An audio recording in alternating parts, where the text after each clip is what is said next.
Good morning. I'd like to call today's public hearing to order. I'd like to introduce our newest member, Representative Tremblay, and he's been happy to volunteer to lead us in the pledge. So if we could all stand. I pledge allegiance to the flag of the United States of America and to the republic for which it stands, one nation, under God, indivisible, with liberty and justice for all.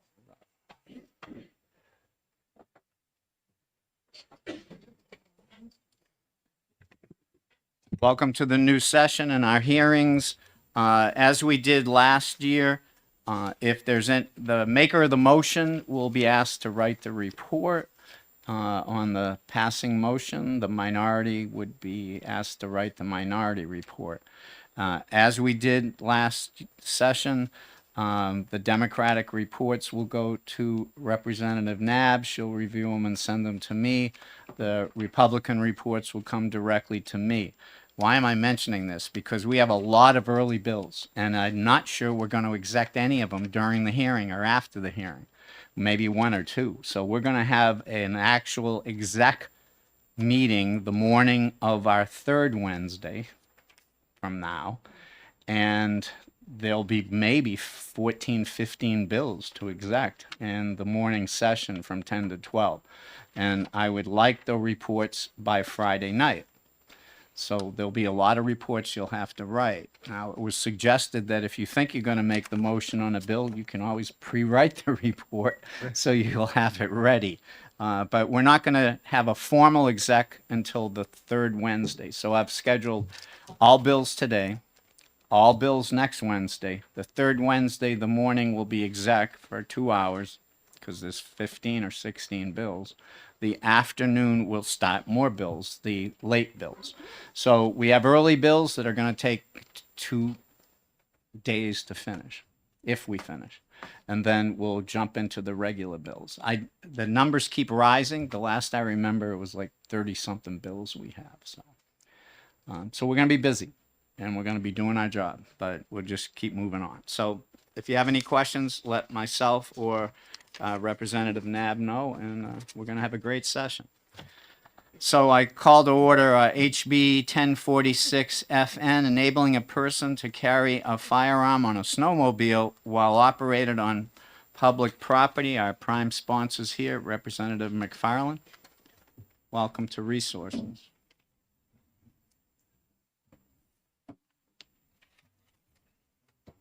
Thank you, Mr. Chairman. Thank you for the opportunity to introduce the bill.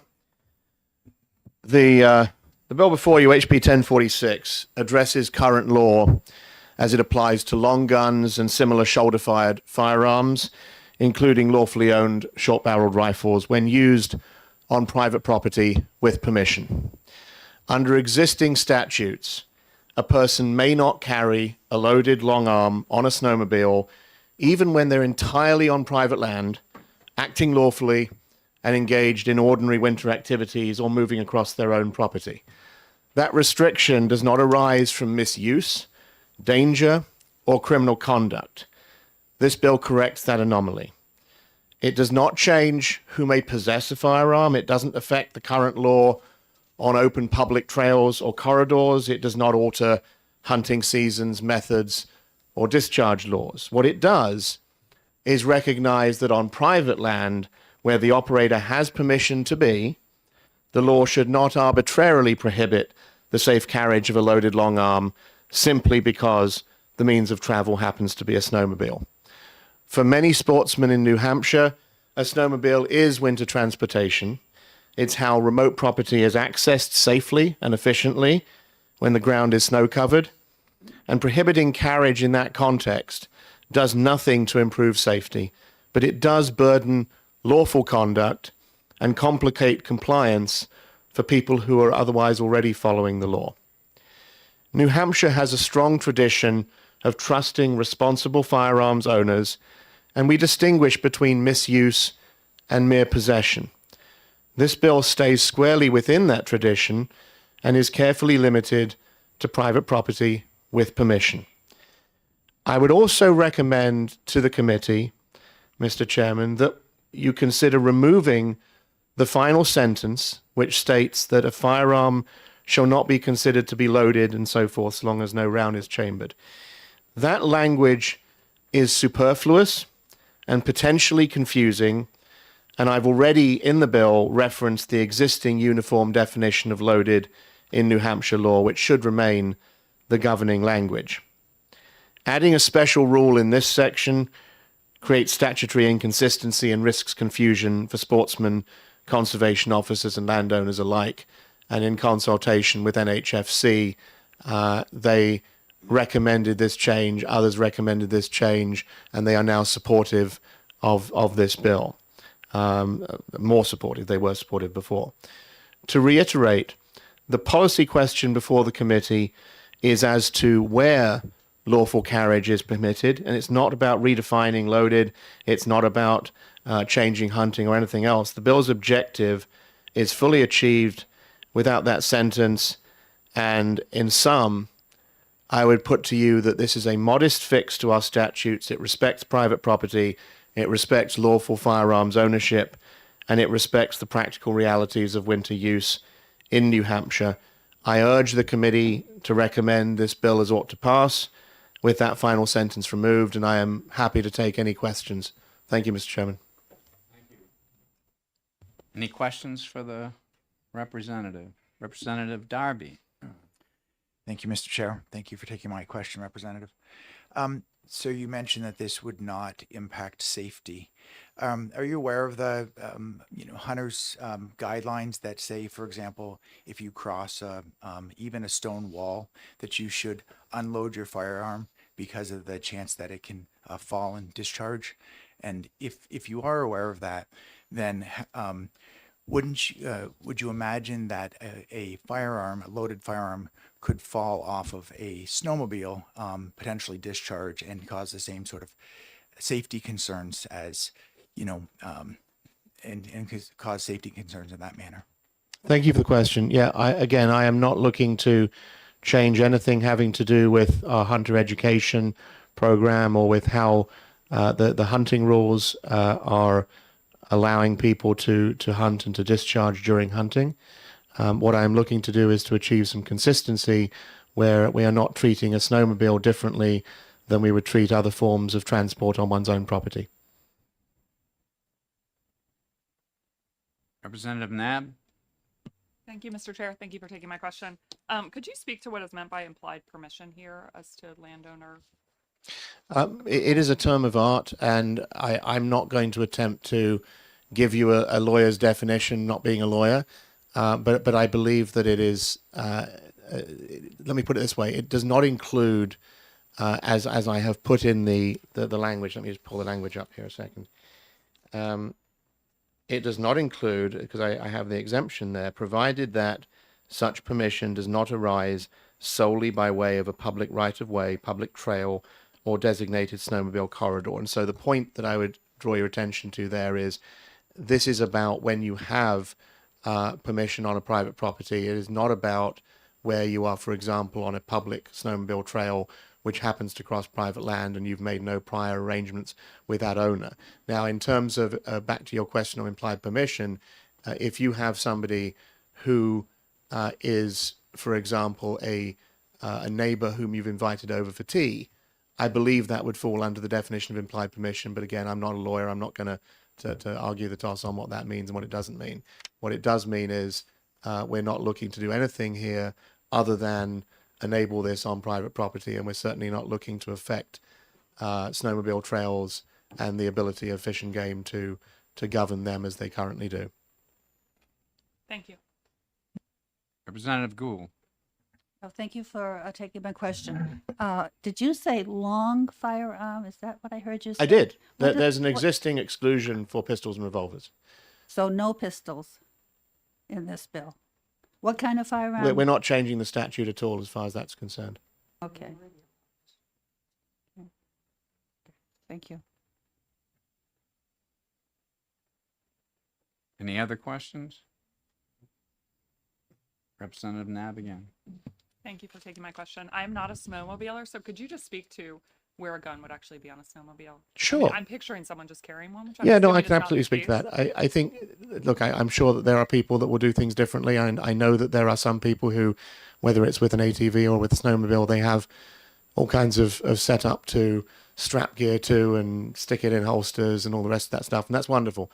As a snowmobiler myself, I spent several years while living full time in New Hampshire using a snowmobile to access my property, to access my residence, and using it to haul stuff in and out from the road. And when I was carrying my firearms and frankly was unaware of this statute, I would routinely sling it over my body using a regular sling. So I think that would be a commonplace approach. And there are, of course, lots of other approaches. I just have one question. If you wanted the committee to amend this, have you asked OLS to prepare an amendment so that you'd have one that someone can put My- forth if they wish? Thank you for the question, Mr. Chairman. My understanding, Mr. Chairman, is that as not being a member of the committee, I'm not allowed to ask for a committee amendment to be prepared by OLS, but I'll be very happy to work with you immediately after this to get you the language that they would need. Well, you can work with someone that would support your amendment. You don't need to Very work good. with me, okay? Yep. Any other questions?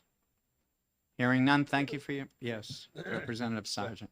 Yeah, thank you, Mr. Chair. Can you just tell me, where did this come from, this bill in general? I was unaware of this statute as well, so what's the public policy behind it? No, understood. It's a great question. And I would say to you, first of all, that when you look through, because you're saying you were unaware of the statute, when you look through the statutes, as much as we have done a very good job, I think, in general, of strengthening our compliance with our Constitution and with Article 2A, there are some elements of our statutes which are slightly inconsistent with each other, and there's room for optimization. My district is a 10-town district in Grafton, which is a fairly rural county, and we have a lot of strong pro Article 2A interest in my constituents. So to your question, I am keen to make sure that I am satisfying my constituents' wishes and helping our statutes align better with our Constitution. Anyone else? Seeing none, thank you Thank for your you. testimony.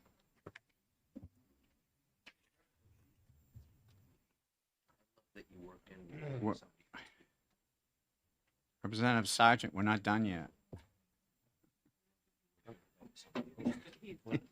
Representative Sargent, we're not done yet, so I don't need the blue sheet. In case somebody wants to sign in before we're finished.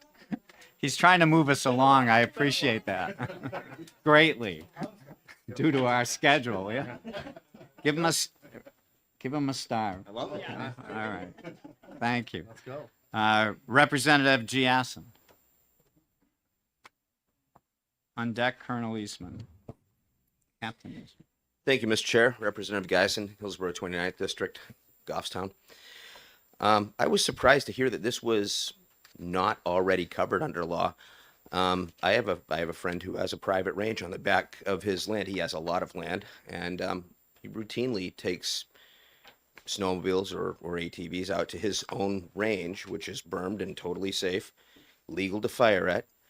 I had never heard of this, so I wanted to come and testify that yes, this should be the law. You should have the right on your land or give permission on your land to be able to transport a firearm safely and legally, however you want, including loaded. I heard a question from the committee about, unloading a weapon before crossing a wall or jostling it or dropping it or whatever like that. And yes, those are best practices, and I'm not going to argue about hunter safety. What I will tell you is I was in a career field for 24 years where I routinely carried a long arm, several different style long arms, and we bounced them around in vehicles and dropped them on the ground and everything. And if your firearm went off, it was not considered an accident of dropping it. You could be prosecuted for a negligent discharge immediately on the spot. Today's firearms are very safe, and they're not going to go off just because you dropped them if they're well maintained and taken care of. And that also really has nothing to do with the fact that you should have the right to move about your property with your firearms, with your property, or move about property that you have permission to without certain restrictions from the government, especially when those restrictions are on your constitutional rights. So pending any questions, I'm in support of this bill. Thank you, Representative. Any questions for the representative? Representative Darby. Thank you, Mr. Chair. Thank you for taking my question, Representative. You mentioned a friend that has a range on their property. I have lots of friends that also shoot. In fact, my hunting club has a 100-yard range down in the basement. So I'm very much in support of firearm rights. But I'm surprised to hear that your friend that wants to shoot on his range decides to transport the long arm out to the range loaded as opposed to loading it when he gets there. I was wondering if you could comment on that. Sometimes it's a matter of preference. Some long arms are harder to load than others, and it's easier to do it in a controlled environment if it's cold outside. If you're talking about a magazine-fed platform, then yes, you slap the magazine and pull the charging handle, you're ready to go. If you're talking about a tube-fed platform, you might have to sit there and load it for a few minutes before you actually get out and use it. So sometimes it's comfort, sometimes it's being able to manipulate on the ground. But either way, I think it should be the right of the individual, sir. Thank you. Any other questions for the representative? Seeing none, thank you for your testimony. Captain Eastman, welcome back to Resource.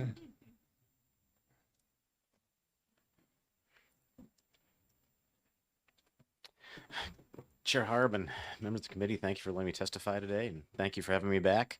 I am here at the behest of the Fish and Game Commission. They are in opposition to this bill for multiple reasons. Those reasons are, first off, anyone that needs to carry a loaded firearm on a snowmobile, this law does not affect constitutional carry. They can certainly carry a loaded sidearm in a motor vehicle, on a snowmobile, OHRV. So this does not affect any of that. If there's a need for, being ready for whatever may come out or come about while they're out there on a snowmobile. First and foremost, safety. As Representative Darby spoke earlier about crossing walls and things of that nature. Yes, certainly those tenets of hunter safety certainly apply, and that's the reason for a lot of these laws is that it's really safety. Carrying long guns on a snowmobile or an OHRV, how would they be carried? Certainly do manufacture cases, hard cases where you can put a long gun in them and transport them as you're going out into the woods. But they're not like quick. You can't get in them quickly. For your firearm for not to be rattling around and things of that nature. They're created so that you have to take multiple steps to pull them out of this case. So what is really the reasoning for having a round in the chamber when it's in a case like that you want to, keep your firearms nice? Outside of that, how would you carry the firearm? Certainly, as it's been testified to, you can sling it on your back, however that is, down or up. But outside of that, there are other ways that you can keep firearms on snowmobiles and OHRVs, and that is basically strapped across the front of the machine. So then the muzzle of the firearm is either going to be this way or that way, and therefore, if it does discharge, it's not going to discharge into the ground like a sidearm would in a hip holster or in a chest holster. It's going to go either this way or that way, and the question comes into, and the safety component is that where is that round going to go if there is one in the chamber and does discharge?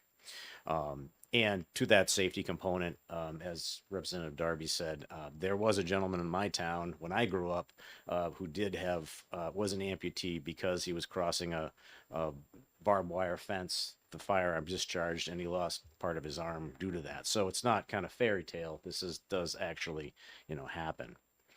The other part of it is, I don't think I would have, or they would not have so much of an issue with this bill if there was like a written landowner component. Everything within OHRV and snowmobile law speaks about anything, you know, if I'm going to operate onto somebody's property, without, I need to have written landowner permission. I think if that was in place, we would have less of an issue. Also, I think if it spoke to landowners or or people that they were giving permission to, we have exemptions within Fish and Game law for landowners, such as licenses. That's really specific about, you know, if the landowner was going to be doing this, then that they would have permissions within that to do so. So I think that if that was there, that there would be a little bit less, or if it had an agricultural component, that they, if a farmer had, bear getting in his corn or something of that nature, and they needed to have the firearm ready for that, I think that that would be much different that it's written right now. Also, I think that this law doesn't speak to the way it's written as far as landowner liability. I mean, we have laws in place now for landowner liability. And if I go onto someone's property, with permission, and they've fallen a tree across a trail, and I hit that, then it's really on that landowner. Whereas if I'm just out there and I roll my snow machine over and I'm injured, that's OHRV and snowmobile is an inherently dangerous sport, and if I get hurt, it's really on me. Whereas if there's an implied permission here, and I go out and there's a discharge of a firearm and I'm injured, I'm not so sure that would that would be coverage for that landowner. So those are really the reasons that the commission is opposing this bill, and I'll take any questions. Representative Darby. Thank you. I do appreciate the chair indulging me with all of my questions. Captain Eastman, thank you very much for the testimony. I'm wondering if you can comment on what appears to me to be a conflict of language between this and 2077, which states that no person shall have or carry in or on ... a snowmobile, a loaded firearm. And also, I'll point out that statute also does allow for loaded firearms if you're protecting your crops or farmland. I can't really speak why there's a discrepancy there. We've always treated it the same.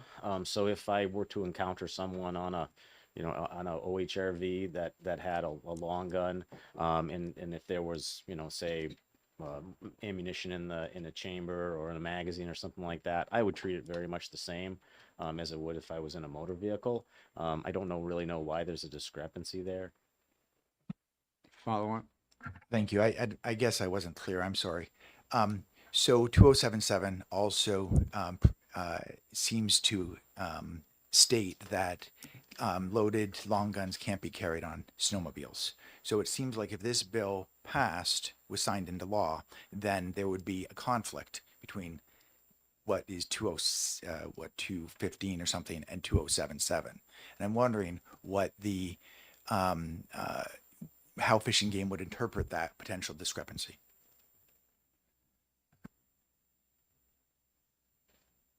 We would certainly, we would look at it as the discrepancy as we would fall back to the motor vehicle discrepancy. That's the way that I would encourage my officers to enforce it. Representative Sargent. Thank you, Mr. Chair, and thank you, Captain. Can you talk about the enforcement currently on private property of ski mobile users that are violating current law that this relates to? Certainly we're not out there going onto private property, checking, looking for this specific thing. I've had instances where, while I was in the field prior to taking on these duties, where I have seen long guns on things, not necessarily snowmobiles. Like, for instance, I did see one on a skidder one time where there was an actual logging operation going on, and outside of me driving down the road and seeing it, because it was beside the road, and I spoke with a logger, and it was a loaded firearm, and I did take the reasonable action there, but outside of that, I wasn't out patrolling that logging operation looking for those specific things unless I had a complaint that, that there was somebody doing something that was, against the law. But as far as the private property, we're not out there patrolling private property looking for this specific. And also, this law is not like hidden within OHRV law. It's actually publicized in our digest that, that for OHRVs and snowmobiles, that this is the law. So it's not, it's not anything we're hiding, that's for sure. Representative Bridle. Thank you, Mr. Chair, and thank you for taking my question, Captain Eastman. Welcome back. Happy New Year. Can you speak to the practices of law enforcement agencies and how they carry firearms if they're loaded, and specifically in a response that would, I'm assuming in the North Country, there are situations where you'd have to respond possibly with a long gun on a snowmobile. Can you speak to at least your agency's policies regarding that, and maybe law enforcement as a whole? I can only speak to what our policy is, and certainly in the instance where I've had to transport a long gun on a boat or an OHRV, it has been, I may have a magazine attached. We carry an M4 platform. If I'm going to be operating out to, whatever the case may be, I'm thinking about a boat situation where I had to go out and put down a deer that was on an island. I would not load it, have a round in the chamber while I'm operating out there, because our policy is more for our patrol vehicles, my Tahoe or a cruiser, that there can be a round in the round not in the chamber but a magazine attached, or there would be shot rounds in the shotgun in that magazine. But it is against our policy to have one in the chamber while we're out patrolling. Now, certainly if I were going out and there was like an armed suspect or something, or service of a warrant or something, helping state police or, Coas County or something like that, certainly, one in the chamber, because that's a different scenario. It's an emergency situation outside of just out generally patrolling. Thank you. Captain, I have a question. I'm confused. So, under current law, can you carry a long gun or a rifle on a snowmobile with it having ammunition in it and being chambered? Both OHRV and snowmobile has this language that says no person shall carry on a snowmobile or a trailer towed behind the same any firearms unless said firearm is unloaded. And then that we would fall back to the 2077, what does loaded mean? And then loaded would mean that it's capable of firing that round. And the way that we interpret that, falling back to that statute, for a loaded firearm would be that if it has a round in the chamber and it's capable of firing, then that would be how we would enforce it. That if there's no round in the chamber, but there is, one in the magazine, then that would be unloaded. Maybe I'm confusing it more, but if it's one in the chamber, it's capable of firing, that would be loaded. Absence of that would be unloaded. So, follow up, yes. Current law, the only difference between current law and this proposal is you could put a bullet in the chamber, Correct. and you're against that. That's correct. Okay, just wanted to clarify that. Thank you very much. Any other questions for the captain? Representative Chairman. DuPont. Captain, have there been any convictions on this? Someone being arrested for driving with an armed, a loaded long gun or such? I don't know of any landowners that have been convicted of this, or I can't think of any instances prior to like constitutional carry. I mean, I think, back years and years ago, I'm talking going back like 25 years when I was in the field, you'd come across somebody that had a sidearm, and I don't ever recall tickets being written for that.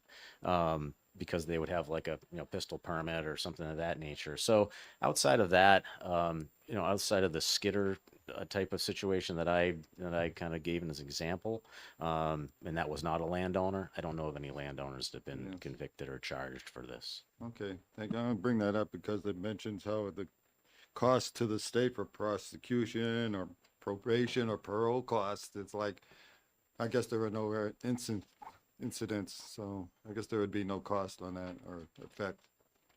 If you've ever watched Northwoods Law, you see that we give so many breaks for people out there, and actually we get criticized for it because we give so many breaks. So we're our sportsmen are our constituents. If we have a landowner that's out there that's there's generally a reason behind it. It's like I said, it's an agricultural type of thing where their crops are being damaged or there's some other reason why this might be. And if a landowner's dog goes out and gets in a porcupine and they get on their ATV and they go out and shoot the porcupine, I'm certainly not going to be out there saying, hey, you had a loaded firearm. Is it dangerous? Yes, but I'm certainly not going to be out there Okay. giving them a ticket. Thank you for that. Any other questions for the captain? Seeing none, thank you for your testimony, Captain. I have no other pink cards. Any other pink cards? Anyone else wish to speak on HB 1046 FN? Seeing nobody approaching the table, I'm going to close the hearing on HB 1046 FN. And now, the blue sheets.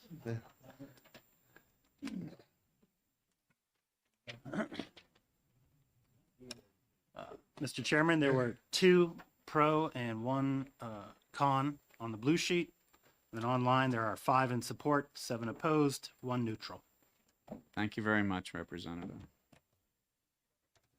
And in about 8 minutes, we'll start the hearing on HB 1088 FNA. Thank you very much. If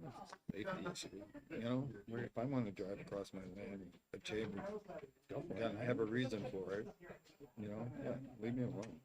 It's not- If I'm going around like some cowboy all across the country, fine, that's stupid, but my thing I wrote right here, free to do so, but maybe make a recommendation. We don't recommend it. I had the course where the first thing they taught you, load your gun. Whether crossing a wall, doing it, crossing this or that over a wall.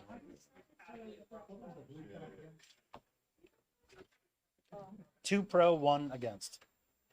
2 to 1. 2 in favor, 1 against.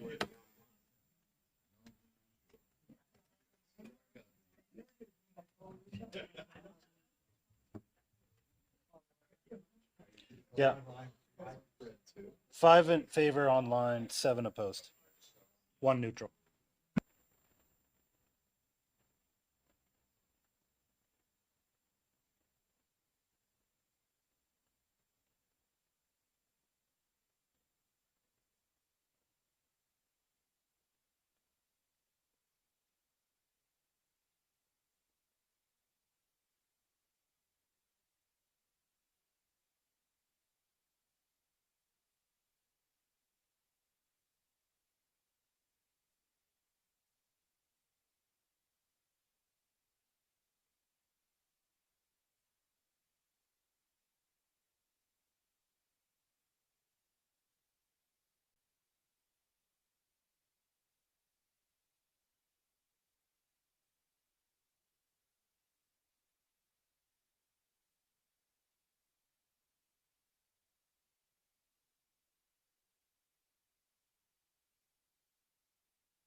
Hearing on HB 1088 FNA, transferring funding for the Water Well Board from the general fund to a special non-lapsing fund.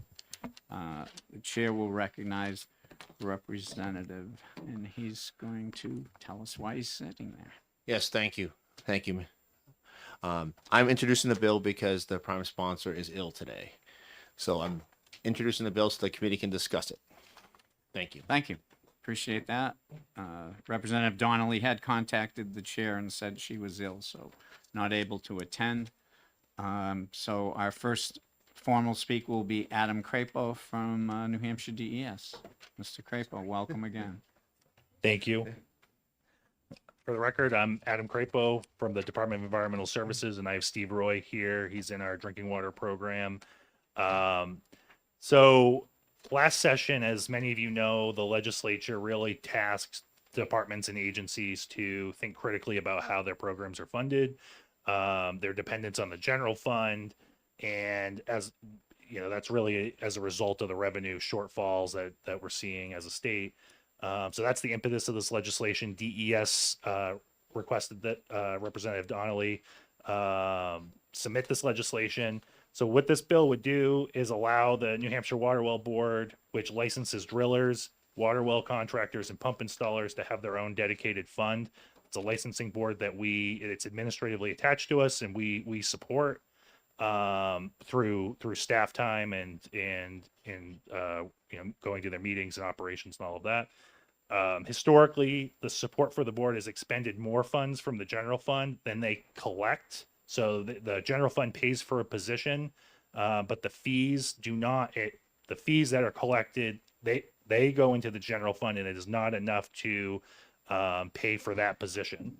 And so we met with the board to have the candid conversation that the legislature had requested every agency to have with all of their programs about this, and the board agreed to approve a new fee schedule that allows them to be self-sustaining, as long as this legislative change, which is before you, were made to create a dedicated fund to support the board. So they did that in September, and so that fee schedule was adopted in September, and this bill would create a dedicated fund necessary to make that program self-supported. So this is really a win-win for both the general fund and for the Water Well Board, because it takes an entire position off of it eventually will take an entire position off the general fund when revenue is tight, and it also creates a viable pathway to ensure that this industry has the support they need from the department through those through the fees that they passed through JL card September. So with that, we're here to answer any questions, and Steve's our technical lead on this, so he'll probably be able to answer more detailed questions about the Water Well Board. But Thank you. Any questions for the speaker? Representative Tremblay. Thank you, Mr. Chairman, for taking my question. Can you tell me what the difference in the fee schedule that changed in September from previous to currently? Yeah, in the current situation, their fees are based. Just speak into the mic so they can hear you at home. Could you give your name for the record? My name is Steve Roy, and I'm speaking for this question associated with the water well fees. Currently, the fees come from licensing drillers and pump installers in the state right now, and the revision or the newly adopted fee schedule is going to be tethered to the submission of well construction records. So every well construction record submitted to the Water Wells Board's database, the construction record database, will be assessed a $100 fee. Prior to that, there was no $100 fee? Prior to that, there was no Okay, $100 thank you. fee. Thank you for your answer. Any other questions for the speakers? Representative Darby. Thank you, Mr. Chair. Thank you for taking my question. So I'm a little confused by the fiscal note here, because it says that you're expecting, I guess, with the revised fee schedule to bring in, almost $250,000, but only expecting to expend a little over $100,000 for this dedicated position. So what's going to happen with the other $150,000? the intent, the support for the water well board, it's been under resourced for quite a while, and so the intent would be to create either a new part-time or full-time position to help with the administrative functions of that board. It's not just the licensing and contracting piece. It's also answering calls from well drillers, from the technicians in the field. It's working with them through technical problems that they have on sites. Steve, who's been filling in for this position for some time, probably could answer many of those detailed questions about all the things that he encounters. But it's very much it's a very time consuming part of that program, and so the intent would be to add another position, which is something that the board also requested us to do.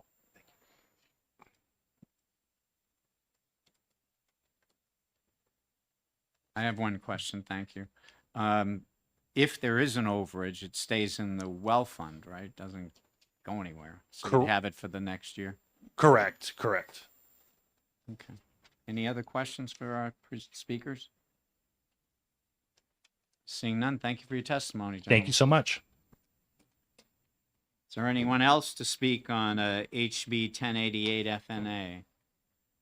I'll ask again, anyone else to speak on HB 1088 FNA? If not, we'll have the blue sheets. Thank you, Representative Sargent.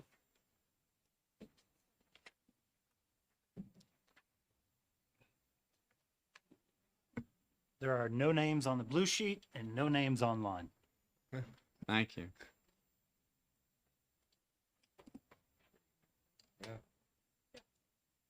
What do you think about this? Informal, is everybody in favor of this?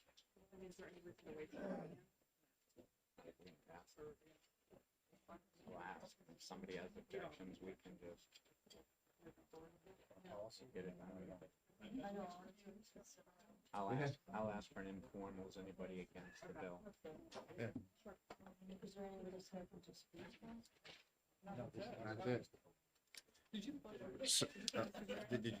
I closed the hearing, but I'm going to ask the members here informally so that we might be able to exec this bill, and then I'll call an exec session for it.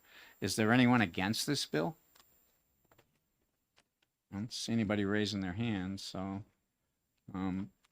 so if that's true, I'd like to open an exec session. As we publish, exec sessions may be held throughout the day, time permitting. From time to time, the committee is initially convened. We've convened.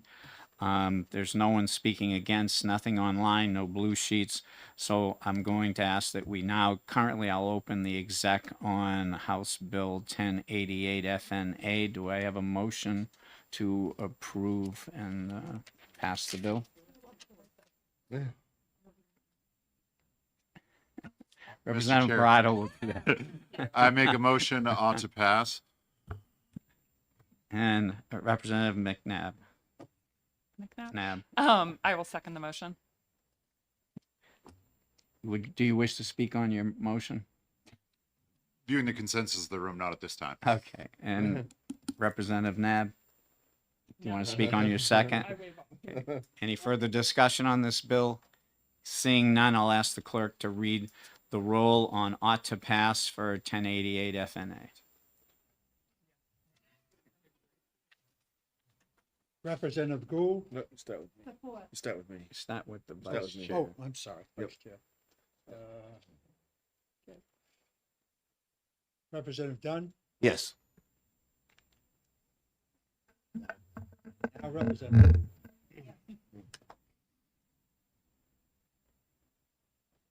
Representative Cleaver is absent. Correct. Voting. He's going absent. Representative Donnelly is absent.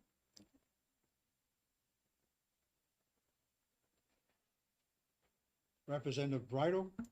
Aye. Representative Dupont. Aye.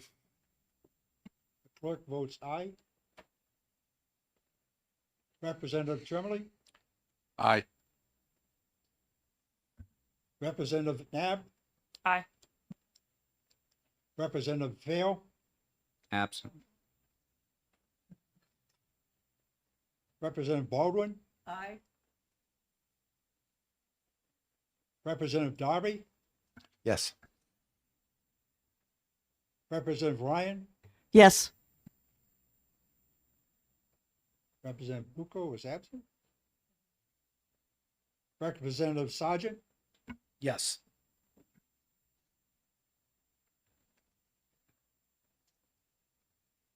The chair, please. Yes.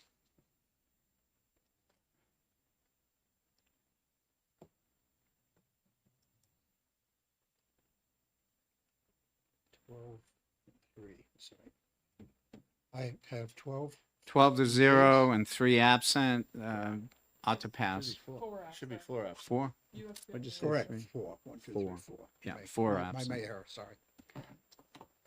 Passed. Thank you. And our next bill, I'll close the exec session on 1088 FNA. We'll come back at 11:30 on HB 1301 FN. So you have a half an hour break. It's not news. Yeah, exactly. So what this sheet is, I don't know if you guys have something somewhere. They record everything. Yeah. And then they turn it in. Yeah. And if you voted the wrong way. So it is. So, yeah, it is. It is. It's just funny that they would drop this off if she's not here. Well, they maybe they didn't know. Yeah. Because it's for the whole. Yeah. That's the sheet that they beat you with. You vote wrong. I almost went for it. Yeah. I'm so happy you beat me to it. Who's supposed to fill this up? Donald, she does it Well, every it week. was She does it every week. Oh, she does? She Oh, hands for it in the them? majority on it. So they gave that job to you? I guess. I'm just gonna leave it there. We'll give it to them when we get there.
B 1301 FN, increasing certain mooring fees and directing such funds to the Cyanobacteria Mitigation Loan and Grant Fund.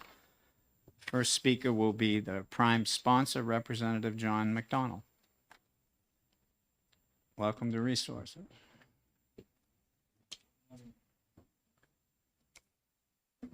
Good morning, Mr. Chairman and members of Resource Recreation Development.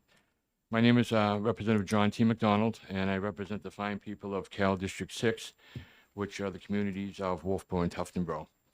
I come before you to introduce HB 1301, and basically what it does is increase the mooring fee from $25 to up to $50, and splitting that fee, $25 to the Boating Safety Fund and $25 to the Cyanobacteria Mitigation Fund. Best of my knowledge, the moorings law came into effect in the mid-1980s, and I don't believe this fee's been changed since then.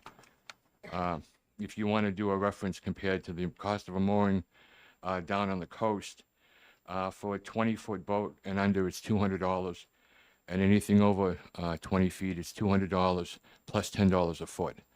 So we really do give a fairly good deal to the folks on moorings on our 5 major lakes, and there's one other lake I can't recall at this time that's also required to have moorings. And that's my presentation, Mr. Chairman. Thank you. Will you take questions? Of course. Does anyone have any questions for the representative? Representative Sargent. Thank you, Chairman Harb. When I was a young attorney, I looked at, on behalf of some town clients, whether moorings within their limits, town limits, could be taxed under the property tax. The answer I came up with way back then was no. But has there been any consideration of taxing moorings as property? Not that I'm aware of. Thank you. Representative Darby. Thank you, Mr. Chair. Thank you, Representative McDonald, for taking my question. So this moorings are currently classified, in existing statute into 2 categories, congregate and non-congregate moorings. It appears that the increase you're talking about is for non-congregate moorings. But the $25 that is great to go into the Cyanobacteria Mitigation Fund, it's not clear if that's intended to apply to both the congregate and non-congregate mooring cases. What was your intent? Thank you for the question and bringing that to my attention. I guess my intent when the original bill was drafted or submitted was just for the private moorings. But that's an excellent idea to also include the congregate mooring fields.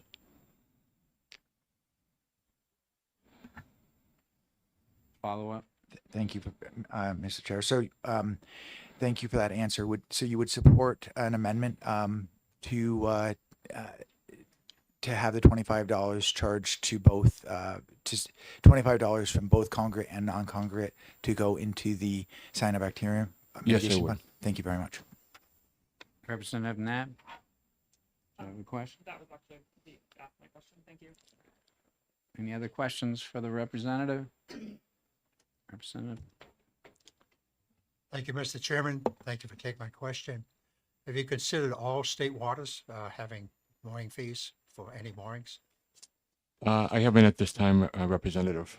I'd have to talk to the Marine Patrol and get their opinion and their thoughts on that. Thank you. Any other questions? Seeing none, thank you for your testimony. Thank you, Mr. Chairman. Next, in support of the bill, Norm Royce.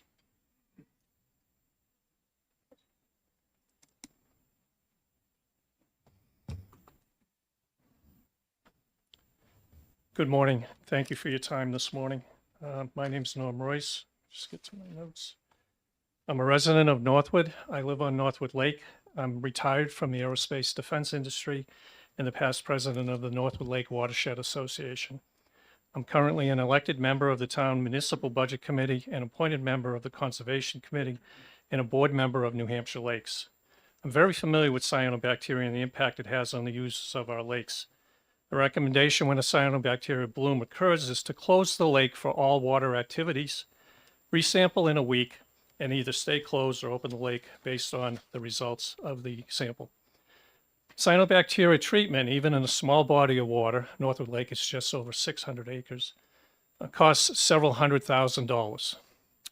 The good news is that to apply for any of these funds to deal with cyanobacteria bloom, DES requires that the water body have a watershed management plan in place. That means that the watershed is being managed for root cause and preventative and corrective action for cyanobacteria.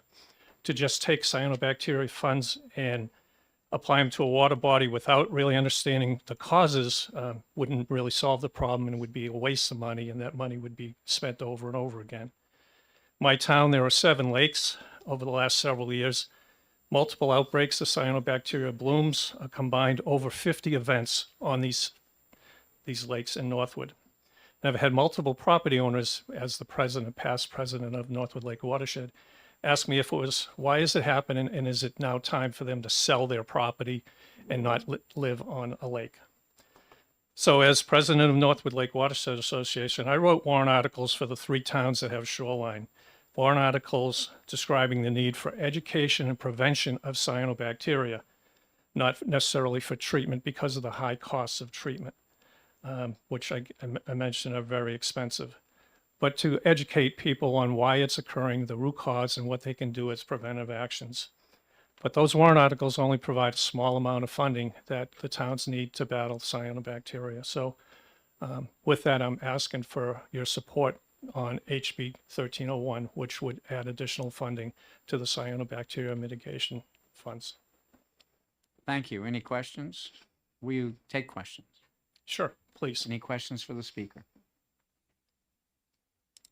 Don't see any. Thank you for your testimony. Thank you for your time. Andrea Lamoureux on New Hampshire Lakes.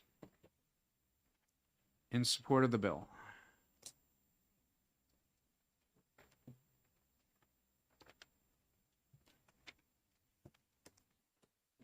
Good morning, Chair and members of the committee. It's nice to see you all again this session. I'm Andrea Lamoureux, President and Policy Advocate of New Hampshire Lakes. We're a statewide nonprofit organization dedicated to restoring and preserving the health of all of our 1,000 lakes. And we represent about 150 local lake associations, including NORMS, and a couple of thousand individuals throughout the state. We are here in support of this bill. I know you are all well aware of cyanobacteria and the increasing problem it is causing in New Hampshire, a public health problem. It can impact our tourist economy, can impact property values.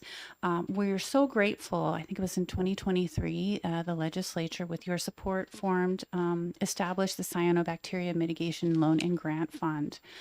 You may be aware that that fund has supported a couple communities in combating cyanobacteria. You may not be aware that fund is nearly depleted.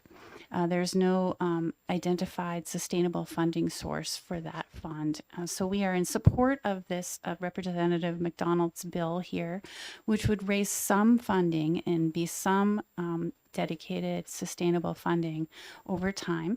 We realize that it's not a huge amount of funding. We recognize that to fully fund the fund with the appropriate amount will require a variety of different funding sources, and there'll be another bill later today that you'll hear.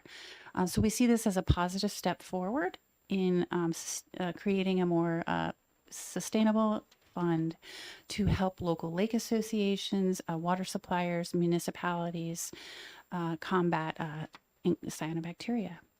So we urge your support, and I'd be happy to answer any questions.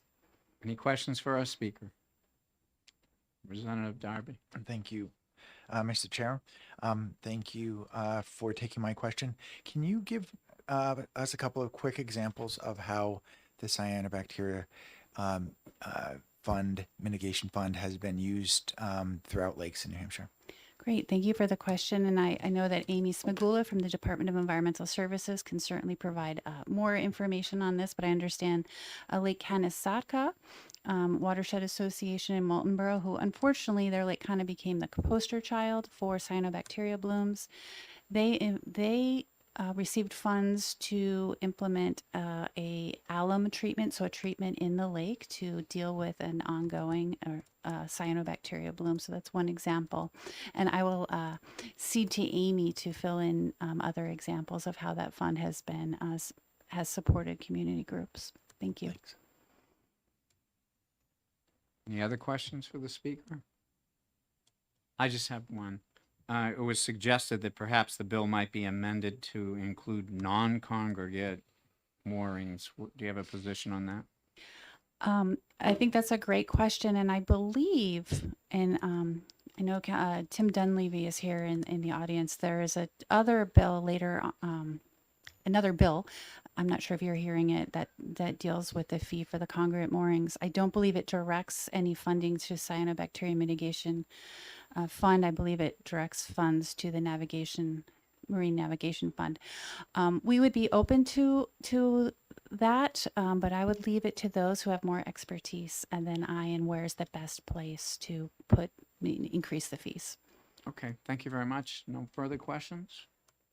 Thank you. Thank you for your testimony. Amy Smagula from New Hampshire DES. You got it. Welcome to Resources. Thank you. It's good to be back. It's been a while since I've been before Resources.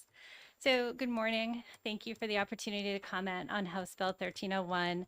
My name is Amy Smagula. I'm the Chief Aquatic Biologist and Limnology Center Director at the Department of Environmental Services. I oversee programs that sample the surface waters of New Hampshire, including for things like cyanobacteria.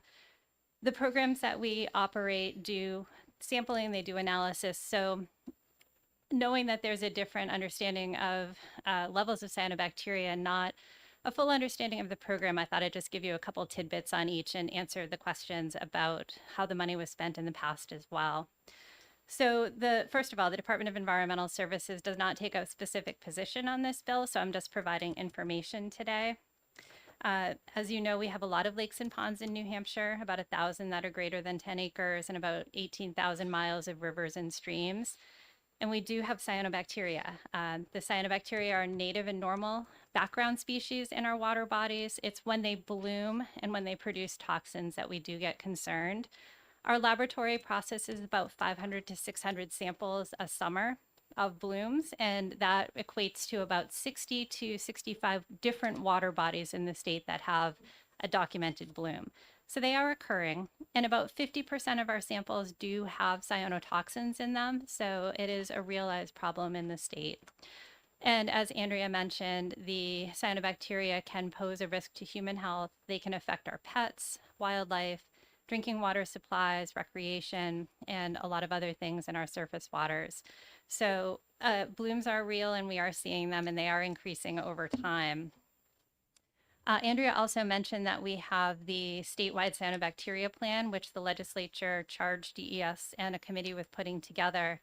That plan has a lot of components in it that address cyanobacteria across the state in a lot of different sectors: education, outreach, funding. And we do have that funding component in there, and House Bill 1301 would address that tenet of the cyanobacteria plan.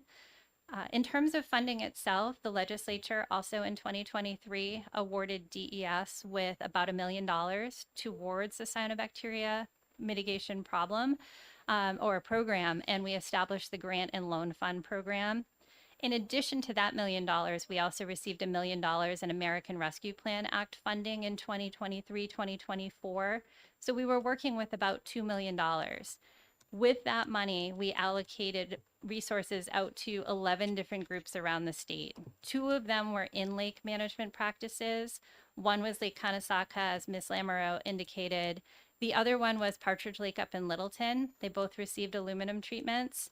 The other 9 projects were watershed based, dealing with stormwater issues, erosion, septic systems, and other pollutant loaders. So $2 million towards 11 projects. You can see that those projects are pretty expensive. Most of these projects are upwards of $200,000 to $500,000 each. They're not inexpensive by any means. So what remains of the money that was allocated to us is about $215,000 right now. And about $75,000 of that is allocated to a project in Amherst and Merrimack for some future watershed work. So as Andrea indicated, we don't know of any additional funding that's coming. So we're working with a little less than $200,000 right now to be able to give out to groups that need it. So that's sort of a rundown of the funding. As proposed, House Bill 1301 looks to raise about $68,000 to $80,000. So in total, that is insufficient to fund one of these projects. However, that is money that could go towards some of these projects. And cyanobacteria is a growing problem in the state, and I think that the funding for it is going to need to be multifaceted, including different sources of revenues on the state level, coupled with some local match. I don't know if there will be federal money out there, but it needs to be a combination approach to addressing some of these issues, and that might be the way we go. Andrea referenced a Senate Bill 5. Well, there are a couple bills out there that could potentially increase revenues to approach that combination funding. One is Senate Bill 598, which is creating a commission to identify funding sources. The other is Senate Bill 493, which is looking at the route of village districts to allocate and raise funding and apply for funding as well. So those are a couple that could tie in there. So with that, that's just sort of an overview of the program and the realities that we're seeing on the state level as the program coordinator. So I'm happy to take any questions about the projects. They were basically from Littleton south and from Effingham across the state over to Salisbury and farther south from there. So they do represent a good geographic area of the state in terms of where that money was spent. You take questions. I'm happy to take questions. Any Yes. questions? Representative Nab.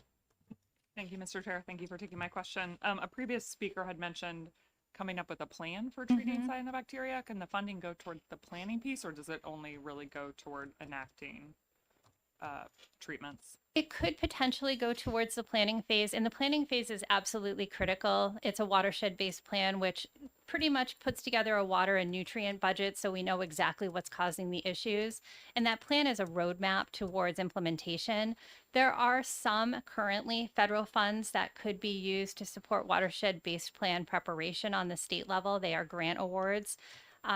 If needed, we could use this, but really the funding is more intended for implementation so that once the water body has a plan, this money is more considerate boots on the ground, if you will, for actual implementation. Yeah. Other questions for the speaker? I had one question. It was discussed of potentially amending this bill to include non-congregate moorings.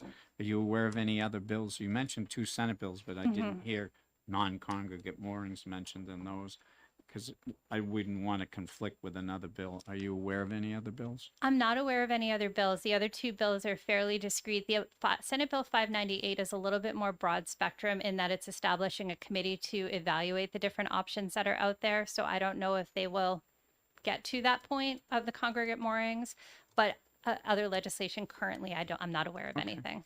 Thank you. Yeah. Anybody else? Any other questions? Thank you for your testimony. Thank you for your time. Captain Dunleavy for the Marine Patrol.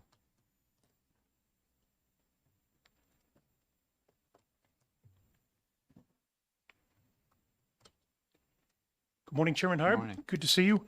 Honorable members of the Resources Committee, my name is Tim Dunleavy. I come before you today representing the Marine Patrol and the Department of Safety. We are not taking a position on this bill. However, I thought that I would maybe address some of the things that have come up already. As you've heard, this bill applies to congregate moorings. and actually public moorings, if I read it correctly. There are three classes of moorings that the state permits. There's a public mooring field, which is when an entity has multiple moorings that they get a permit for, but they reserve a percentage of that mooring field for transient boaters to rent by the night or by the week. With that permit requires toilet facilities, a nexus to the shore where people can park, that type of thing. So that's your public field. And by the way, we only have one of those in the entire state on Lake Winnipesaukee. The second type of mooring field is the congregate mooring field. As you've heard the term individual moorings, that's when a resident, private resident, has a permit for a number of moorings in front of their home, up to 4. If they have adequate frontage, have a demonstrated need for those moorings, they can get a permit for up to 4. Those are all individual moorings. And then we have congregate. And a congregate mooring field is something that is larger than 4 moorings. You often see those associated with condo associations, homeowner associations, perhaps a marina that has a significant amount of shore frontage, or maybe it's a family compound that has several hundred feet of frontage and they have the demonstrated need for more than 4 moorings. By the way, the public and congregate mooring fields go through a public hearing process, and ultimately the hearing result is presented to governor and council, and they are the only ones that can approve the placement of a congregate or public mooring field. 4 or less individual moorings in front of a shore frontage is approved by the Marine Patrol, a less involved process for sure. The mooring law applies to only 8 lakes in the state. You folks, as part of the legislature, initially by statute identified the 5 primary lakes back in the mid 80s where a permit would be required, and then rulemaking authority was granted to the Department of Safety for a public process to have a lake added to the mooring permit law. Since the original legislation, 3 lakes have been added: Bow Lake, Pleasant Lake in Northwood, and Ossipee Lake. So those are some lakes by way of the public opinion and petition process added their lakes to that law. All other lakes in the state do not have a permit requirement for moorings. As Representative Darby mentioned, an amendment regarding applying this to individual moorings. I can tell you in Representative McDonald's defense, I believe I saw a draft of this bill early on that applied to individual moorings. On the 21st, I believe, of this month, you folks are going to be hearing House Bill 1837 FN, which is a bill related to Marine Patrol. But part of that, while it's primarily a housekeeping bill, part of that is an increase of $25 to the congregate and public fields. So there may be some language you got interchanged here between the 2 bills as they went through the early process. But I would be happy to work on any of that with the prime sponsor and anyone else. That being said, I'm happy to take any questions you might have regarding the numbers that we see or anything else you may have. You'll take questions. Absolutely, sir. Any Happy to. questions for Captain Don Levy? Oh, Representative Darby. Thank you, Mr. Chair. I haven't asked any questions on this to this speaker yet, so I appreciate that. Thank you, Captain Dunleavy. I am a little confused. I just want to make sure I understand. The private mooring fields are, I think I understood, were 4 or fewer mooring fields, and that's what you're classifying as private. That's correct. That would be what they refer to as individual moorings in the statute. And it's not technically a field until it's a congregate or a public. And an individual moorings, one permit holder can have up to 4 if they can demonstrate the need and have the adequate frontage. Follow up. Thank you very much, Mr. Chair. So how do you read this bill as it stands today with this in line 7 and 8, where it says and $25 shall be deposited. Do you think that that applies to the clause that says $50 for each mooring not in a congregate mooring field? Or does it apply or more generally? And similarly, when it says not in a congregate mooring field, would that include both public mooring fields and private mooring fields, but not congregate mooring fields? That's how I read it, sir. Yes. So you're right now, all congregate fields currently are $50 for a renewal permit, as well as public. Again, only one of those. And individual moorings are 25 for an annual permit. So as I see it, this language is applying to those that are not congregate, and that the congregate fee will remain the same.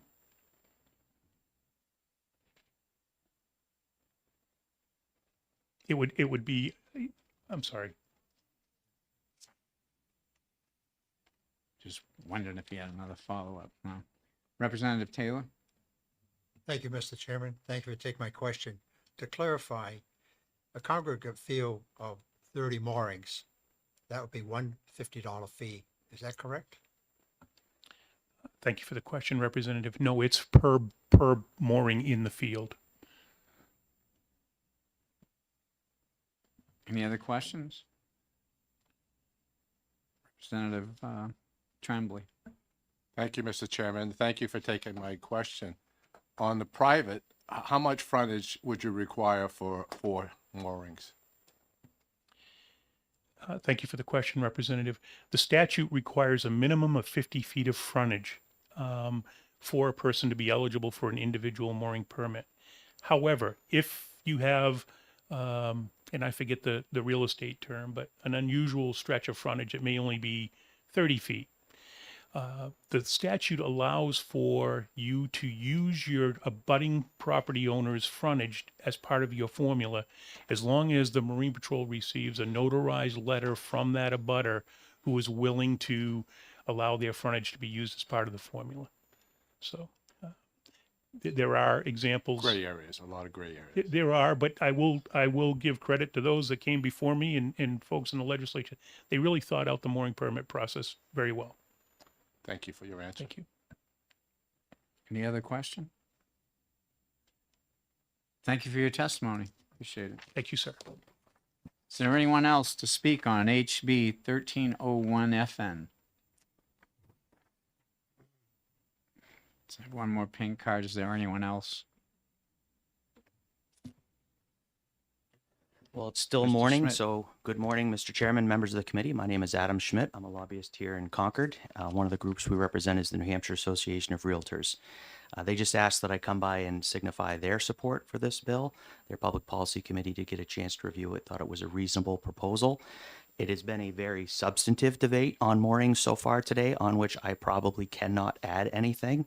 So I was just wanted to stand up here very briefly, ensure that the members were aware that the association is supportive of this proposal, and hopefully get you out of here before that clock strikes noon. Thank you. And you'll take questions. I If would be there are disappointed if Representative Darby did not ask me one, seeing how he's got everybody else so far. I didn't say that, Representative. Wow. All right. Wow. He's good. He's waving off. Anyone else? No. Well, thank you very much for Thank your you. testimony.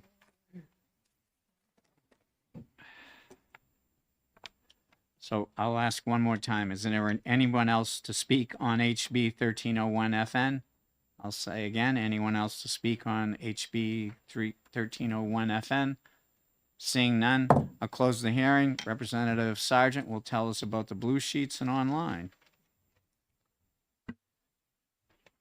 Thank you, Mr. Chair. Online, we have 189 in favor, 4 opposed, 1 neutral.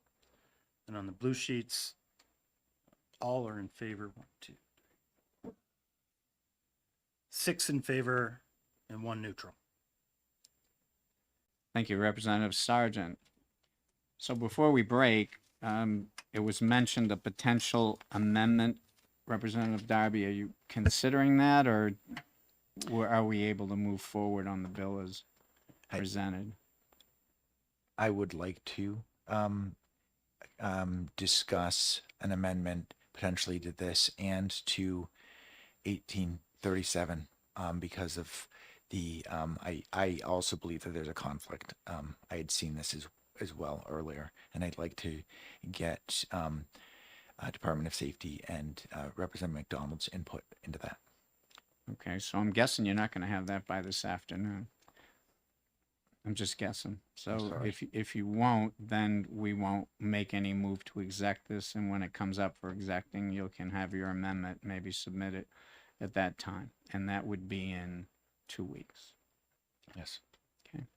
So if there's nothing further, we'll break for lunch and come back at 1 o'clock to open the hearing on HB 1426 FN, requiring the Department of Environmental Services to employ certified personnel in each program area. Thank you.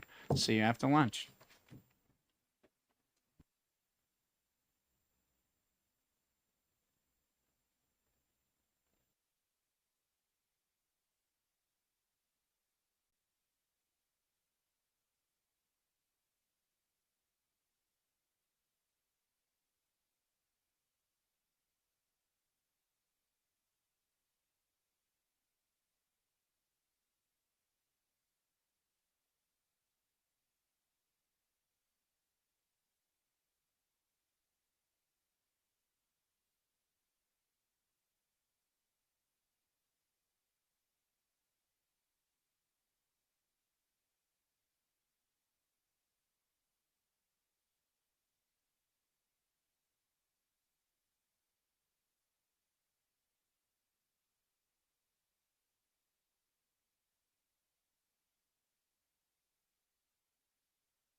Thank you, Mr. Chair, and thank you, members of the committee. For the record, I am Representative Kesselring from Hillsborough District 18 in Manchester. So this bill came to me from contractors reaching out about environmental service issues. So we sat down with the department, a couple reps and myself, and we talked about some of the things that they had as an issue. This came with a little bit of work from the different stakeholders to be able to bring something forward that, well, for one, doesn't have a huge fiscal note to start, and for two, something that would make it so we could work towards having more of a, let's say, a standardized process or more of a licensed workforce in environmental services to make it so that some of the issues that some of the contractors have brought to my attention could be fixed or there'd be a better process. Again, there's a lot of people that are going to, or a couple people that will testify in more detail about that. Some of those people that were stakeholders in the process. I'm open to any questions. Any questions from the members? Representative Sargent. Thank you, Mr. Chair, and thank you, Representative Kesselring, for taking my question. Is this a backhanded way to destroy the Department of Environmental Services because these are unfunded mandates? That is not actually the goal of this. I actually talked to the department. We worked with them to make sure the language was there to make it so that we could get more. Again, you'll hear from the department. I'm sure they'll talk about it. It's really not an unfunded mandate if we don't require them to employ them right now. Again, they'll talk to that issue a little bit more. But. Follow up? No. Representative Gould. Okay, thank you for taking my question. What are actually some of the things that have happened that they feel that people have to be licensed? So I think that some of the people that are here would probably testify to more in detail for you to give you some specifics. But some of what I heard is some of the people that are working in the department, let's say, or those different things, as an example would be asbestos. They're just not up to what the regulations are, where the contractor has to be certified, and the people that work in the department don't actually have to be certified to that standard. So there is some confusion on what exactly is right in the let's say federal laws. So there's a communication between that. So I would say that the contractors will be able to speak to that, but that's basically the outline. Representative Nab. Thank you, Mr. Chair. Thank you for being here and for taking my question. I just had some concerns about, it feels very nebulous, and I wonder if you thought about getting more specific here as to, you know, you have this term program areas, but it's not clear what a program area would be. And then the certification or license piece also gave me pause because, you know, we had a former governor who wanted to get rid of licensure programs. Like, what happens as licensures and certificates change in terms of this law? Well, I'll start with this. Obviously, it's the committee's bill now. So to speak to some of the line items in the, let's say, departments, Environmental Services Adam did present me with some of the things that they changed, their licensing programs that they manage. I do think that that would be a better appropriate way to go about this, making it so that not just every single department or every service they do, but the specific ones that they manage, let's say. Beyond that, as far as the licensing goes, I think that is obviously an evolving question because we still require these mandated services for environmental services to be certified for those contractors. So we can't get away from that, let's say, but we need to be very much paying attention to the Environmental Services Department having the right people to make the right judgment calls or the decisions moving forward. Does that make sense? Okay. Any other questions for the representative? I have one. You may have answered it, but maybe I didn't hear you. The fiscal note says this could cost $100,000 to $500,000 in expenditures. And that may be why Representative Sargent asked you the question about unfunded mandate. How are we making up the $100,000 to $500,000 expenditure? Thank you for that question. Actually, if you look at the fiscal note at the bottom, it says because this bill provides DES the flexibility in directing to seek to ensure the actual expenditures will vary. Talking to the department, there is a possibility or a way that they can start working towards this without increasing that expenditure. And that's one of those things that I would ask the committee to look at because it obviously my whole intention of this was not to create a huge fiscal note on this bill. It was to work towards having the department be able to have the right people to do those things. So these contractor slowdowns, these issues that we're having, again, you're not going to see a lot of them. About 6 or 7 of the contractors that brought information to me were not able to be here today. They have said that they will submit testimony to their information. So it isn't just a simple thing. There's a lot of other people that are having issues with different departments. So Okay, thank you. Any other questions for the representative? Seeing none, thank you for your testimony. thank you. In support of the bill, Ricardo Nunes.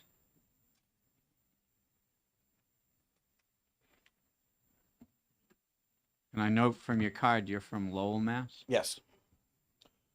I am Ricardo Nunes. I'm an environmental consultant since 1999, specifically in the asbestos field. I hold licenses, all the asbestos licenses for 4 states in the New England area.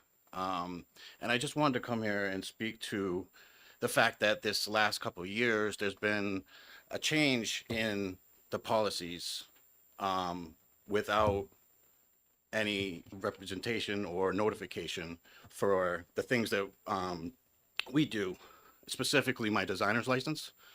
I don't know how much specific you want to get into, but the DES asbestos division does not approve work plans for any asbestos removal abatement.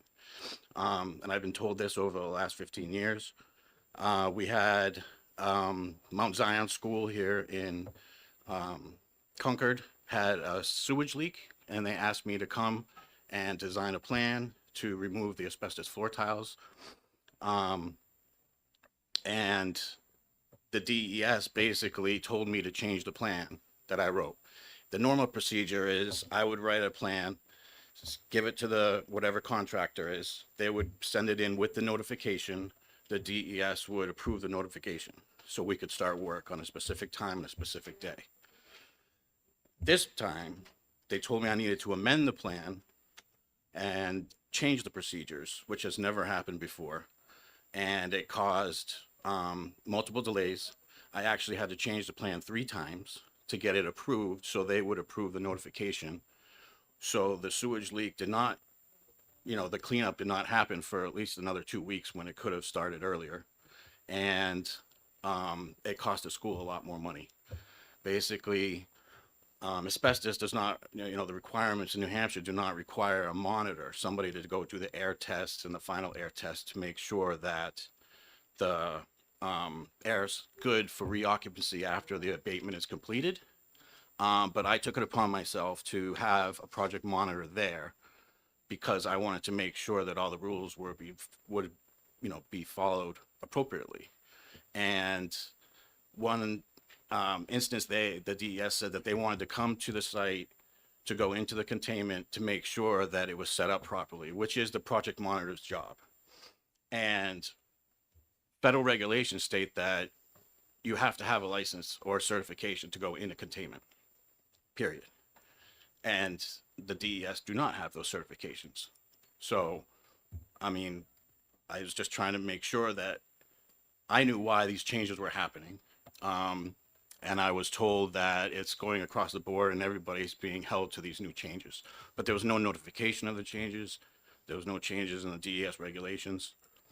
So I just wanted to bring that to your attention, that things have changed and as it's costing schools and other entities more money when, on the federal mandate for a HERA regulation state that you need to use the least burdensome method to remove asbestos.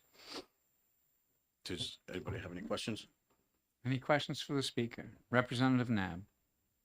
Thank you, Mr. Chair. Thank you for testifying today.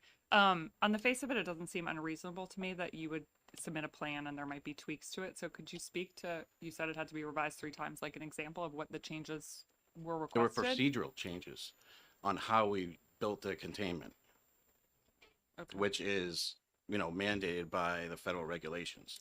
Now, the problem as a consultant working in 4 different states is we have to also follow the federal regulations, but also follow the state regulations as to which are more stringent. So the more stringent is the one we follow. And my first procedure for taking out the asbestos floor tile and mastic, which is the same procedure I've used for the prior 15, 20 years, was told to change, and they had to put up a full containment, which cost money and time and materials. So that was the first change. The second change was timing, that they had to come and do an initial inspection, which they've never done before, because they don't have certifications and they can't go into the containment. And the third one was changing the time and the notification. And the square footage, actually, sorry, the square footage, because I had another small section of the containment that was not in the containment, and they wanted me to add that in. And that's never been done before, and I've been told through my prior history that no plan has been approved by the DES. They do not approve work plans. And now they're telling me as a designer on my license, that's my liability. It's my work plan. I designed it. But now they're telling me to change it. So now technically liability goes on them. It's not my work plan anymore. I signed it, but they made me change it 3 different times, which causes school, time and money. Representative Darby? Thank you, Mr. Chair. Thank you for taking my question. So is your belief that if the DES personnel had someone licensed in asbestos removal, that they would have been more understanding of your original plan? As a designer's license, yes. Okay, thank you. They asked me to change the procedures. Thank you, Representative Sargent? Thank you, Mr. Chair. What does a asbestos removal designer license, what's the value in the open market? Like, what does a person who holds that, what do they earn? Well, they're able to design any asbestos project. So they have to, by federal regulations, especially in schools, you have to have a work plan. Follow up? Over $100,000 a year in salary, 200,000. I can only speak to my own salary. I can't speak to across the board. I'm sorry, I can't answer that question. Any other questions? I have one question for you. This representative that asked you to change 3 times, are you certain they weren't certified in your field? Yes. Okay. Thank you. Any other questions? Seeing none, thank you for your testimony. Thank you.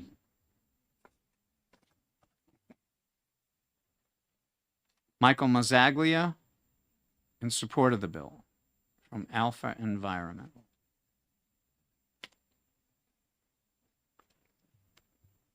Hi, my name is Michael Mazzaglia. I'm the owner of Alpha Asbestos Abatement and Alpha Environmental Services out of Manchester, New Hampshire. I've been doing asbestos work for 48 plus years. I've been around the world 4 times doing work for the federal government with the Air Force. I've seen all different regulations. I'm licensed in many states, been all in different states, including California. One of the things that's happened is we had an advisory committee at one point that we would meet and we could discuss these situations, what happened. So originally, I'm the one that put in one of the changes for an asbestos inspector to perform an inspection on projects. And it's because the terminology was it had to be somebody that was competent. Well, who's competent? And that became the problem. Now, OSHA defines competency by a certain standard. And so OSHA competence was one standard, but the state didn't recognize that standard because it was an OSHA rule, not a state rule. So anybody was able to take, these samples or pull samples from a project. My intent at the time about doing asbestos inspections wasn't to mandate that every single job had to have an asbestos inspection done. My requirement was, or my thought process was, that whoever was doing inspections would know how to do inspections. So they should be certified to do inspections. So I'm the one that started that ball as far as the asbestos inspection requirement went. So back when the rules were there and the statements were all coming out, we're required to follow the more stringent rule and regulation that's there, like Rick had said earlier. And in most cases, the federal government is more strict than New Hampshire. One of the things that I was in the process of helping them when they were rewriting the rules was to say, whatever you do, don't get into means and methods. The state of New Hampshire, if you get into rules and making of means and methods, you're going to assume liability. Because now you're telling someone that's certified how to do a project, and that's what they've gone to school for. So in order to be a supervisor in any of the states, you have to have a 40-hour certification training under the model accreditation plan. To be a worker, you have to have a 32-hour training. For an inspector, you have to have 3 days okay, 24 hours. And then every year, annually, you have to have a refresher so that you know what's gone out, what's coming in, what new rules that are coming into the thing. Anytime that you're there and you're doing these jobs, the certification requirement should be there for the individuals that are actually challenging you. So from a state perspective, you don't have that. So you have somebody like myself with 48 plus years of experience talking to someone that has no experience in that field. Now, has he been in the asbestos field? Yes, I checked into, they have asbestos field experience, but it's under a different category. It's what we used to call in our field pump jockeys. These were guys that would go out, collect air samples on a project, and they would do a visual inspection. Yep, everything looks clean. I don't see any asbestos here. Everything's good. Okay, do the air sample, pass the air sample. Okay, you can tear down. That's what what we call pump jockey's job was. That later became a project monitor in the state of Massachusetts. That terminology became from there. So this project monitor has a very limited amount of knowledge, but in each classification, in each part of our industry, there is a certification requirement. Like Red said, the designer, any schools under the 40 CFR 763 rule, you have to have all types of training to do any part of that job. If you're an inspector, you have to have that training. If you're a designer, you have to have that training. So in order to do any work in a school, you have to have that training. So now Rick, as the designer, would design the plan. That plan is now going in, and that's what we bid off of. So we bid the project based on what that design says. Now, when that design has to change, now the project changes. Now the cost changes. Now it doesn't become least burdensome. For this one school, it actually went up $15,000. So by increasing it to $15,000, the school is a nonprofit. They just didn't have that kind of money to fall back on. So they're trying to run extra money or wherever they can to raise the money to do this project or to get it done. And they had a sewer backup. And actually, I apologize, it was actually not Concord, it was the city of Manchester that this project happened. Now, Manchester decided they weren't going to clean out their drains anymore. That's what caused the problem here. So in this particular case now with these requirements that are out that New Hampshire has, we have one that is citing in the New Hampshire reg. It cites the OSHA rule. So right in the very beginning, it cites the 40 CFR rule that states that under 1910-1101, you can do what's called PACM, presumed asbestos-containing material. That presumed asbestos-containing material is saying that I'm going to assume this is asbestos, I'm going to treat it as asbestos, and I don't have to sample it because I'm going to follow all the rules, and I'm going to be doing it on a much stricter basis than if I test it. The only reason that the test would be required is if I was trying to prove something negative. Because OSHA says that any suspect material is positive until tested and proven to be negative. So it would have to prove it's not there. So now the regulations in New Hampshire are backwards. They're making people test everything. One individual that is on a different committee at the state had to have a bathroom renovated. They required him to inspect the whole house. It cost him $20,000 to inspect the whole house. That's crazy. The only thing he was modifying was his bathroom. So the only thing he should have had to inspect was the bathroom to see if there was asbestos there. Or he could have treated it all as positive and just abated it and avoided having to do any sampling. But the state does not want to allow that to happen. So this is where you have the confrontation between somebody that's been doing it for 48 years and somebody that doesn't have the knowledge, that you're battling these regs back and forth. So they're not understanding that OSHA is more strict than them, and that's the reg that's being followed. So they'll negate that and say, no, we want sampling to be done. We want an inspection to be done. Well, that's not a proper way to go. One of my suggestions would be, is in my field, my workers and my supervisors that come to work for me, it's a requirement for their job position. So they have to get their certification. Once they have their certification, then they can be hired, and then it's up to them to maintain it. Just like a driver's license. If you don't have a driver's license, you can't drive. That should be the same requirement that the state has. Anybody that are in these positions should have that certification to be in the position. If they don't have that certification, they don't belong in that position because they can't be making proper decisions to keep the state safe and to keep everybody safe so that all the regs are being followed, not just one set. Their eyes are only focused on New Hampshire, but they're not focused on all of them. As a supervisor, we have to be focused on all of the rules, not just one set. My license in the state of New Hampshire is 5 zeros and the number 4. I have the lowest number in the state of New Hampshire. My inspector number was 18. My contractor number is 25. They're all very low numbers in the state. I've been around doing this since 1976 when the asbestos all started. That whole thing happened. But for me, I think the best thing for us to do is to try and get the people that are working this certified. And we did have an advisory committee at one point, and that advisory committee would meet, and we would meet monthly, and we would go over what's going on in the field so that we would have representatives from different departments that would be there, solid waste, air resources. We would have somebody from DOJ there. And then we would have 3 inspectors and 3 abatement contractors. And we would all meet to go over what's going on in the field and what's the best way to handle that to get communication out in the field. So back in the day when Dan Spears was here and Pam Sprague was here, I did a lot of training with them when they came out to the asbestos disposal sites down in Ashua. So the certification program is already there. It's a federal program. It's already adopted. So in order to get certified, you have to have that first. Once you have that, the state accepts that. Then they take and they give you a certification on the state level. And that's all states do the same thing. That falls under the model accreditation plan. So first you're certified through the EPA. Then once you have that, then the state says, okay, we'll certify you because you have that certification. That's what I believe should be done in the state. Any questions? Will you take questions? Yes, he says he will. Representative Nab. Thank you, Mr. Chair. Thank you for taking my question.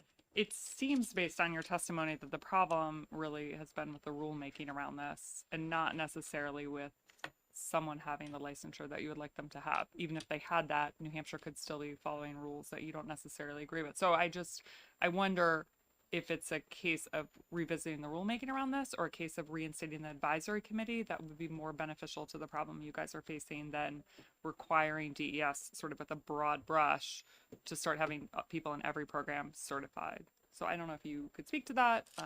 I think it's threefold. I think you hit the nail on the head. I think you need to instill all of it. Because the certification for the individual on the state level, by him having that certification, he's going to have a broader view. He's going to say, okay, what's more strict? If he knows, okay, the federal government's more strict, that's going to happen. If they're going to go in, and as it stands now, they're not even certified to go into a work area. The supervisor in the federal rule, which mandates is stricter than the state rule, can stop anyone from entering that work area. Even though the state says, the EPA says, hey, state of New Hampshire, we're going to give you immunity. We're going to let you go do this. It still falls upon the supervisor that's allowing people in that work area because he's assuming liability. I've had in the past individuals come into a work area and they would have their respirator on upside down because they didn't know how to put on a respirator. How do you know this person's medically cleared to even wear a respirator? So there's a lot of things that are involved in that these individuals don't have. And not only that, we as contractors on the other end of it don't know what they have. How do we know that they don't already have asbestosis? Now they're going to come in the work area and say, hey, I was exposed in your area and I'm going to sue you. So it opens a very vast door of liability for the contractor. That's why the EPA said, supervisors, contractors, you're responsible for that work area. Anybody and everybody that goes in that work area shall be certified or they shall not enter. And that's what that rule came from. So I think it's threefold. So I think you're right. We need the advisory committee back. We need the rulemaking to be adjusted that it's not a mandate for inspections. Like I said, I opened that door. Now I regret opening that door because I opened it so that it would be only when it's being done, it's done by somebody that's certified. Because the PACM rule, presumed asbestos containment rule, is more strict. So if I'm assuming it's asbestos, I'm already in the worst case scenario. And asbestos comes into 2 categories, friable and non-friable. Friable means can be crumbled, pulverized, and reduced to powder by hand pressure. So a ceiling tile is a friable. I can reduce it to powder by hand pressure. A floor tile is a non-friable. I cannot reduce it to powder by hand pressure. The project in Manchester where the sewage was an issue was a non-friable project. Yet we set it up full-blown like a friable project and took it way off base. And that's why it cost so much more money. And then there was a small area, it was 24 square feet of floor tile and a little bathroom. The tile was already popping up off the floor. We were going to go in and use heat guns to remove the rest of the tile. And we were told, no, you can't. We've got to make that part of your work area. So you know what? It's still there because we did not make a tunnel to get to that little area to abate it. So it's still in the school. It's still there, where it could have been done by this method, because DES also has a rule. It's called the 1025 rule. If it's less than 10 linear feet or 25 square feet, you don't even have to notify them. You can remove it, contain it, clean it, do it, be done, send them in the paperwork that it's done, and you're all set. In one particular case, I don't want to speak for Mr. Nunes, but he had notified them that there was a change in it of the 25 square feet, and they said, no, we want a whole new notification. That affected me. Now I have to re-notify. Now I got to pay another fee. So every time I re-notify, it ups that ante another $25. Now, who does that go back to? To the consumer. So that's going back to the customer. So that's why there's so much aggravation out there right now with a lot of the contractors because of these changes.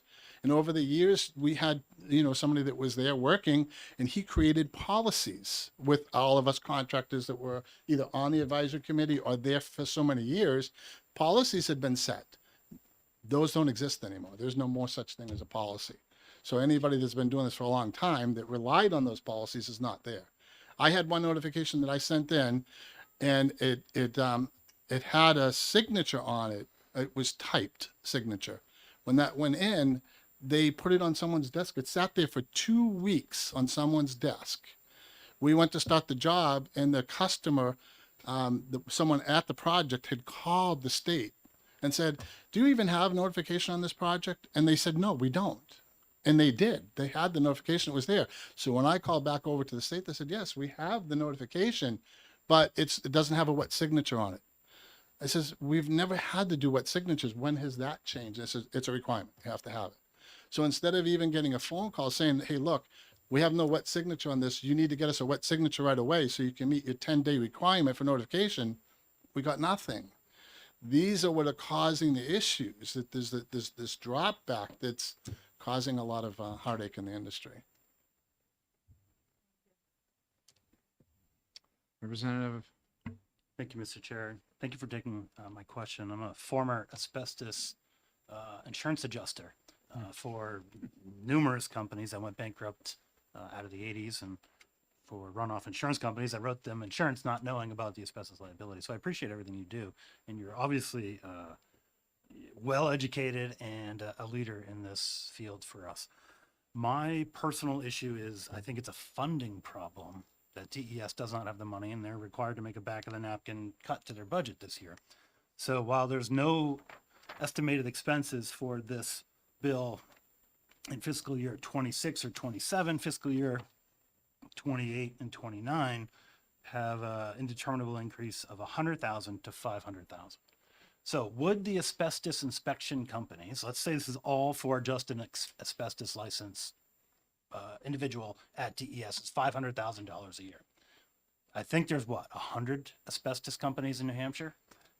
Would you be willing to pay $5,000 extra a year to support a licensed person working inside of DES? No, because I don't agree that's the way that they should be certified. I think the way the individual should be certified is just like we do in our industry. In order to be in that position, you have to be certified, which means that it's on you as an individual to get that certification. So whatever you're going to do in that department, you should be certified for. And if you're not certified in that department, you shouldn't be there. Because how can you have a non-certified person come up and talk regulation to me? He can't do it. He just can't do it. Follow up. Thank you, Mr. Chair. Thank you. I have no idea what these individuals are paid at DES, but my guess is nowhere near what a certified individual would be paid. And I'm trying to find the funding to pay for these individuals of the education level that you're seeking. So for the initial training for a supervisor is about $500 for your initial training. After your initial training, that's about $150 a year for a refresher. We have to pay that as individuals to work for any company. We have to pay that. There should be no difference on the state level. If they're going to work in that department, they need to know what they're doing in that department. Not only that, if they cannot even wear a respirator, if you can't tell that they've had a physical, how can you let them in a work area? You're assuming total liability.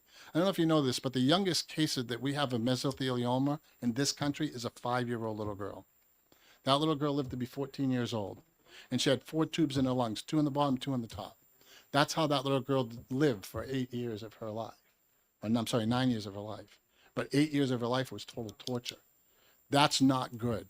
So we need to collectively make it work so that these guys can be certified and they know what they're doing in the field. Because it's not fair for a contractor that's been doing this for years to be challenged by someone that doesn't know what they're doing, or for the state to assume liability on a job where a design plan was written which was foolproof for that job. That designer's license and his certification said that's what job had to be done. So for the state to come back and say, no, you can't do that, that's absurd. I'm sorry, that's absurd. It should never, ever in a million years happen, because it's never happened in the past. But now it is. Representative DuPont, you had a question? Thank you, Chairman. So what's the cost of being certified? If I wanted to go and be certified in asbestos removal, what would it cost me to attain licensing certification? Your initial would be $550 for your initial certification, and then annually $150. That's the cost of the classes. That's the cost of Of course, the time I would spend the 3 days in the classes. 5 days. or 5 days in for classes. supervisor. Yeah. Yeah, it seems reasonable to send someone from the state to do that. Rather, I don't see the $100,000, $500,000 a year thing. I mean, if I'm working for the state, I'm getting trained. We send firemen to get trained. They don't increase their pay by $25,000, $30,000, $40,000 No. when they get training. So I just see it as a training thing and maybe some rulemaking. Well, we're going to hear from Yes, DES. all right. We'll see what And- Adam Crapo And has my to say. understanding is that some of the individuals have previously been trained, but they're trained in certain aspects. And that would be my suggestion to you. Have them trained in certain aspects. So if someone's trained in inspections, that's what that person should be doing. Because don't forget, you still have another division at DES, which is your enforcement division. So these individuals that you have at DES Air Resources right now, they're just like the go-to guys. They go out and just say, is everything okay? That's what they're supposed to do. And if they see something wrong, they're supposed to go back and report it to enforcement. And that's what I think is not happening anymore. So I have one question for you. Sure. You've read the bill? I've been informed of it. I read through some of it, but Okay. not the whole thing. So I would definitely read through it. And then if I have other comments, I can pass them back. All right. Well, Is that thank you. Any more questions for our speaker? Having none, thank you for your testimony. Mr. Crapo from DES. Good afternoon, members of the committee. My name's Adam Crapo. I'm the Assistant Commissioner at the Department of Environmental Services. The department doesn't take a position on this legislation. However, we'd like to offer some information for you all to consider. We see, at least in the first section of the bill, it says DES shall seek to, through recruitment and retention efforts, training, or state contracting to ensure. So we had our attorneys look at that, and we believe what that means is we would have to include this as part of our preferred qualifications, not necessarily as a requirement for hiring an individual. So we're largely okay with that piece of it. However, we do think it could be a little bit clearer in how that's worded. And I'd also want the committee to keep in mind that this is for all of DES. It's not just for asbestos. I know you've heard from a couple of asbestos contractors today. This is for all of DES, and we have a lot of different certifications, but we also, the way the bill is currently written, and I've worked with Representative Kesselring quite a bit. So there are some changes that could be made, and I think he's in agreement. I don't want to speak for him to some of those changes, but the way it's worded now, we don't regulate wetland scientists or engineers, but if we require it as part of a rule, or we require it as part of a some sort of requirement on a plan, maybe need an engineer to stamp a plan, we would need the people who are reviewing that to be an engineer or whatever that is, which could be hundreds of different certifications. So we don't think that is doable, and that's what the fiscal note's based on, is trying to figure out how how we would certify all of those. And just in asbestos, I have Ray Walters here with me and Mike Fitzgerald. They're both from DES in our air division. Just for asbestos, we have at least 8, likely more different certifications that we have. And we have 3 staff that go into the field. So each of those 3 staff, presumably if they're doing all of these types of jobs, would need to be certified in all 8 of those categories. And so that's the way we read the bill, and that's why we have a fiscal note. It probably could have been higher, but it's hard to estimate. So we gave it our best shot, I guess. I do want to thank the sponsor. Representative Kesselring has been extremely responsive to me, to the department, and he has tried to work through some of these issues. And we did provide some feedback on language. I think after reviewing the bill, there's definitely some more work that needs to be done. I know he has some of those, but we'd be interested in helping the committee get to a better spot on this if it's the will of the committee to pass something. I think as I just spoke about, I think the language about, which programs are subject to this is important. One thing that we'd want to clarify is it everything under the sun, or is it just things that we have a license or certificate that we regulate? So asbestos is a good example. We have septic system designers, septic system installers. We actually regulate and give those people certificates or licenses. Those are things largely we would be amenable to having a certified person in those programs. And a lot of cases we do. It's in asbestos specifically, we don't have anyone certified, but a lot of the folks that have been in those programs have extensive industry experience. And so they have been certified in the past.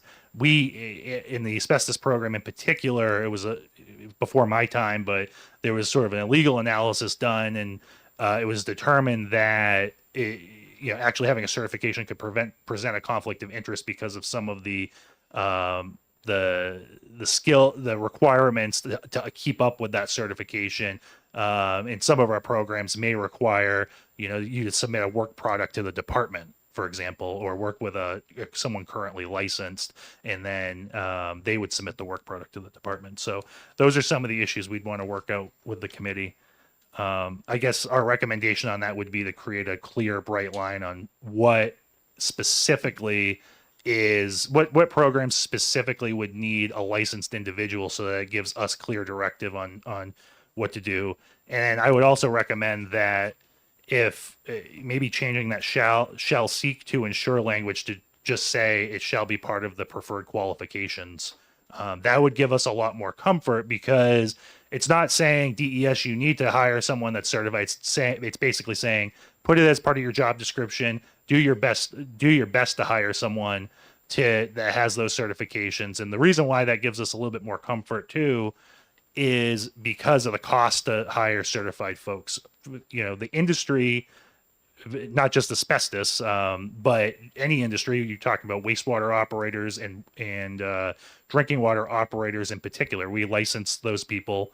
They are in high demand. And so having that operator certification is extremely marketable right now. We are having a hard time finding, we do have it as part of our preferred qualifications, but we do have a hard time finding those folks. So making it almost like a do your best effort to get those folks, but it's not a requirement, would be our preference.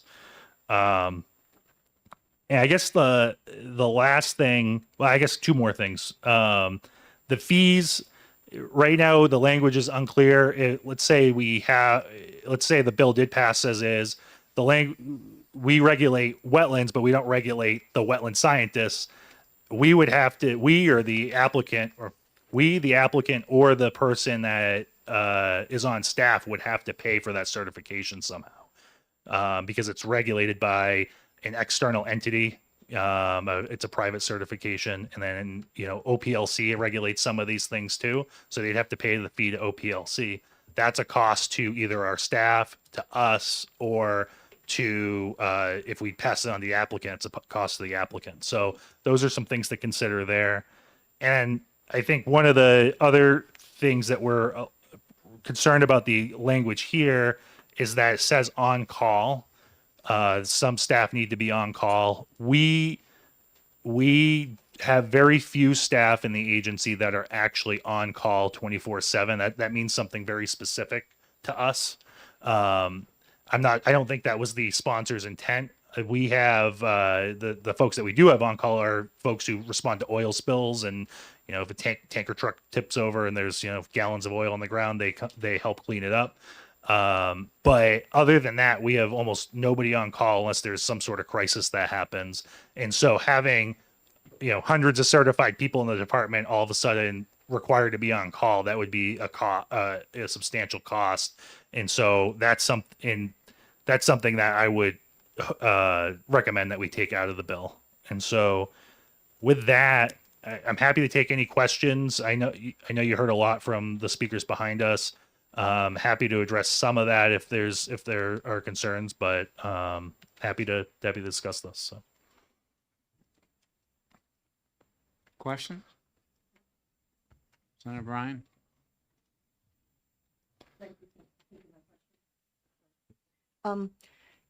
Back to specifically to asbestos, how many asbestos cases a year are dealt with?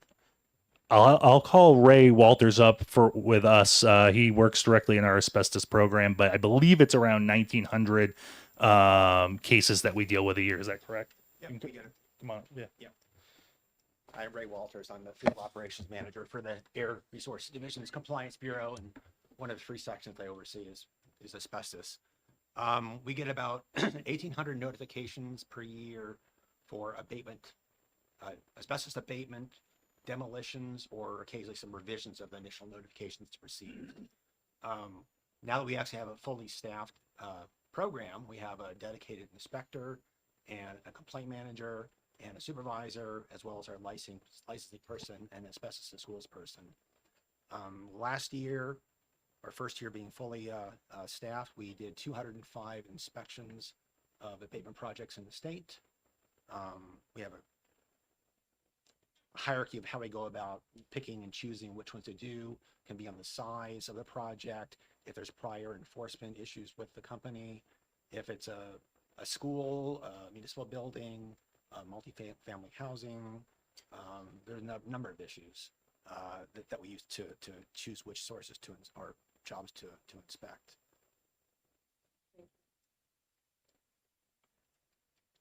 Representative Darby? Thank you, Mr. Chair. Thank you for taking my question. Definitely what I heard from the contractors about the inspectors not being able to enter the work site was concerning to me. Can you comment on that and tell me if there is a problem there, if that can be resolved through rulemaking? So we don't agree with that interpretation. We do enter work sites all the time, and the reason for that is to ensure that the containment's set up right, that things are done in accordance with our requirements, but also federal requirements. And so we don't believe that there's a problem there. This is the only. I mean, this specific site is the time that we've heard about someone having a concern about that, but we've had our attorneys look at it. We don't have any concern about that. Follow up. Thank you so much for Mr. Chair for the follow up. We also heard about a prior advisory committee. I was wondering if you could provide some comments on that, why it was disbanded, and how contractors or the contractors can recommend changes to the rules that they have to abide by if that advisory commission doesn't exist. Sure. So the advisory committee is well before my time, and I may have Ray speak to that in a moment. But and I think it may have been before his time. Before my time too. But I guess what I would say is we have to go through JLCAR for all of our rules, and so that requires a public process. And oftentimes at DES, certainly in the last few years that I've been there, and even before that, we do as much as we can to ensure that the public and the folks that we regulate, because aside from some other very few other state agencies regulate as many folks as we do. We regulate a lot of different industries, a lot of different individuals. So it is our responsibility to ensure that they are aware and that they're able to have meaningful impact on what we're doing when it comes to rulemaking. And so JLCAR has a process. We follow that process, but then we go well above and beyond. A good example is this last rulemaking, which did increase some fees to level out to ensure that we could pay for the program. We sent out surveys to all the contractors to ask them how we're doing. You know, are there any recommendations that they have on rules that we could put forward, things of that nature. And you know, the other thing I'll mention too is we have a general. I think we're the only state agency that does this, and I don't want to toot our own horn too much, but we have a general customer service feedback mechanism where we tell people all the time. It's on the bottom of every email address, every final action that we send out, everything to write into us and let us know how we're doing and rate us. And even though that we're in a regulatory entity and we do go out there and we generally tell people they need to do something a certain way because that's what we're required to do by federal law and by our own state law. We routinely get an 80 to 90% positive rating routinely. I mean, we've done it. We started in 2024 and every month it's around that percentage. And then and then for the folks who are not satisfied with our service, we go in and we try and figure out how can we make it better? How can we improve? And so anyway, I think there's a lot of different ways for people to give us feedback and to weigh in on how things are done at the agency. So I'll just leave it at that. But Representative Sargent. Thank you, Mr. Chair. Our former RSA 141-E:5 established the Asbestos Advisory Committee, which was repealed in 2010. So that's what I know. If it seems like a good idea to have this Asbestos Advisory Committee, would you support such legislation? I don't think we would be opposed to it. I mean, as I just mentioned, we try to get as much feedback as we can. I think we do a really good job now, but we can always do better, right? I mean, if the industry, and I'm not talking about one or two contractors, if the industry wants this, we're happy to do it, and we're happy to have everyone sit down and tell us how we're doing and have quarterly meetings and do all of that. So happy to work with the industry as much as they desire it. So yes. Yeah, go ahead. Yes. Mike Fitzgerald, I'm the Assistant Director of the Air Division. With relative to stakeholder processes and so on, I just wanted to point out, we routinely, prior to rulemaking, used to hold stakeholder processes. We would gather all affected individuals who were interested, take a lot of information from them, share drafts of rules, etc. We had a legislative audit a few years ago, and we were informed that we were violating some state rules by doing some of that. In particular, if we asked people to vote on, suggestions, that sort of thing, we'd have 30 stakeholders, and 20 of them would agree and 10 not, and that sort of thing. So that legislative audit changed, but in general, we always, especially in the Air Division, prior to major rulemakings, we conduct stakeholder processes. We share information with people. We're not able to again have a lot of back and forth. And then, as Adam mentioned, when we do develop rules, the rules all go through a strong public hearing process. We notify individuals that are affected. We do a lot of outreach, and those rules go through a specific public notification and hearing process, and then ultimately do go to JLCAR for ultimate approval by the legislature. So, as Adam said, we do try to strongly receive stakeholder input and incorporate it to the best that we can within the rules that the legislative audit has laid out for us. And I'll just add an additional layer of oversight for us and it's somewhat unique to DES, is we have the 4 environmental councils. So we send all of our rulemaking to our environmental councils. We have one for air, we have one for waste, we have one for water and wetlands. So there's 4 different ones. And we send the rules there, and then they have a public process and they weigh in, and those are comprised, they're GNC appointees, they're comprised of people in the industries that are affected. So that may, and again, I wasn't around here in 2010, but my guess, and it would be a large guess, so I'm pointing that out, is that we have a lot of public process already. So I don't know if that'll help, but again, certainly welcome to do it and work with the industry even more than we already do. So can I ask before you guys leave, if the 2 air representatives that spoke, can you fill out a pink card so our clerk can have you in the record of the pink card, both of you? I thought is there any additional handouts, Mr. Oh, yes, Crapo, I have, you yes, but I apologize. We did send it by email. I have handouts for everybody. I don't know if you want to circulate those. It's the same letter you sent by email.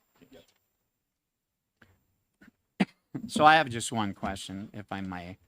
The asbestos gentlemen seem to be the speakers today, and I heard your air person talk about what you currently have their staff that are licensed. He seemed to have a problem that he submits a plan and the person reviewing it and commenting on it may not have been licensed. If he submitted a plan today, do you currently have a licensed person that could properly review the submitted plans? They're not certified, because again, we certify this industry, right? So we give out, DES gives out the licenses and certifications. We historically have not had people officially licensed because we would basically be licensing ourselves.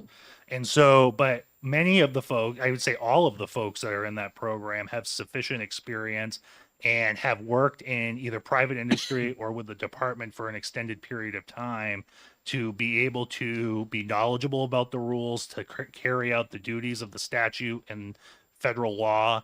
So I don't know if that answers your question, but that's what we have currently.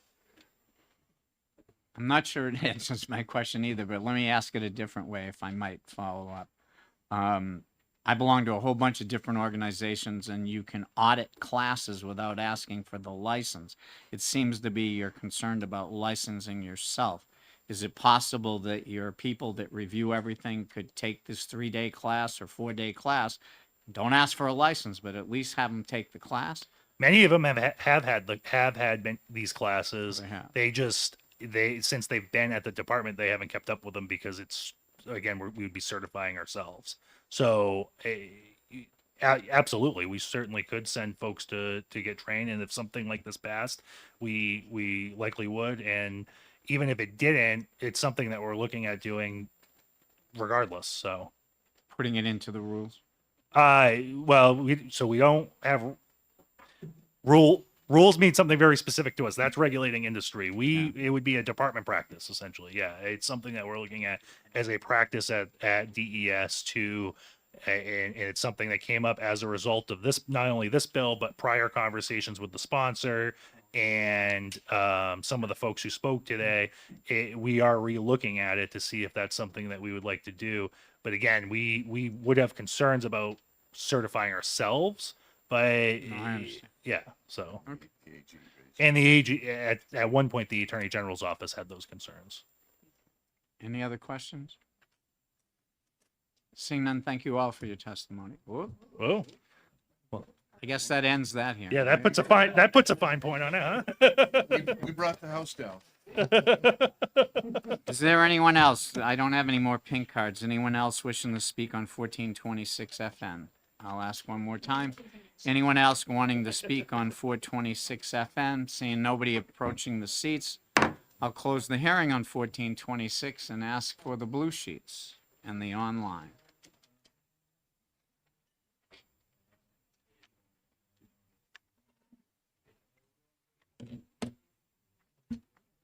Go ahead. Mr. Chair, there are 2 in favor on the blue sheets and 2 in favor online and 1 opposed. Thank you very much, Representative Sargent.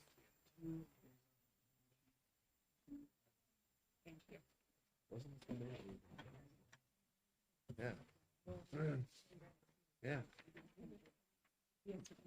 Yeah. And I know we're about 10 minutes late to start the Bill 1440 FN, but I see the prime sponsors here. I'm going to do some indulgence and speak with him for one moment because I think he has something to tell me. So we'll start that momentarily.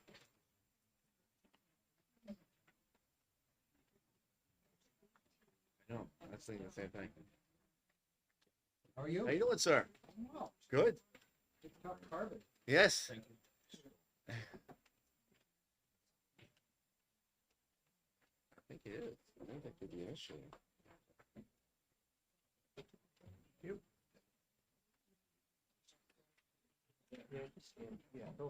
Go get you. Yeah.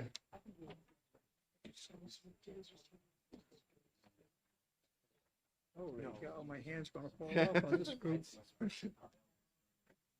Thank you.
Yeah.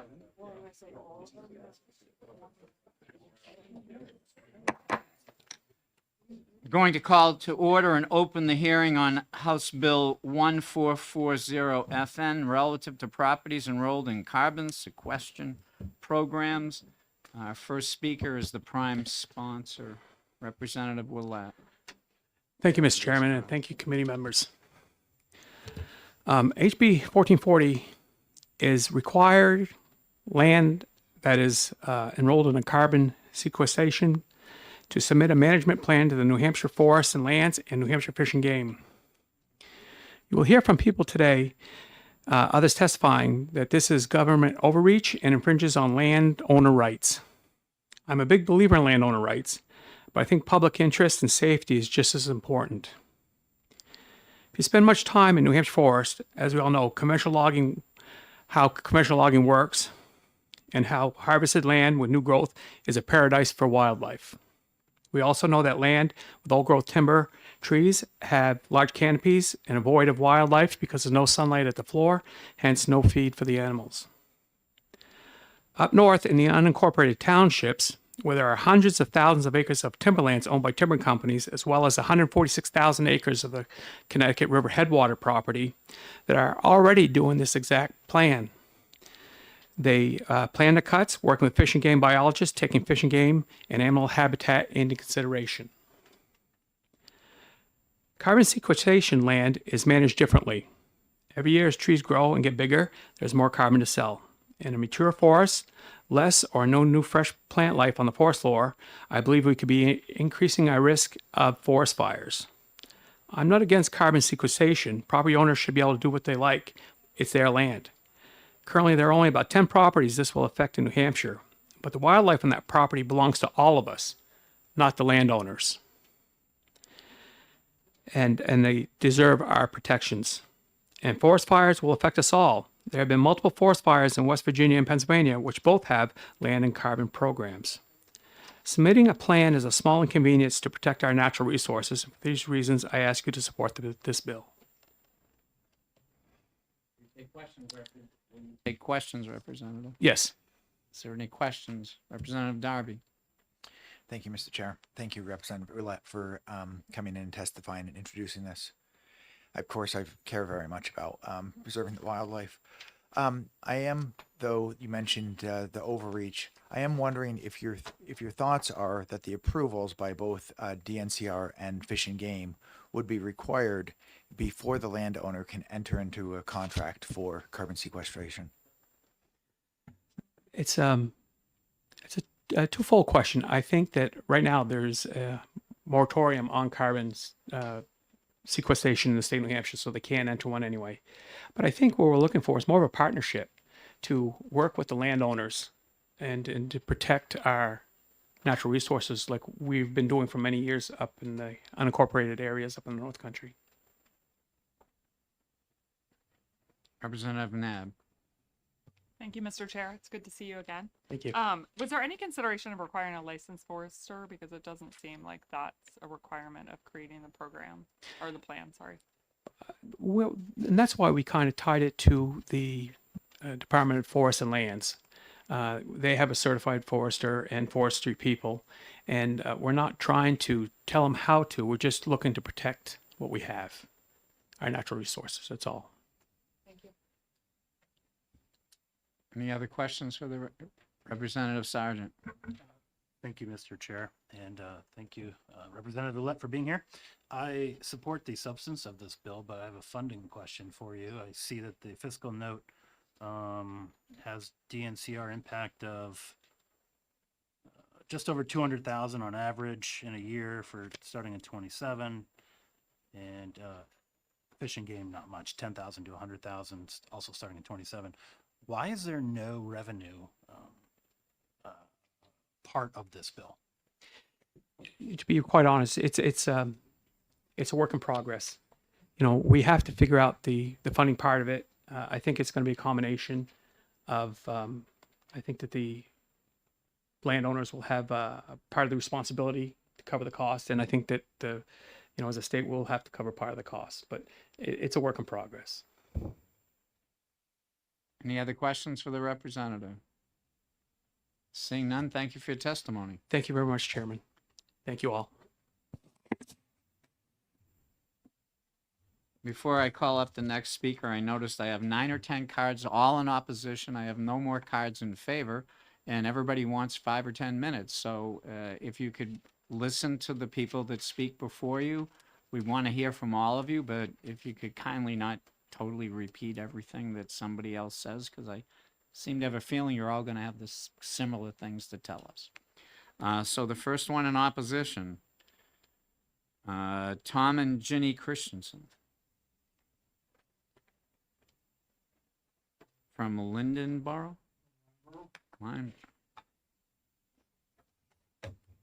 High Ridge Tree Farm. Yep. Very good. Thank you for coming. Thank you very much for allowing us to give our testimony. This is my husband, Tom Christensen. I'm Ginny Christensen.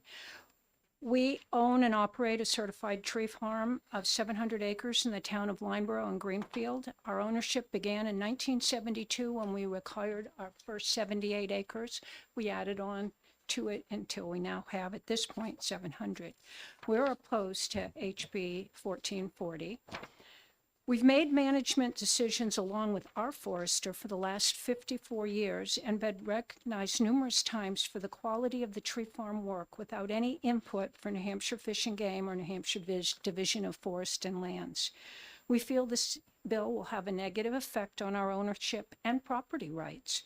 It takes the management decisions away from us and gives them to the state. We have no idea what the state will require in their forest management plan, which we would be required to follow if we decided to pursue a carbon contract, or what would even happen in the future with further on new people at the different bureaus. We've just paid our forester to update our management plan in 2025. This plan is 107 pages long and has to be updated every year, addresses wood, water, wildlife, and recreation, which is a requirement in order to remain in the tree farm program. And it also conforms with the current use program under forest management and allows us to remain in the recreation category, in which we allow public access to our tree farms. And if you want to see any really nice wildflowers, come see us in July. There are many thousands of acres in New Hampshire that participate in the current use program and support all of the recreational opportunities in the state for the public. We find it interesting that the sponsors of HB 1440 are all from Coos County, which is perhaps the largest beneficiary of the current use program, RSA 79A. The current use program is in jeopardy if this bill were to pass. For over 50 years, it has been recognized as the most important program for maintaining open space. This proposal is also in conflict with legislation passed last year, which set up a commission to study the whole issue. Let the commission, HB 123, do its work, please. Thank you. Thank you. Will you take questions? Oh, yeah. Any questions for our two speakers? Representative Nab? You have a question? Thank you, Mr. Chair. Thank you for taking my question. Are you enrolled in the carbon sequestration program? No. No. Okay, thank you. We have gone to not hearings, but informational things and looked at it. Yes. All right, thank you. Anyone else have a question? Nothing here, nothing there. Well, thank you for your testimony. Appreciate it. Also opposing, Jeff Coombs from Sandwich.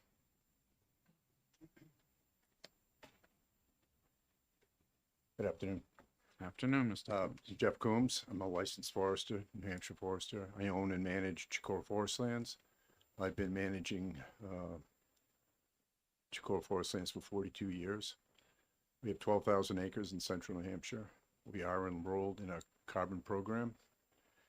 We have extensive management plans that we've kept up to date over the last 4 and some odd decades. And as Jenny and Tom said, in order to maintain a tree farm, you have to do certain things to maintain your tree farm license with wildlife and all the best management practices for forestry. So all these bases are covered. We harvest and have harvested since in the last 4 decades, about 3,000 cords a year, which is the annual growth on our property. We'll continue to do that with this carbon program. So the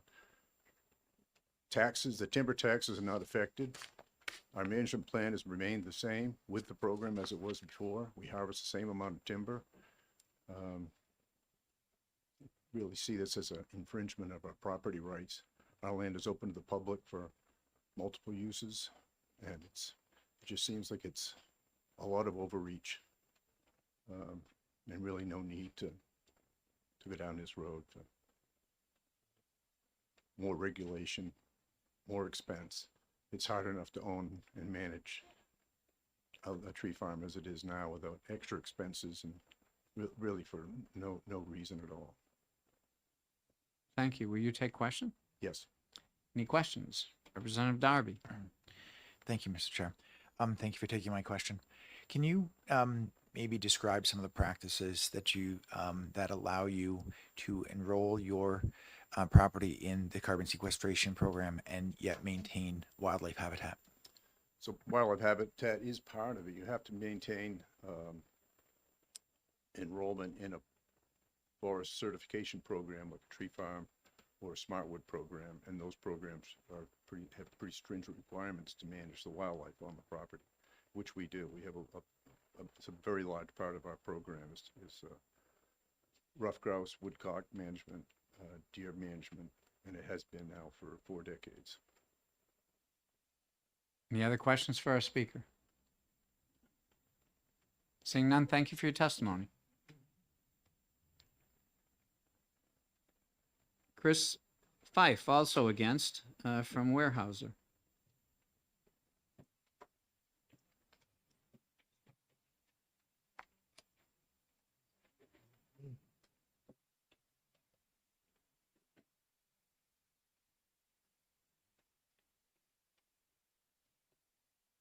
On deck is Tom Thompson from Thompson Tree Farm.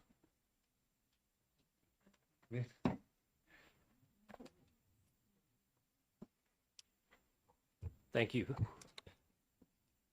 Representative Harb, distinguished members of the House Resources, Recreation, and Development Committee.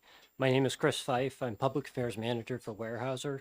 I'm also a member of the Carbon Sequestration Program Study Commission representing the New Hampshire Timberland Owners Association.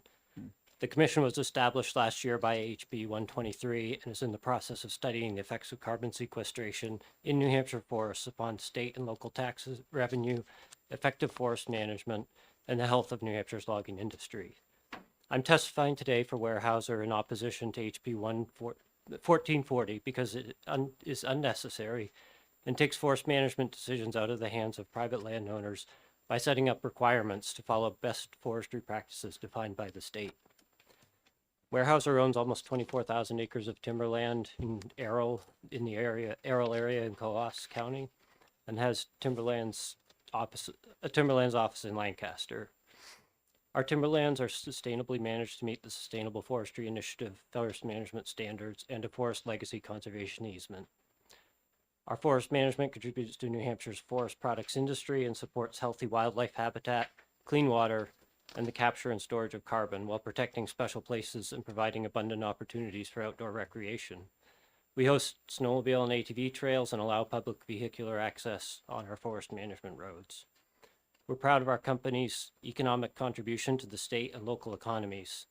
This was quantified in the 2022 Working Lands Study, which I've included on the back of this packet. The study was done by on behalf of the New Hampshire Timberland Owners Association by Plymouth State University and Innovative Natural Resource Solutions. It found that every acre of private New Hampshire timberland contributes $1,282 annually in recreation value and $384 annually in timber value to the state and local economies. Weyerhaeuser does not have a carbon sequestration project on our timberland in New Hampshire. However, in 2023, Weyerhaeuser registered at the Kibbe Skinner Forest Carbon Project in Maine with ACR, which is a carbon registry. Located on 50,000 acres of our timberland in Maine, we cited this project to maximize working forest benefits. The forests remain as forests and their benefits remain unchanged long-term. Kibbe Skinner will continue to provide environmental and ecological benefits, important wildlife habitat, a working forest economy, carbon storing wood products, recreation and renewable energy from a legacy wind project that is on that same area. The project area continues to support high quality brook trout fishing, big game hunting for white-tailed deer, bear, moose, and excellent upland bird and rabbit hunting. HB 1440 is unnecessary because the forest carbon registries that certify landowners' forest carbon sequestration projects must follow specific science-based methodologies which require sustainable management. I've referenced that the ACR standard in this letter. You can read that. We meet the requirement through our third-party certification with the Sustainable Forestry Initiative, which requires us to have, I quote, a program to incorporate the conservation of biological diversity, including native species, wildlife habitats, and ecological community types at stand and landscape levels through the use of best scientific information, including the incorporation of research results, and, quote, development of criteria and implementation of practices as guided by regionally based best scientific information to retain stand-level wildlife habitat elements such as snags, stumps, mast trees, downwoody debris, den trees, and nest trees. So landowners develop their forest carbon projects to meet those sustainable forestry objectives. HB 1440 is also unnecessary because current law protects sensitive sites through the basal area law, notification of minimum wetland impacts, and the notice of intent to cut. Foresters and loggers also implement recommendations from best management practices for erosion control on logging jobs, a publication that's put out by the New Hampshire Division of Forests, and that help to prevent and minimize erosion and sedimentation. HB 1440 is an infringement on private property rights, we feel, giving the Division of Forest and Lands and New Hampshire Fish and Game authority over forest management decisions. The bill introduces vague terms of best forest practices and habitat protection, leaving it up to the Division and Fish and Game to define this forest management. As a large forest landowner with timberland across New England, in Maine, New Hampshire, and Vermont, we have experienced the unintended consequences of implementing this type of state oversight of forest management on private forest lands. Barriers to addressing forest health issues, inability to react to changes in timber markets, and inflexibility for meeting wildlife management and recreation goals. Finally, the Carbon Sequestration Program Studies Commission should be allowed to do its work. The Commission has held 3 meetings, but have yet to hear from a forest landowner with a carbon project or a carbon project developer. We still have much to study.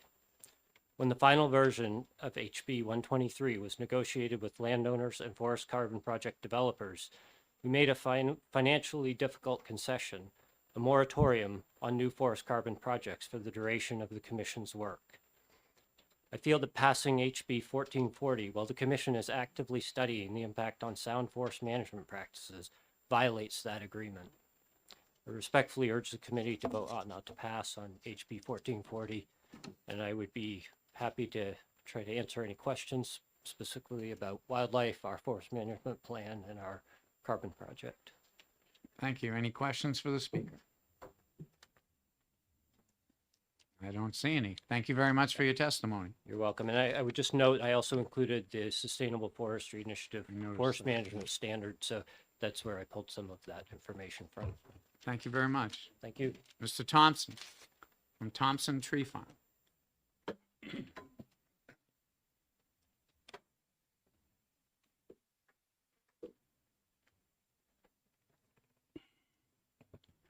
Thank you, Mr. Chairman.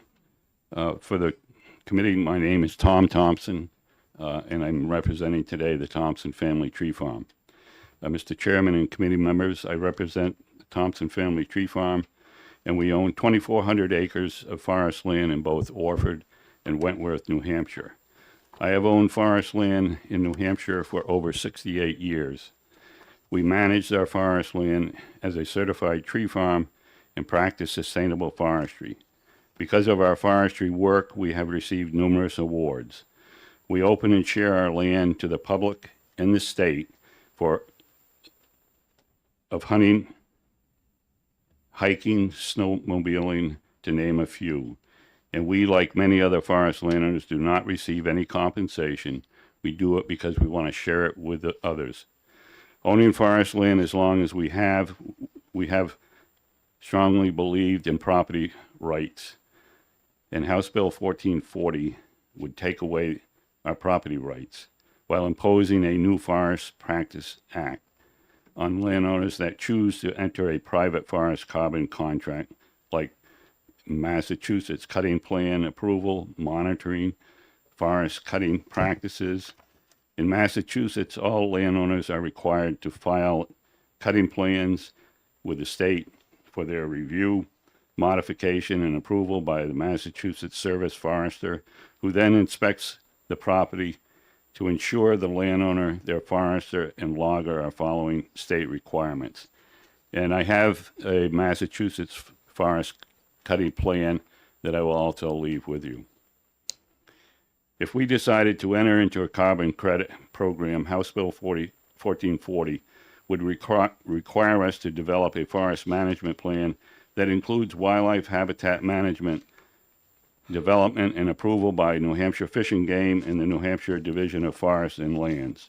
Furthermore, the plan would need to comply with the best forestry practices as defined by the state. And the state will monitor my property through on-site inspections. Although we are not participating in a forest carbon program at the time, this bill expansion of the state's regulatory power over landowners is clear an infringement of private property rights.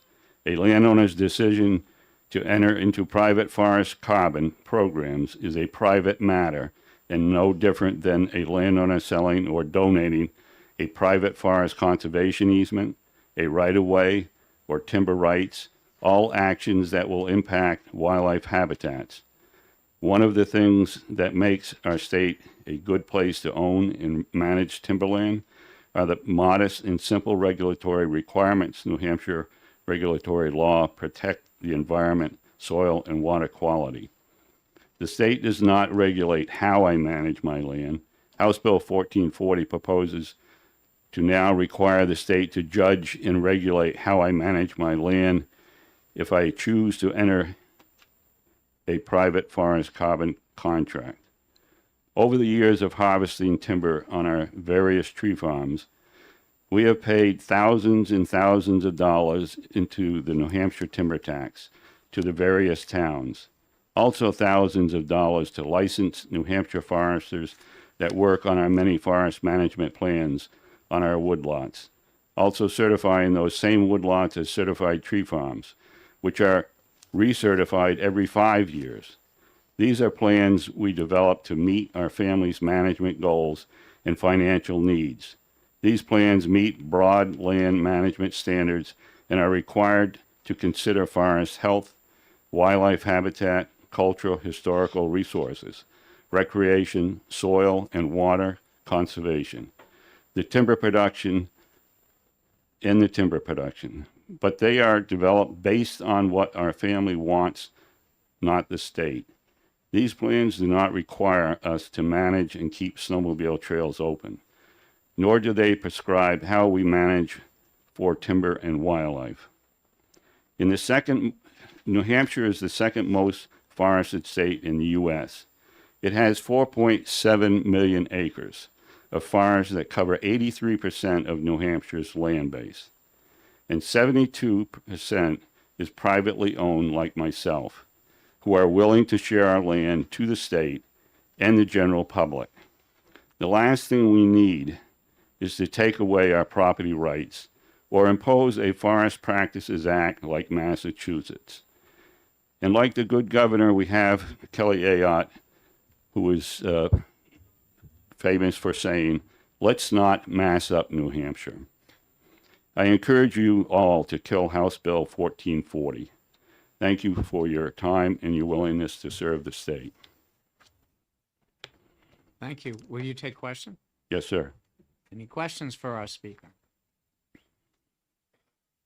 I don't see any. Thank you for Okay. your testimony. Right. Next up, Scott Reiner from Errol, New Hampshire. Scott?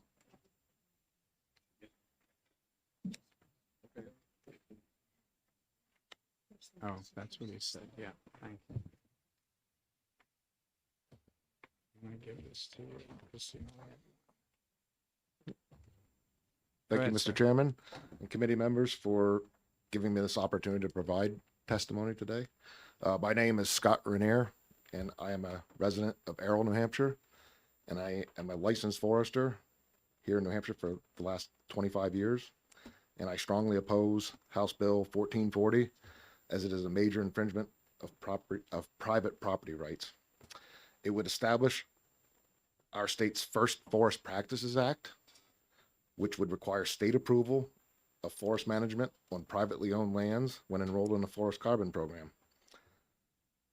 Currently, the larger landowners up in the northern part of the state work with both New Hampshire Division of Forest and Lands and Fish and Game Department in really an informal manner and a professional manner.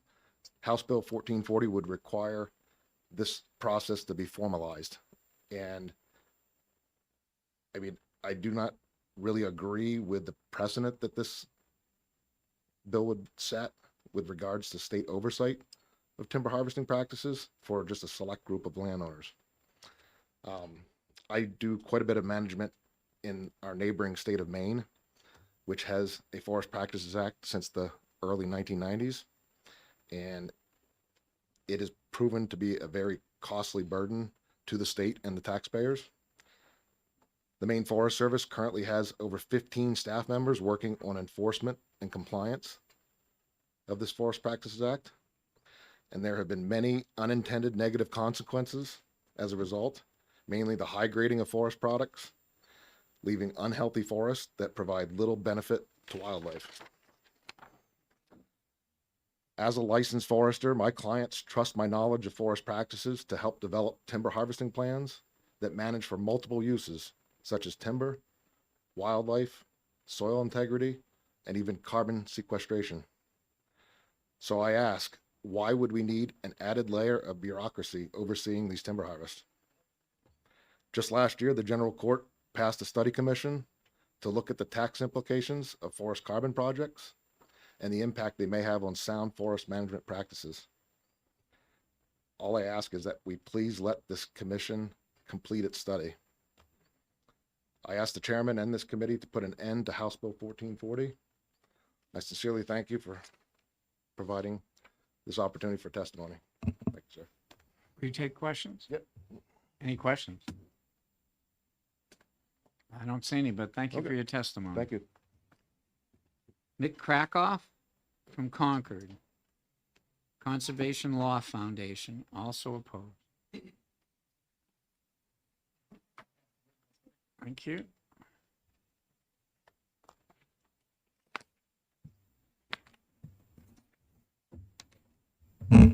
Good afternoon, Chairman, and committee members. My name is Nick Krakoff. I'm a senior attorney with the Conservation Law Foundation. I appreciate the opportunity to testify today here in opposition to HB 1440. CLF is a nonprofit environmental advocacy organization that works in New Hampshire and across the region. I've also handed out written testimony today, which provide more detail. I'll be very brief because a lot of what I'm going to say has already been said today by folks that are much more knowledgeable about this issue and probably more convincing than me. But I will note again that HB 123 from last year, it set up a commission to study the issue, so this bill is completely unnecessary. Second, carbon sequestration programs are in essence private agreements between a landowner and another party regarding the landowner's privately owned property. But HB 1440 seeks to interfere with these private agreements by establishing onerous new requirements for any landowners seeking to enroll their privately owned property into a carbon sequestration program. As has been noted, one of the most onerous provisions included in HB 1440 would allow the Division of Forests and Lands and Fish and Game Department to conduct periodic on-site inspections on lands included in carbon sequestration programs. These stringent new requirements interfere with private contractual rights and are really the opposite of live free or die. The onerous new requirements included in HB 1440, they were not required for any other land uses, and it's really illogical for HB 1440 to establish burdensome new requirements for lands enrolled in these programs, where there are no other requirements for any other land uses out there. This is especially unreasonable and illogical where, many carbon sequestration programs, they merely prevent forest land from being converted into non-forested land or increase forest resilience and tree coverage. So for these reasons, I urge you to vote inexpedient legislation on HB 1440, and I'm happy to take any questions. Start with Representative Bridle, then Representative Darby. Thank you, Mr. Chair, and thank you for taking my question. These carbon sequestration contracts can vary widely. They're privately negotiated. Is there any current mechanism for the state to review, understand whether these agreements could include penalties or incentives that would conflict with responsible forestry, wildlife protection, or public safety objectives? I'm not aware of any, but there generally are registrations out there, so this state could probably figure that out from those, but I can't say for certain. Thank you, Mr. Chair. Thank you for taking my question. As an attorney, would you see that this bill allows the state to potentially reject an existing carbon sequestration program that is in place where they don't agree with the management plan and ultimately undo a private contract?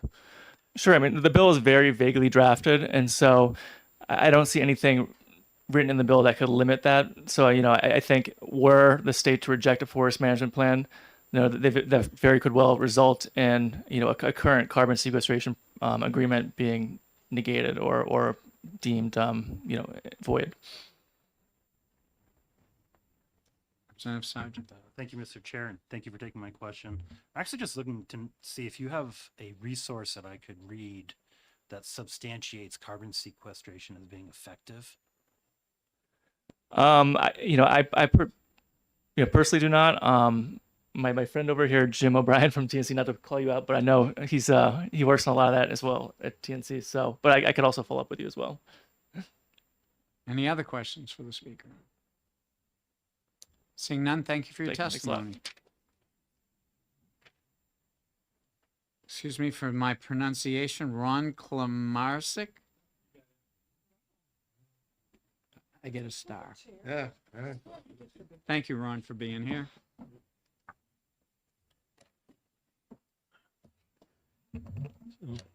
Hello, Happy New Year.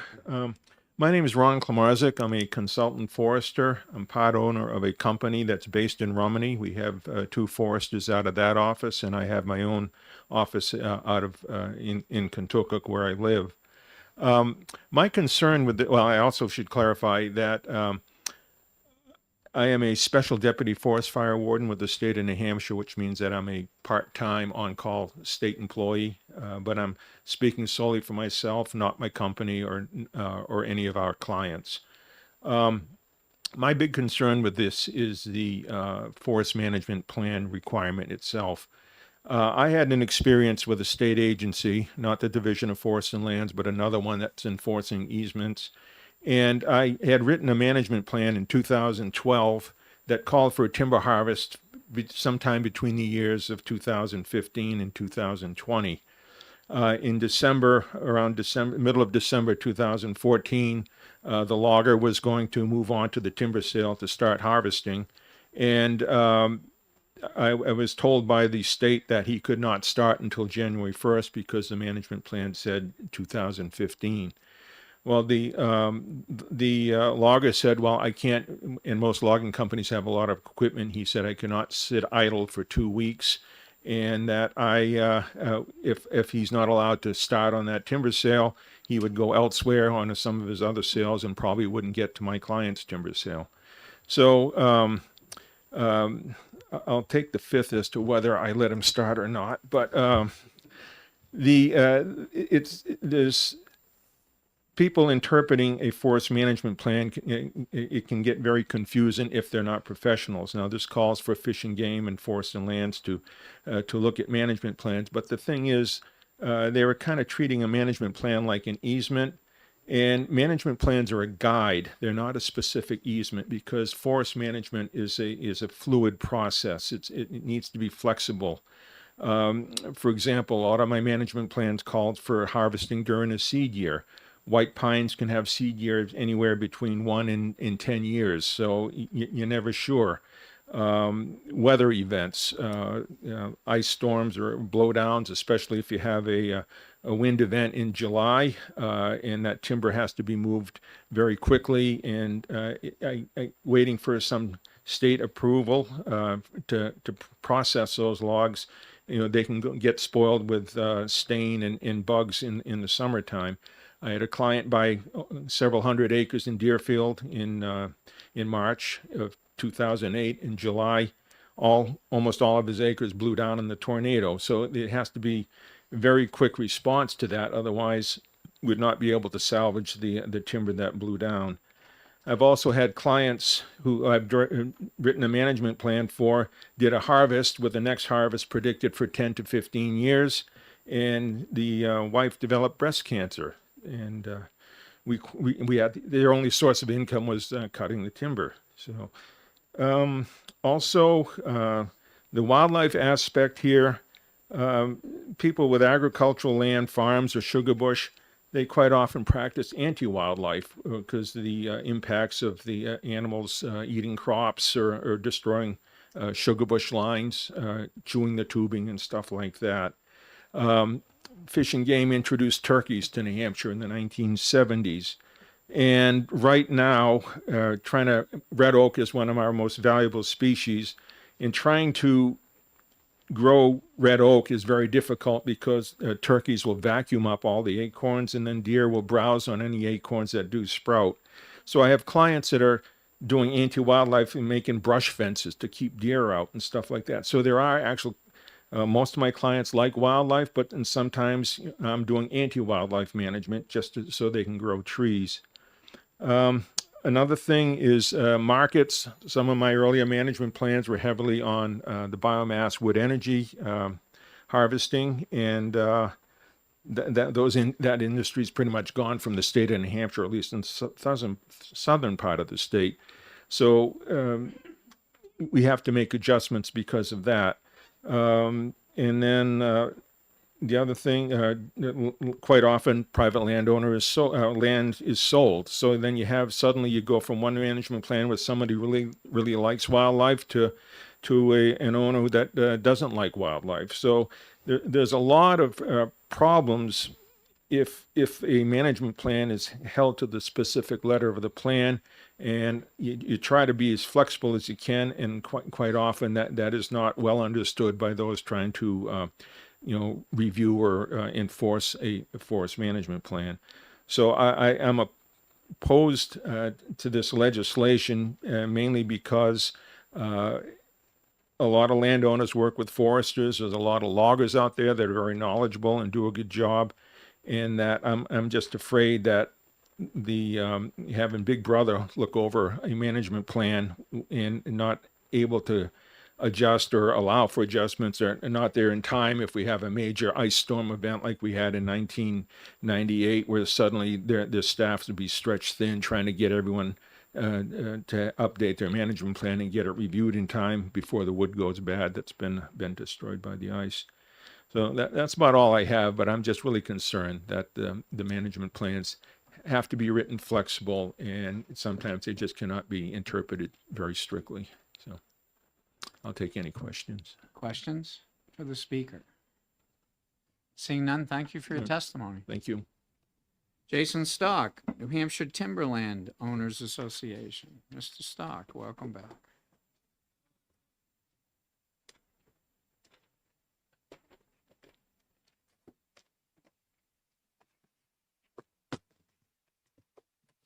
Here we go.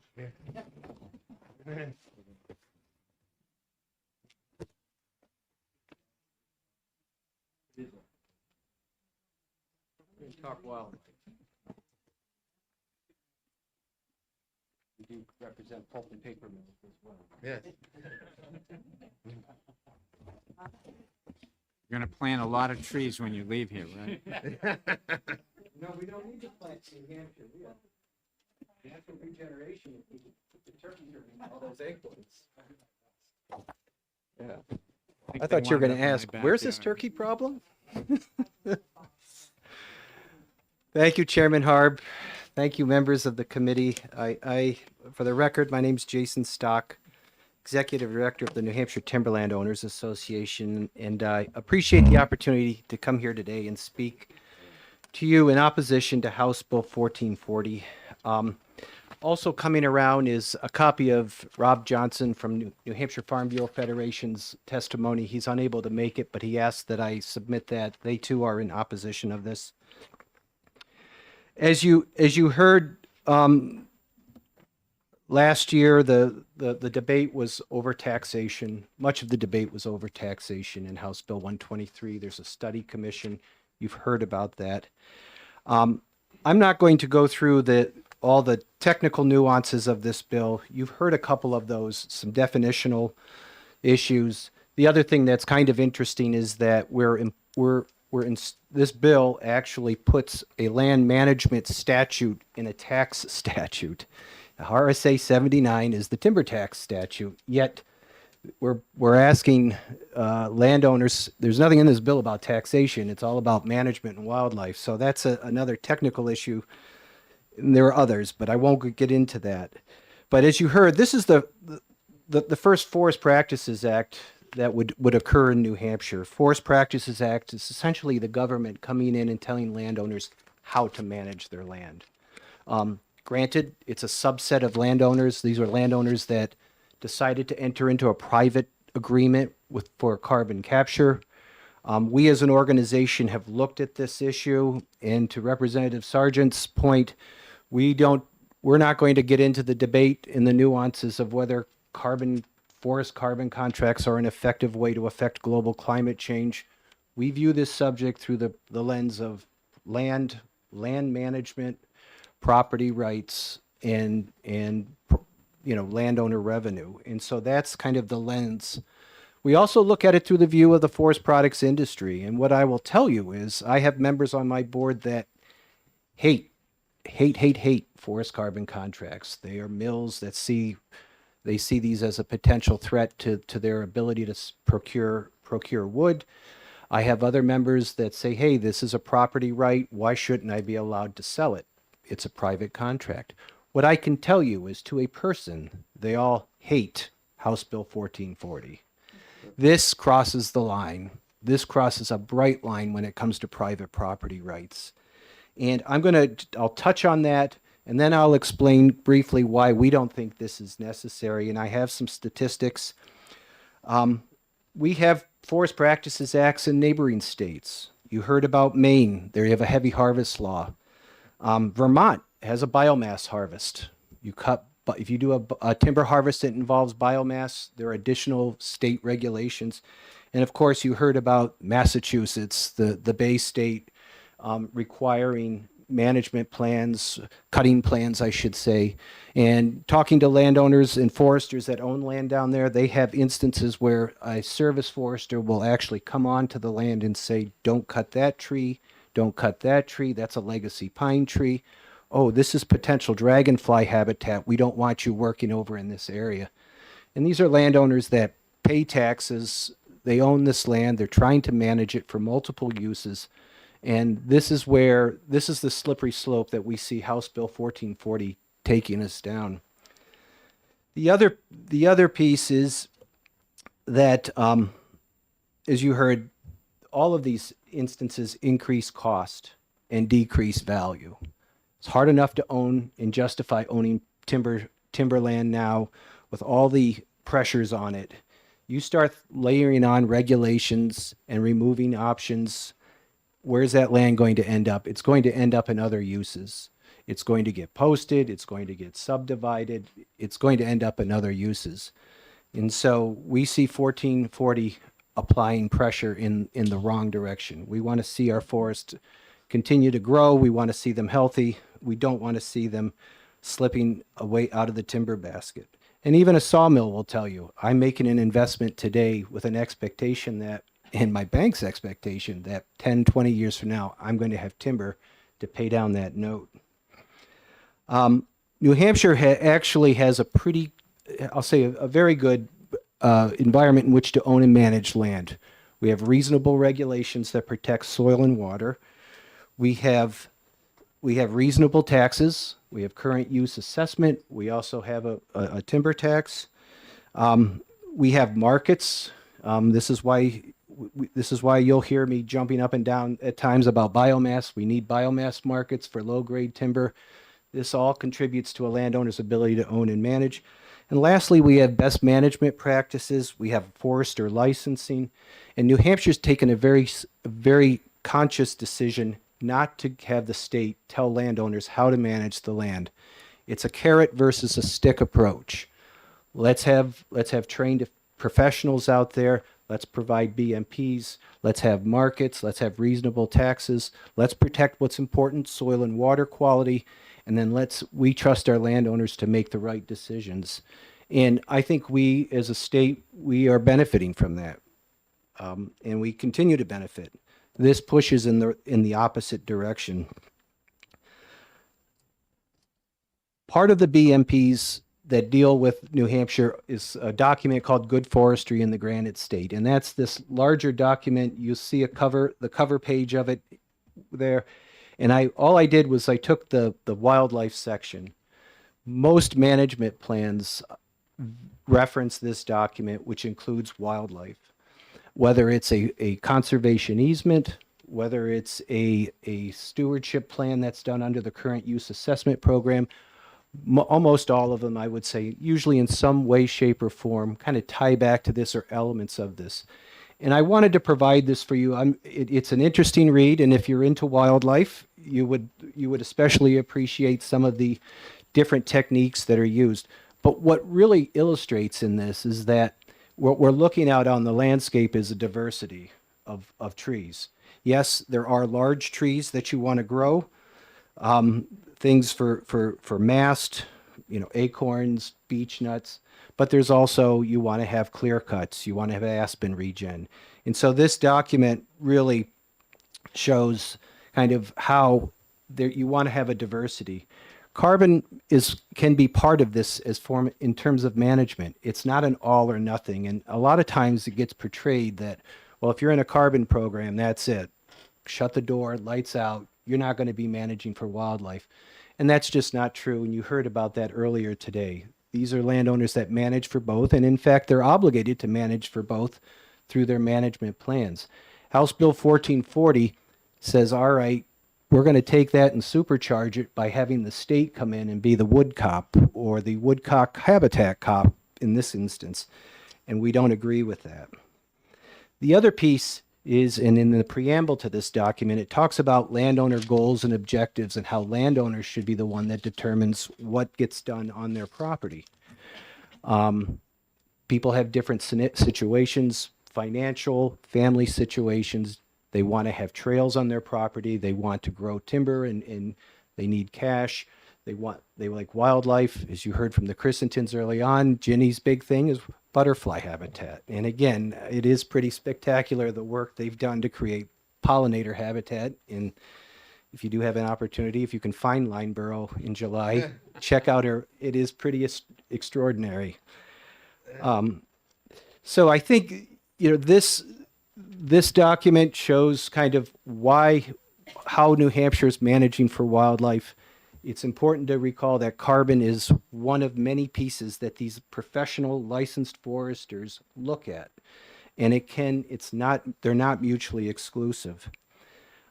I want to shift gears and tell you why we don't think, why we don't like House Bill 1440 and why we think it's an infringement on property rights, but also why it's not needed. The genesis, let's call it out. The genesis of this is the Connecticut Lakes Conservation Project, that carbon project, 140,000 acres in Pittsburgh, carbon contract, concerns over management on that. Well, the state has a real estate interest in that through a forest legacy easement. A management plan was provided to the state by the new owners. The state got back and said, nope, we don't like it, rewrite it, and they're working back and forth, and there's a process in place to resolve that. So to look at 1440 and say, well, we need this because there's a problem up in Connecticut Lakes, just not true. That issue, there's a mechanism in place, and in fact, it's working. There's a back and forth and a negotiation. Lastly, we have forester licensing. If you enter your land into current use assessment, you can select what's called documented stewardship. Not all landowners do this, but many landowners do. And in your packet is a copy of the latest DRA current use report. Very interesting read if you're into land management and kind of land use and patterns. Interesting read into how, where the acres are and kind of what land is in ag land, what land's in forest land, and what land is in documented stewardship. And tacked to the very back of that are the requirements for a stewardship plan, which include wildlife management.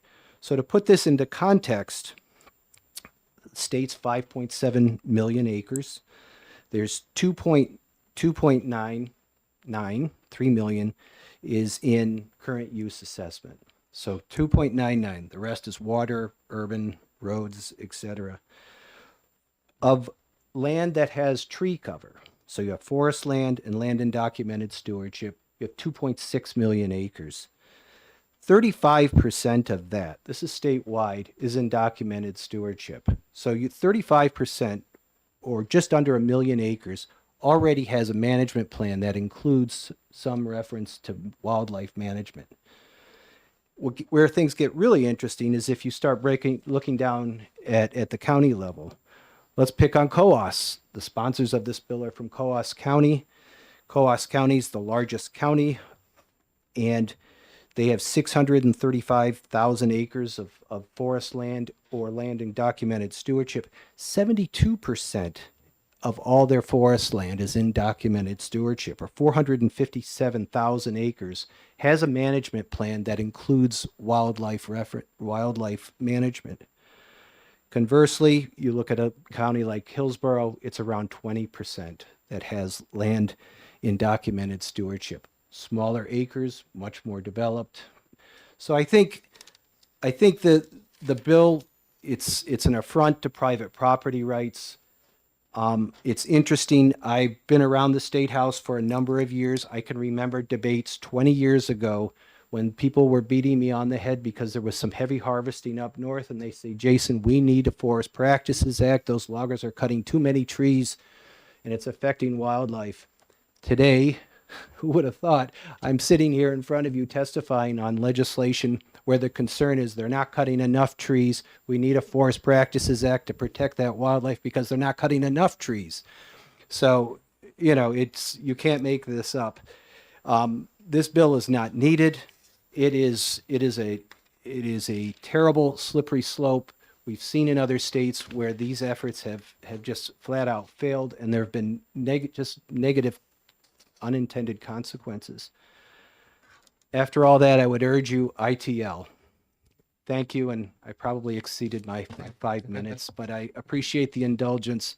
This is an important and passionate issue for our members, and I thank you. Take questions? Mr. Stock, you take questions? Oh, I'm sorry. Yes, I would. Does anyone have any questions? Daydreaming, right? You did, I was going to say you did such a great job. Representative Darby didn't have a question, but he's got one. Thank you, Mr. Chair. Thank you, Mr. Stock. Very good presentation. You know, you talked about the collaboration between the state and the company that's trying to put the management practice in the Connecticut Lakes as an example of why this isn't needed. But the prime sponsor talked about, you know, wanting to have sort of like working together, working with the state. So do you see opportunities to do that for properties where the state doesn't have a, you know, direct interest like it does in the Connecticut Headwaters? I do. And in fact, he spoke earlier, Scott Rainier, he's with Wagner Forest Management, who is the largest timberland owner in the state. And you heard him testify that they do already collaborate on a voluntary basis on all these issues relative to wildlife. So it is happening. And we, as an association, we do what associations do. We have training and education classes as well for not only large landowners, but small landowners, where we're teaching them about all sorts of wildlife. And we do that in collaboration with state agencies, university, cooperative extension. You're welcome. I don't see any other hands. Thank you very Thank much you. for your testimony. Matt Leahy, Forest Society, and I have 2 cards after that. And for those that are here for HB 1477 FN, we'll take it up with probably a minute after we finish here. Thank you, Mr. Chairman. I am Matt Leahy. I'm the Public Policy Director for the Society for the Protection of New Hampshire Forest. I will be brief. I did pass out written testimony. So the Forest Society, we are a private nonprofit land conservation and forestry organization. We do own about 66,000 of acres around New Hampshire, all over New Hampshire. Again, we do oppose this bill. I'll make a couple quick points. First, attached to the testimony is a copy of an article in our most recent edition of the Forest Society's quarterly magazine that talks about our decision to actually enroll a portion of our lands in a forest carbon program. We did that last year. So just wanted to let you know about that. Read the article. I think it's helpful to know. But secondly, as far as the bill is concerned, again, we do oppose it, and really for the reasons you already heard. But I would just say about that, we, the Forest Society, we certainly understand that there are questions and concerns about these types of programs, which is why we supported the creation of that study commission. It's only had 3 or 4 meetings, and quite frankly, this bill is way too far premature, and that commission really should be looking at this issue first. But secondly, we also view these carbon markets as one way for a forest land owner to maybe generate some additional revenue or income so they can help them manage their forest land, which really kind of gets to my final point. The Forest Society believes the biggest threat to the forest in New Hampshire, forest health and diversity, is the permanent conversion of forest into some other use. And we acknowledge that there'll always be development, but if and state policy should help private forest landowners keep their forest as forest. And our concern with this bill is that, as you heard, as we impose more restrictions on forest landowners, it could make it difficult for them to manage their forest as forest, and they may do some other decision with it. So again, for those reasons, we oppose the bill. But I'd be happy to take any questions. Don't see anybody's hand up. Thank you very much for your testimony. Thank you. Mr. O'Brien from the Nature Conservatory. Thank you, Representative and members of the committee. My name is Jim O'Brien. I'm the Deputy State Director of the Nature Conservancy here in New Hampshire. I wasn't planning to testify, so I don't have any written testimony, but my name came up from a question from a colleague, so I thought I would just say a few words. So the Nature Conservancy is a science-based nonprofit organization that works to conserve biodiversity. We have a strategy globally, but here in New Hampshire, to maintain and improve forest health. An intact forest for the benefit wildlife, but also for the many benefits that forests provide to human populations. I would just say, that we believe that forest carbon markets are one tool in a toolbox in order to achieve that mission and to achieve sort of healthy forests. It's not a silver bullet by any means, but it is an option for landowners to use in order to maintain and improve their forests. So we oppose this legislation for many of the reasons that other speakers before me have gone into, so I won't get into it.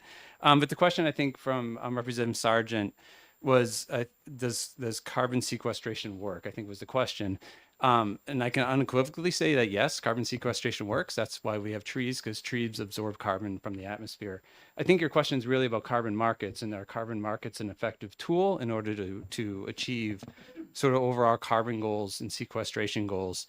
I don't have the information with me, but I'm happy to share, research and other work that my organization and others have done around this question. It's really complex. If you look at carbon markets as an effective tool, there's a lot of opinions on that. There's a lot of science on it. A lot of it has to do with how those markets are structured, like any other market.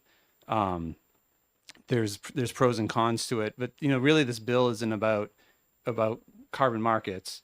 It's really about landowner rights and whether or not landowners can enter into contracts without state intervention in this way. But Representative, I'm happy to share information with you and the rest of the committee on sort of carbon markets as a tool and sort of the pros and cons associated with them. Happy to answer any questions. Any questions? I don't see any. Thank you for your testimony. And our last speaker also against Dan Bergeron from New Hampshire Fish and Game. Dan. Hi, my name is Dan Bergeron. I'm Chief of the Wildlife Division with New Hampshire Fish and Game. Mr. Chair, members of the committee, thank you for letting me testify. I'm representing the department and the Fish and Game Commission in opposition to HB 1440. I guess the benefit of going last is everyone has already said most of what I would say here.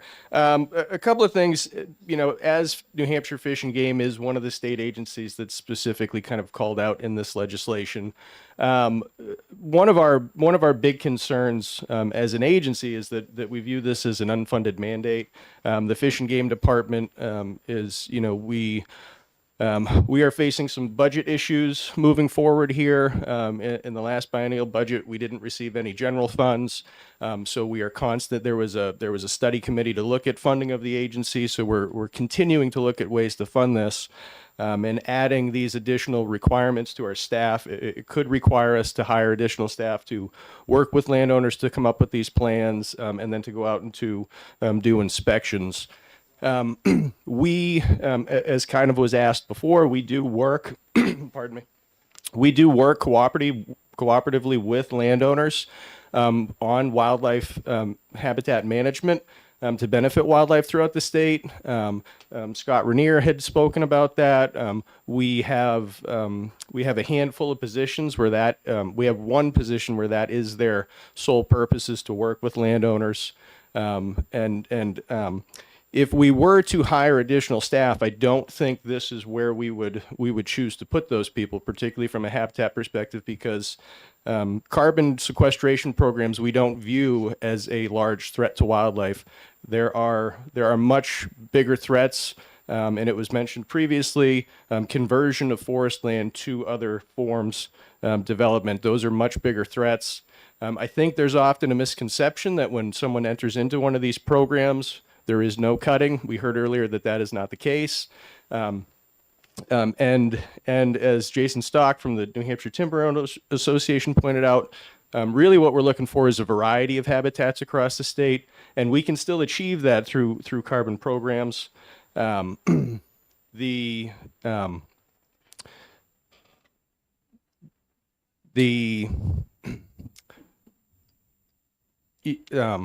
Excuse me, I lost my train of thought.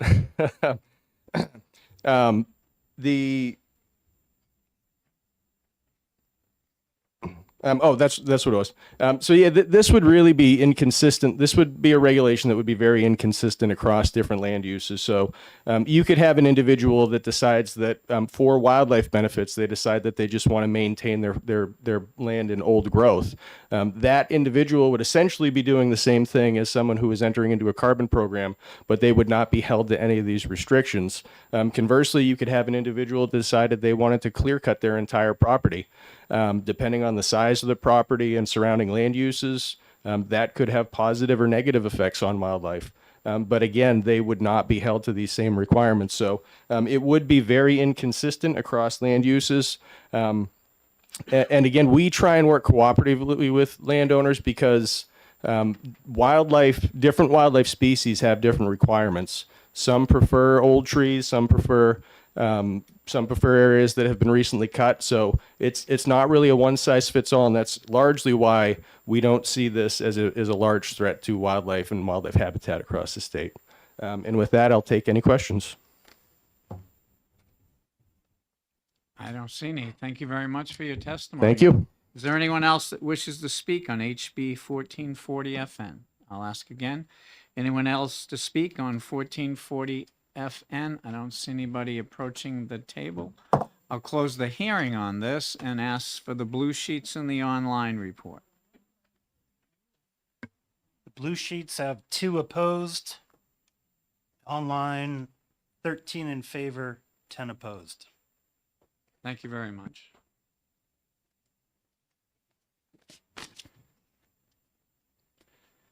So as I mentioned the last time, we have reserved the right to have an executive session on legislation throughout the day, time permitting, if the committee, from the time the committee is initially convened. I don't usually do this if we haven't posted it specifically unless everyone's in favor of execing the bill. Is there anyone actually in favor of this bill? So I think we're in favor of execing it. So I'll open an exec session on 1440 FN and ask for a motion. We have a motion to ITL. Do we have a second? We have a second. Thank you, Mr. Darby. Would you like to speak on your motion? I can see the point in trying to open up the forest to lumbering, but this isn't the way to do it. I mean, the huge opposition to this and the infringement on property rights is just so loud. It screams, get out. and burn it. So I move that we just ITL this bill. Representative Darby. Thank you for the opportunity to speak. I'm happy to hear that those landowners that have enrolled in carbon sequestration programs are also concerned about wildlife habitat. So clearly this bill is not necessary. Anyone else wish to speak on this bill?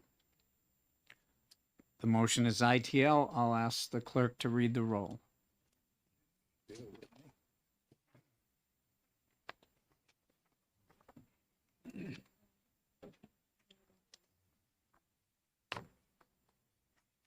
Representative Dunn, Yes. Representative Gould. Yes. Representative Davies is absent. Representative Donnelly is absent. You can't hear me, tell me, please. Representative Bridle, Yes. Representative Dupont, Yes. the clerk votes yes. Representative Tremblay, Yes. Representative Nab, Yes. Representative Vale is absent. Representative Baldwin, Yes. Representative Darby, Yes. Representative Ryan, Yes.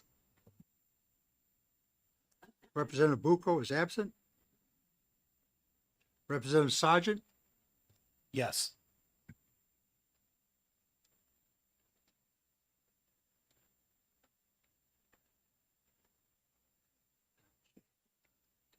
and the chair. Yes.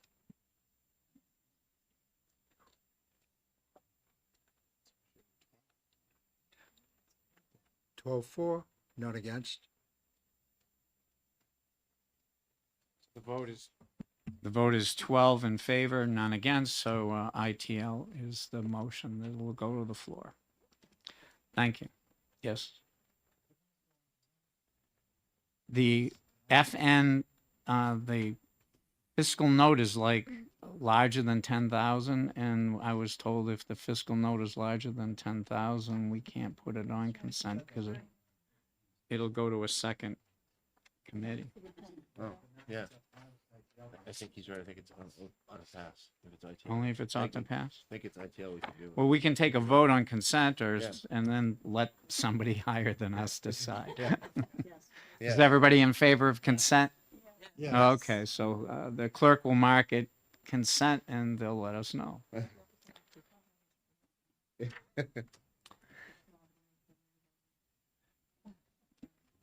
Thank you. So opening House Bill 1477 FN relative to the permitting and regulation of anchored seasonal floating platforms on public waters. Thank you all that came for the prior bill. I only have a pink card from Captain Dunleavy. They're out in the hall? So much for that. 100 people are in the hall. Yeah.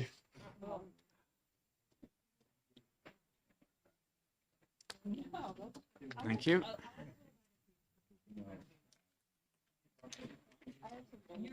You're in the wrong pocket. This is your fault. Yeah. Bob should have told you.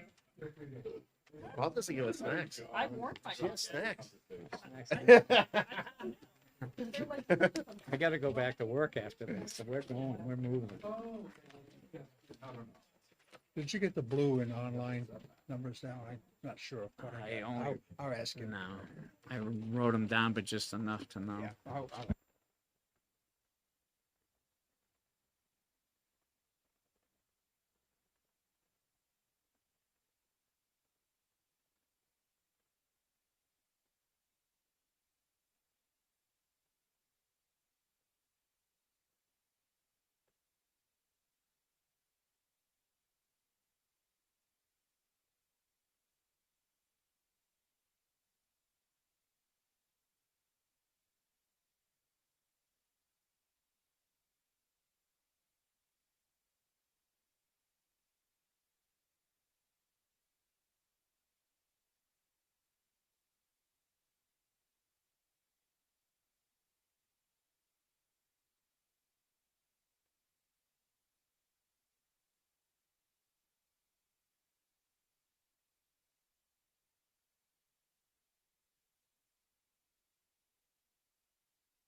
I had opened the hearing, but many of you were in the hallways. So again, I'm opening the hearing on HB 1477 FN relative to the permitting and regulation of anchored seasonal floating platforms on public waters. And I see the prime sponsors here, Representative McDonald. Thank you, Representative.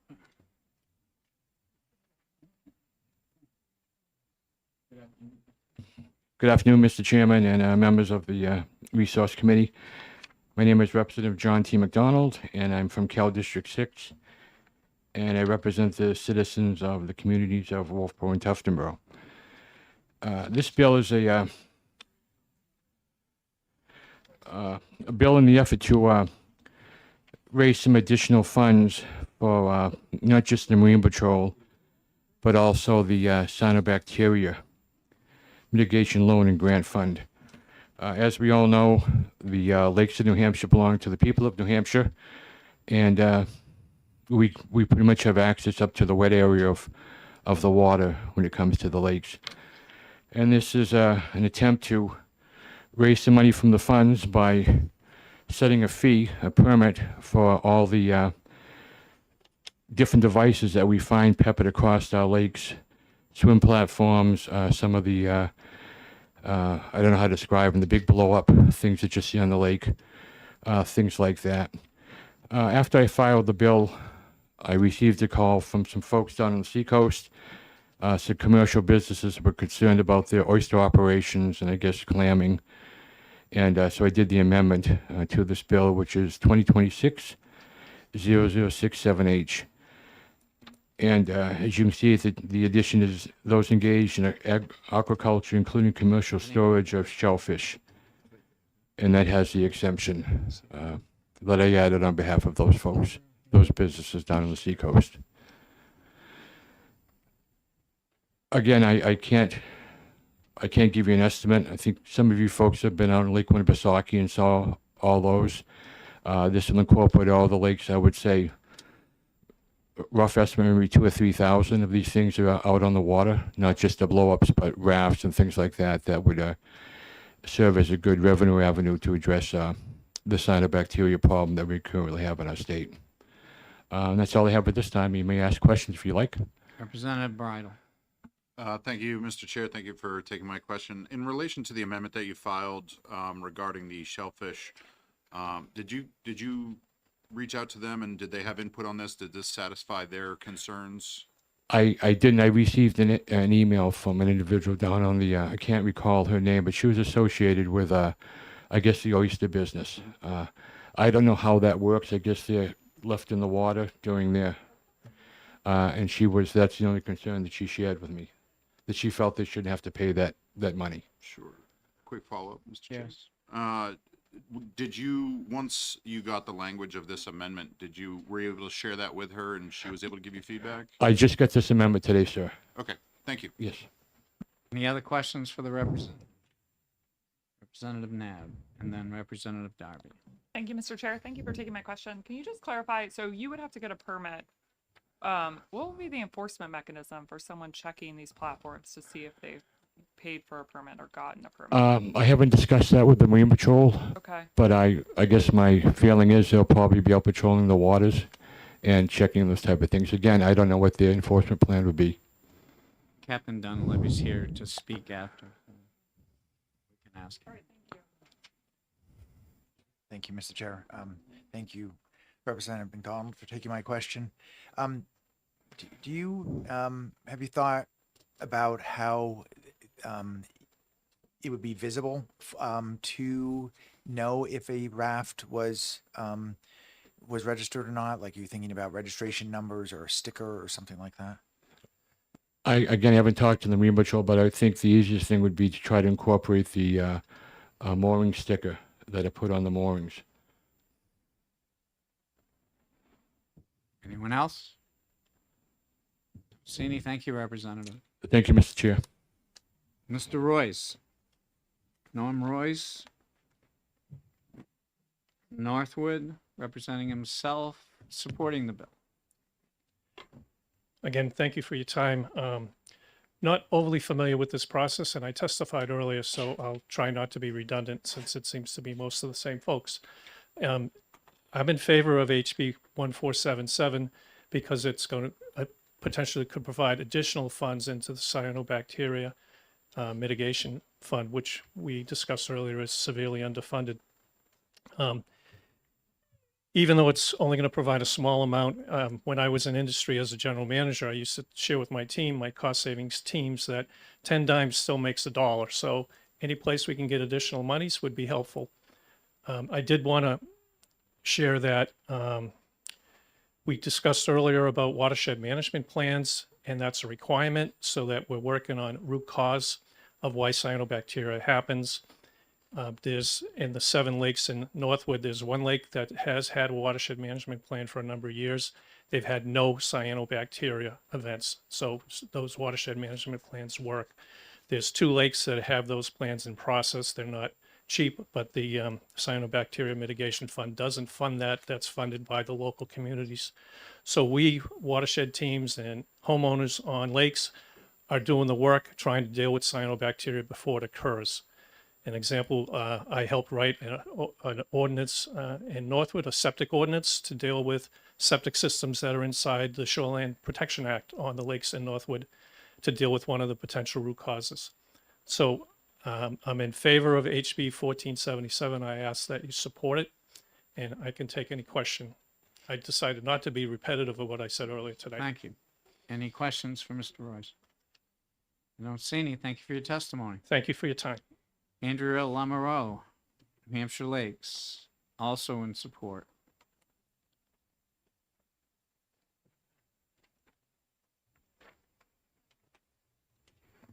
Good afternoon. I'm Andrea Lamoureux, President and Policy Advocate of New Hampshire Lakes. I'm here to speak in support of this bill.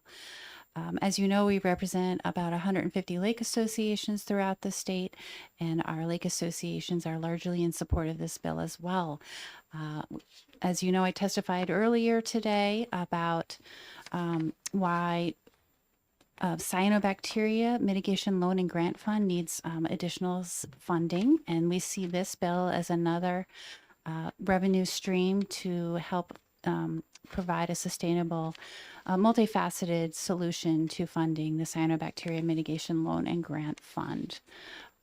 Again, that grant fund is used by local lake associations, water suppliers, municipalities to help prevent and also remediate cyanobacteria blooms, which are increasing in our state and creating public health issues, property value issues, and impacts to tourism. So thank you for your consideration of supporting this bill, and I'd be happy to answer any questions.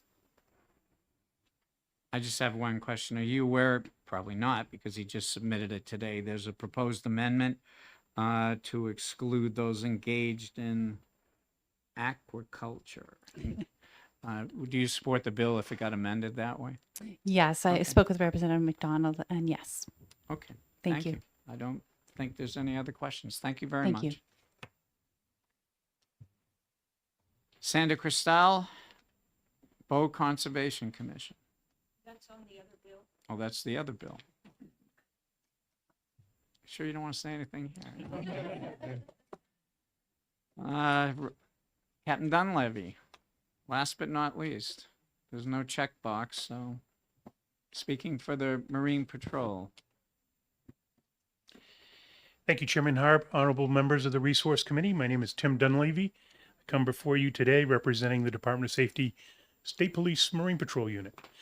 We are not taking a position on this bill, but wanted to provide some informational background.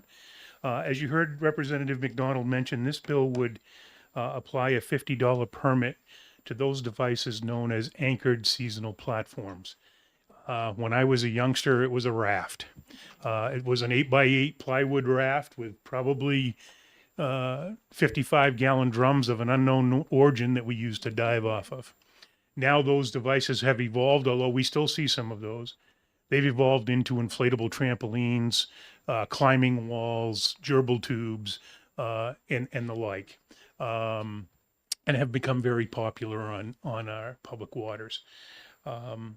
Currently, we have statute in place as well as a body of administrative rules that regulate the need to place a name and address on these devices, as well as reflectors. They're not allowed to be encroaching on property lines and causing butter issues.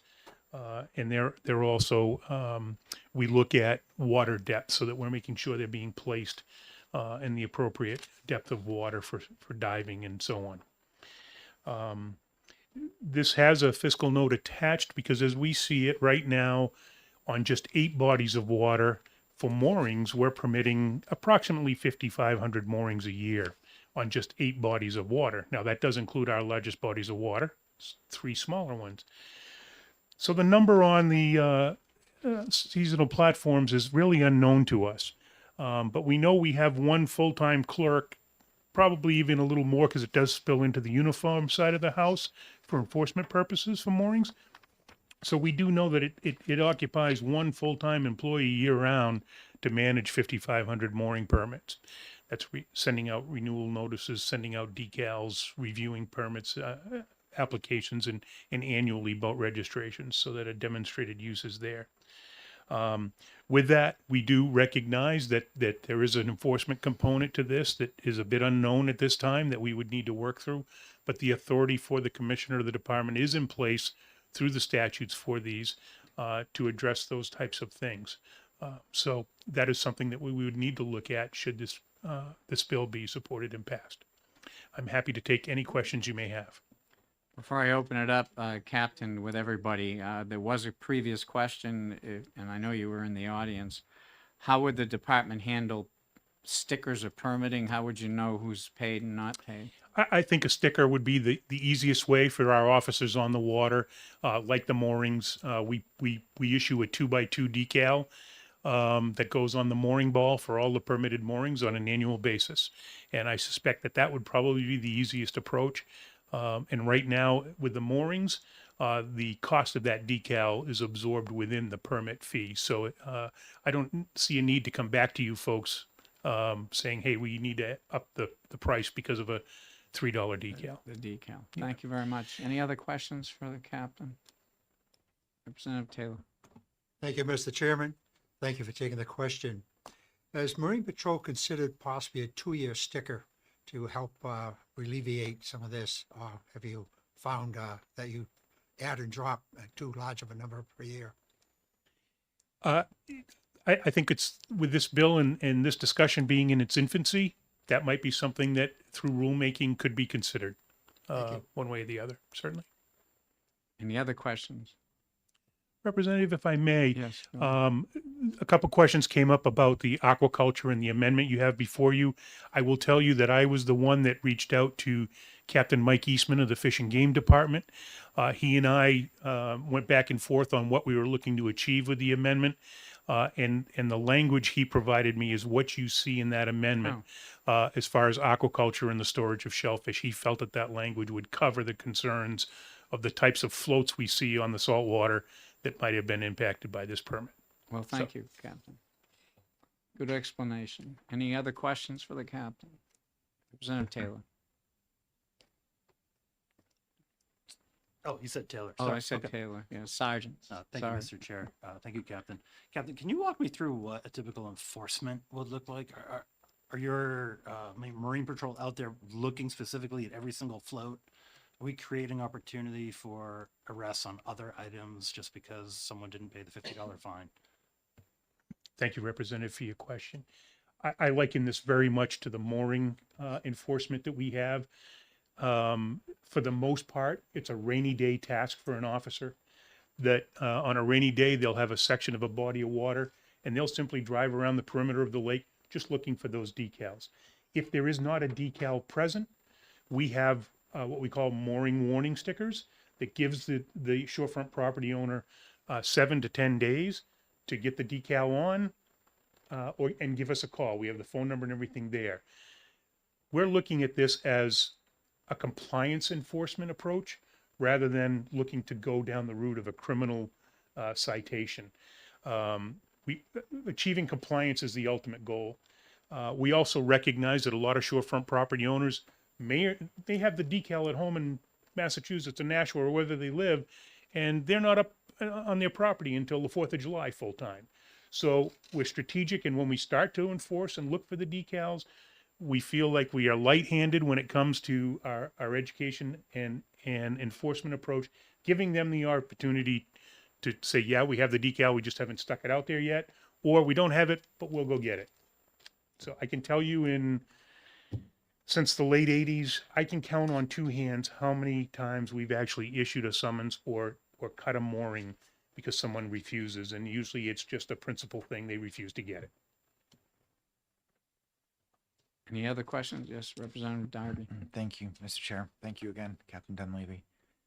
I think I heard you mention that that there was currently some process by the department to review seasonal platforms to make sure that they were in sufficient depth and sufficiently, not encroaching on the shorefront of others. Definitely, the seasonal docks have very clear rules about where you can put docks related to property boundaries and things like that. I noticed that in this bill, the first section was also amended to add, as defined in RSA 270-72B, which is the penalties clause, basically the clause that, or the subparagraph that talks about violating portions of this chapter with fines, and that clause was added with respect to the location of these, which means that it seems that the intent here is to start fining people that are not that might be sort of encroaching on their neighbor's property, or maybe just that putting something out in front of somebody's property that that's not theirs. So I was wondering, I was wondering how you currently have any opportunity to review these platforms, since there's no sort of registration currently, and it's very hard to determine property boundaries when you're on the lake itself. Thank you, Representative, for the question. I will tell you that, and I'll try to be as delicate as possible, but people who own shorefront property tend to be very passionate about their property and their use of the public waters. And so they tend to police themselves. I will tell you that as it stands right now, enforcement of the placement of inflatable devices is not a proactive duty because we don't have a permit process in place. It is usually reacting to a complaint of another member of the public concerned about the placement of these devices. And so we will then work with the shorefront property owner. We recognize that Red Cross puts out 8 feet of water depth as a safe diving depth. So we will work with the person as long as that's not 400 feet from shore. Lake Ossipee, for example, has places where you can be 700 or 800 feet from shore and not even be in 8 feet of water. So that may be a circumstance where the person just needs to make a choice and understand they just may not be able to have one of these devices. It's an education process for us, not an enforcement approach. But as I said to Representative Sargent, there are some people who, based on the principle of it, will ultimately leave us with no choice but perhaps to issue a summons. But like I say, I can count on two hands how many times that's happened with a mooring in over 30 years. Any other questions of the speaker? Seeing none, thank you, Captain, for your testimony. Thank you, Mr. Chair. Is there anyone else who wishes to speak on Bill HB 1477 FN? I'll ask again, anyone else to speak on HB 1477 FN? Seeing no one approaching the table, I'll close the hearing on this bill. Ask for the blue sheets.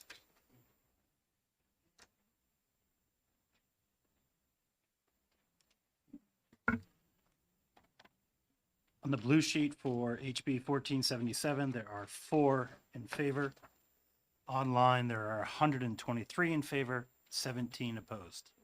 Thank you. So as I mentioned the last time, I'll take an informal suggestion from this committee. Is there anybody who would be against the bill as it may be amended?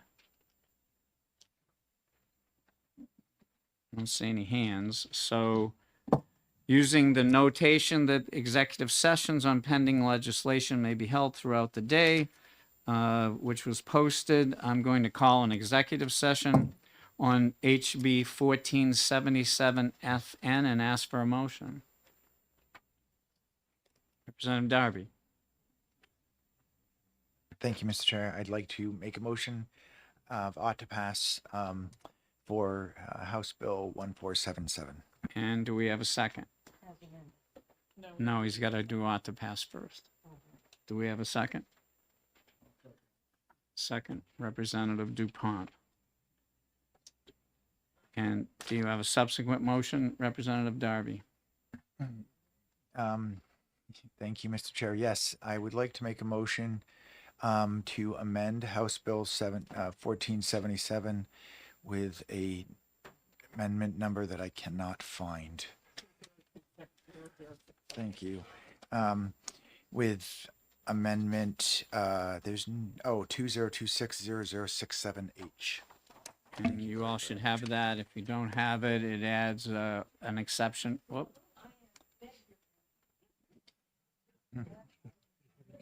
An exception for those engaged in aquaculture, including commercial storage of shellfish, and it adds another exemption at the end. So on the motion, would you like to speak on the amendment? Yeah, I need a second. Seconded by Representative Nab. Wish to speak on your motion to amend? On the amendment, I think that it's important to recognize the concerns of our seacoast fishermen and the concerns of Fish and Game, and we've heard that this amendment addresses those concerns. Thank you. Do you wish to speak on your second? Yeah, thank you. Anyone else wish to speak on the amendment? Seeing none, can the clerk call the roll on the amendment? Find a paper. Bear with me.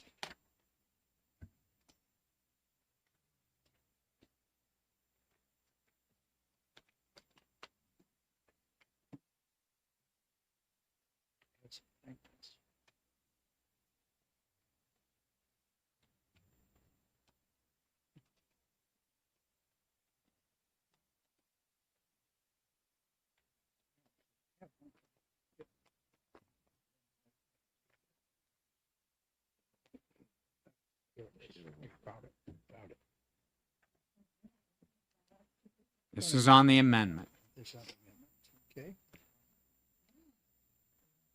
Here we go. Representative Dunn, Yes. Representative Gould. Yes. Representative Davis, absent.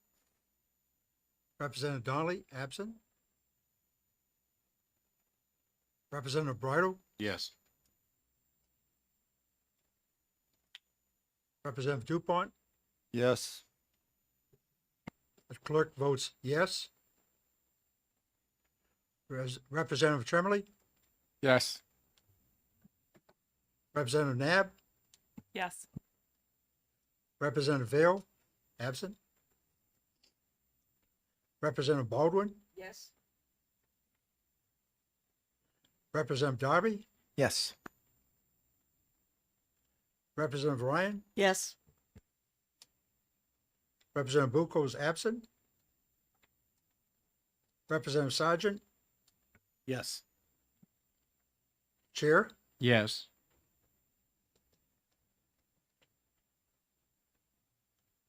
we have 12-4, right? 12-4-0 against. So that's on We the have amendment. 12-0. Now we'll go to the OTPA.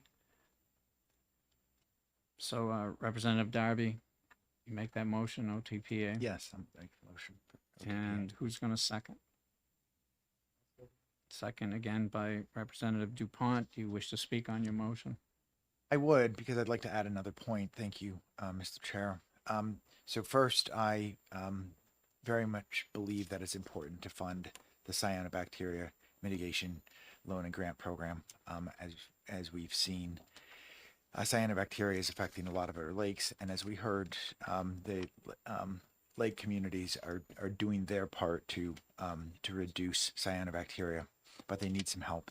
Our lakes need some help. Secondly, this fee, the Department of Safety does have to recoup some of their expenses, so this fee will help to offset the part that goes to the Department of Safety will help to offset that.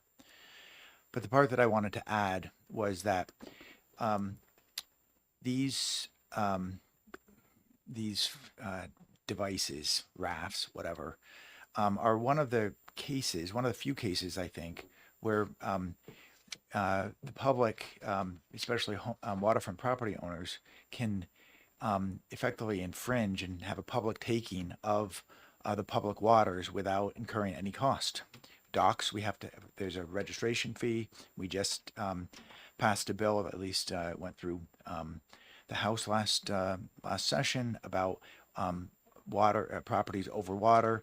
Boats, even boats on the water, have to be registered, but these docks have not. These inflatables and other floats have not had to, and that does infringe on the use of public waters by others that don't own that waterfront property. And so I think this is the very least that waterfront property owners can do to basically take this piece of the lake from other lake owners. Some of these are absolutely ginormous. When we went up last year to Winnipesaukee with the wake sports tour, I was honestly appalled at the size of these that are sticking out in the lake. And if one of those was in front of my shore, I would definitely be unhappy about it. So I'm glad. I think this is completely an appropriate fee. The people that use the lakes should be, and that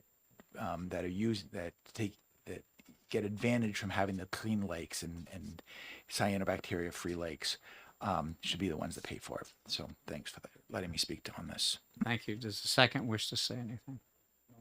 Thank you. Any further discussion on the OTPA motion? Seeing none, I'll ask the clerk to read the roll.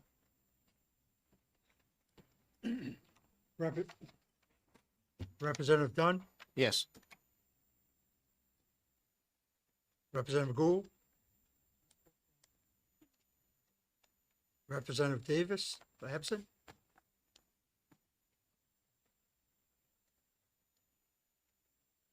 Representative Donnelly, absent. Representative Bridle, Yes.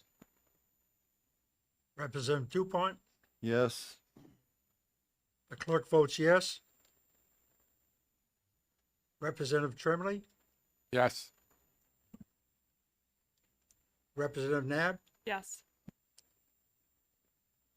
Representative Vale, absent. Absent. Representative Baldwin, Yes. Representative Darby, Yes. Representative Ryan, Yes. Representative Bucco is absent. Representative Sargent, Yes.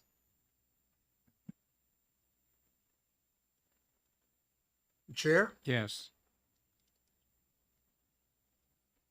and we have 11 yes and 5 not voting. 11-0. So OTPA is passed. I don't think we can put that because of the fiscal note, so we can't put it on consent. So it'll go to the House on a OTPA. So I close the executive session on 1477 FN. I'll now open the hearing on HB 1530 FN, requiring notification of abutters and public review prior to disturbing beaver dams in non-emergency situations. So I don't see the prime sponsor here, but I do see Representative Wendy Thomas. Mr. Chair, I'm right here. Oh, you Prime are. sponsor. That's another. Oh.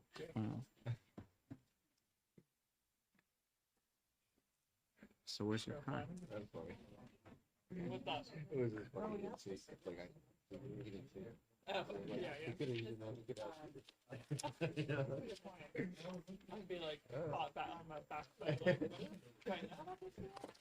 So Representative Colby, did you fill out a pink card? I would be happy to fill out a pink card. I was unaware that that was the Yeah, procedure. even the prime sponsor has to fill out a pink card. Thank you for that education, Chair. It's all right. Surprised Wendy didn't tell you. Would you like it now? She used to be on this committee and had the pleasure of serving with us. Would you like it prior to No, presenting go the ahead. bill? You can drop it off after. But the clerk needs it, not me. So. Well, thank you, Mr. Chair and Uh-huh. members of the committee. I am Representative Elena Colby. I represent the towns of Bow and Dunbar, and excuse me, Hopkinton in Merrimack County District 9. I'm presenting a bill today, which is HB 1530. This bill is largely in response to landowner rights issues that we have had locally. Residents and communities across New Hampshire make significant financial decisions every day to purchase homes and land near small bodies of water created by beaver activity, some of which have been established for decades. Often access to and existence of the natural resources are key factors in their purchasing decisions, and these property owners are often shared owners of the ponds and lack protections under existing statute. When a neighboring property owner decides to lower the water level, breach a dam, or completely drain these bodies of water, instead of enjoying the wildlife in their backyards, these residents may be confronted with decaying fish, noxious odors, and health hazards associated with stagnant water and mosquito breeding. They also face the loss of secondary groundwater sources critical to homesteading, such as wells used for irrigation. Such conditions can greatly affect their home values, their quality of life, the children's educational opportunities, and self-sufficiency. With HB 1530, individuals, landowners, and organizations, including municipalities that do not own the entirety of a natural body of water created by a beaver impoundment, as it's indicated on a local tax map or deed, would be asked to notify shared owners and file their intent to lower the water level or clear beaver impoundments with the municipality's Conservation Commission.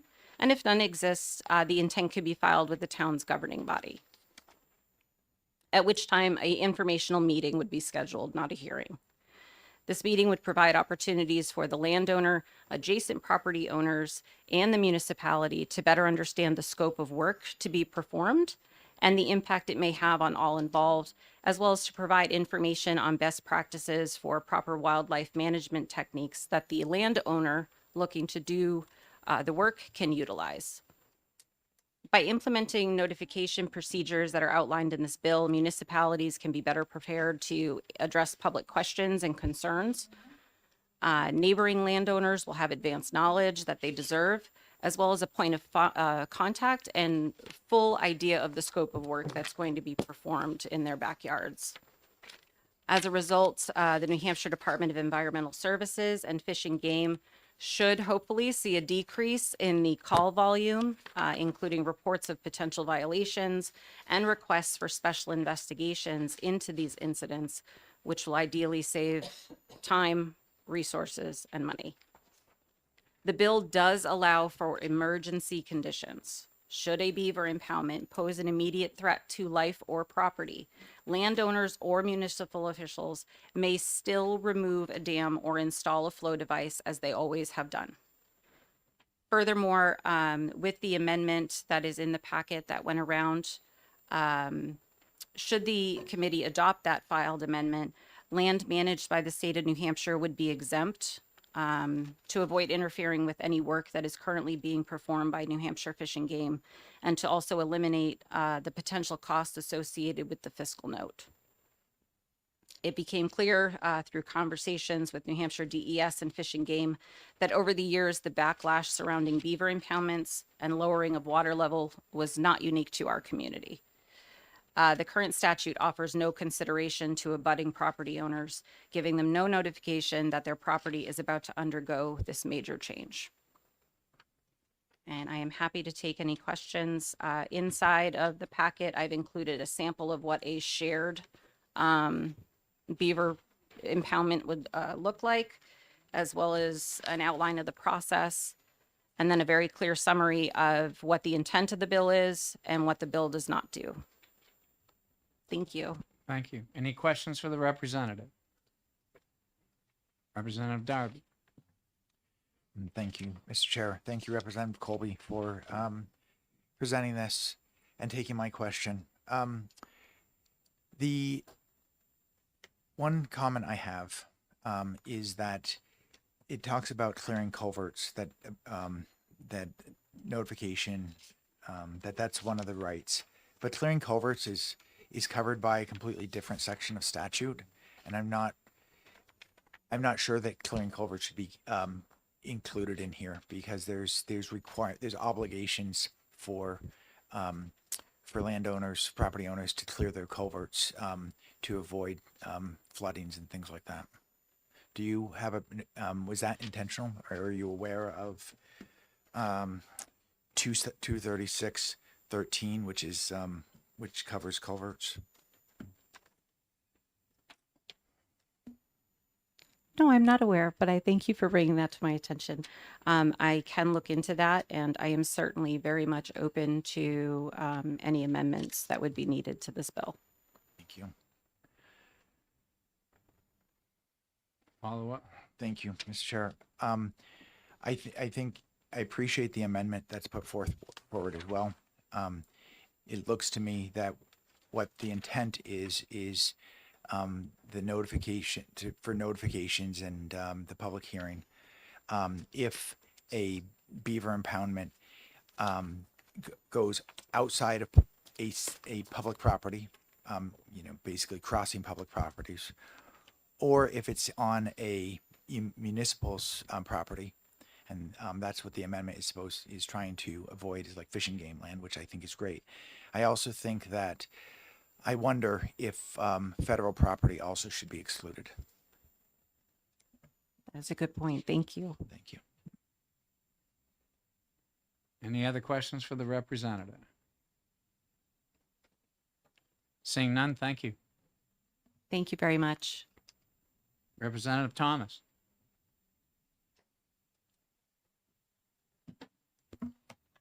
Thank you, Mr. Chair and members of the committee.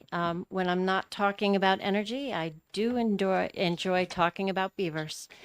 The prime sponsor did a great job of explaining this bill. It promotes transparency and community involvement. It protects shared natural resources and ecosystems, and it strengthens local accountability and collaboration. It was brought to my attention, however, that there is a typo that could put this into some sort of legal debate, and that is on line 21 on page 1, where it's a very long sentence, but I'll pick it up from above. If any in the cities or towns where such dam or beaver impoundment is located, and then it has a comma, all abutters whose property interests, it should be as well as all property abutters, as well as all abutters. So if you just insert after the comma from located, as well as, and that makes it abundantly clear. But other than that, I have absolutely no problems with this bill, and I'm very much in support of it. Thank you, Representative. Will you take questions? I will, sure. Any questions? I don't see any, but Cheers. I didn't move fast enough. Representative Darby. Thank you, Mr. Chair. Nice try. I'll get you yet. Can you explain the concern that was raised? Why why this was brought to your attention? I can read it to you. Uh, Okay, so we are adding a House Bill 1530 regarding beaver dams to our New Hampshire network legislation spreadsheet for people to submit testimony in support of it. But in reading over the new language, it struck me that one section is missing a clause and doesn't actually make sense grammatically the way it stands. Wouldn't this long sentence require the 3 words inserted in red, which was "as well as"? Just curious, I can imagine possible future legal uncertainty if the sentence is inserted incomplete. Thank you. Any other questions for the representative? Seeing none, thank you. Oh, come on. Sorry, we want a let her off the grammatical- hook. And, Okay, all right, all right. They're all from that side of the table. I know. Notice that. Representative Nab. Thank you, Mr. Chair, and thank you for taking my question. This maybe should have been a question for the previous speaker, but in the diagram as to how abutters are determined and who is impacted, who decides who's impacted? Because you have one abutter here that is not included in the 44R abutter in the picture that she handed out.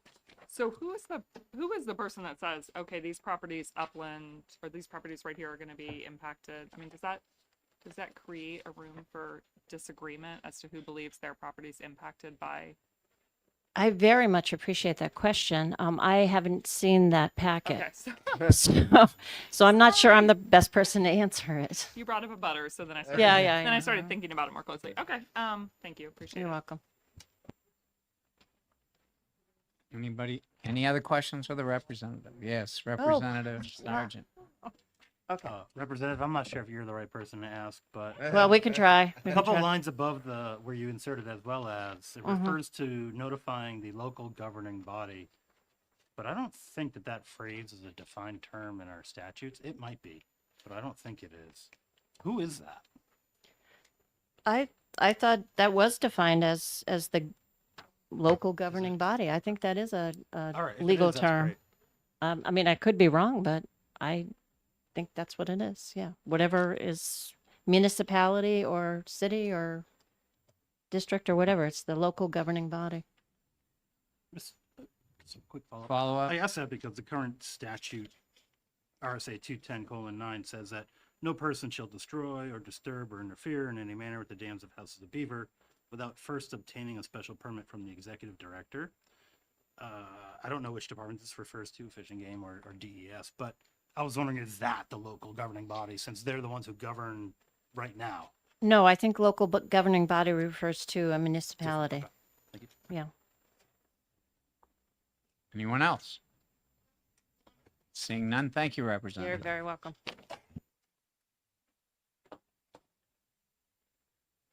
Speaking in support, Barbara Richter, New Hampshire ACC.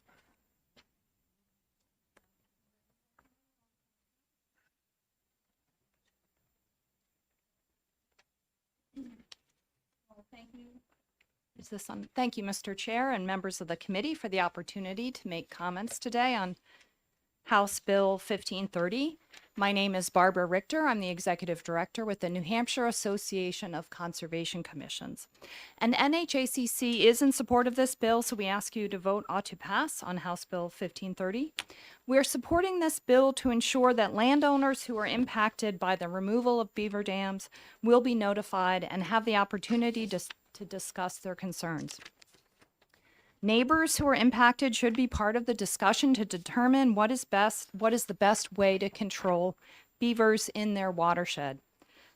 This bill also provides more transparency in the decision-making process for cities and towns by requiring notification of the local governing body, their select board or city council, and conservation commissions prior to removing the dams.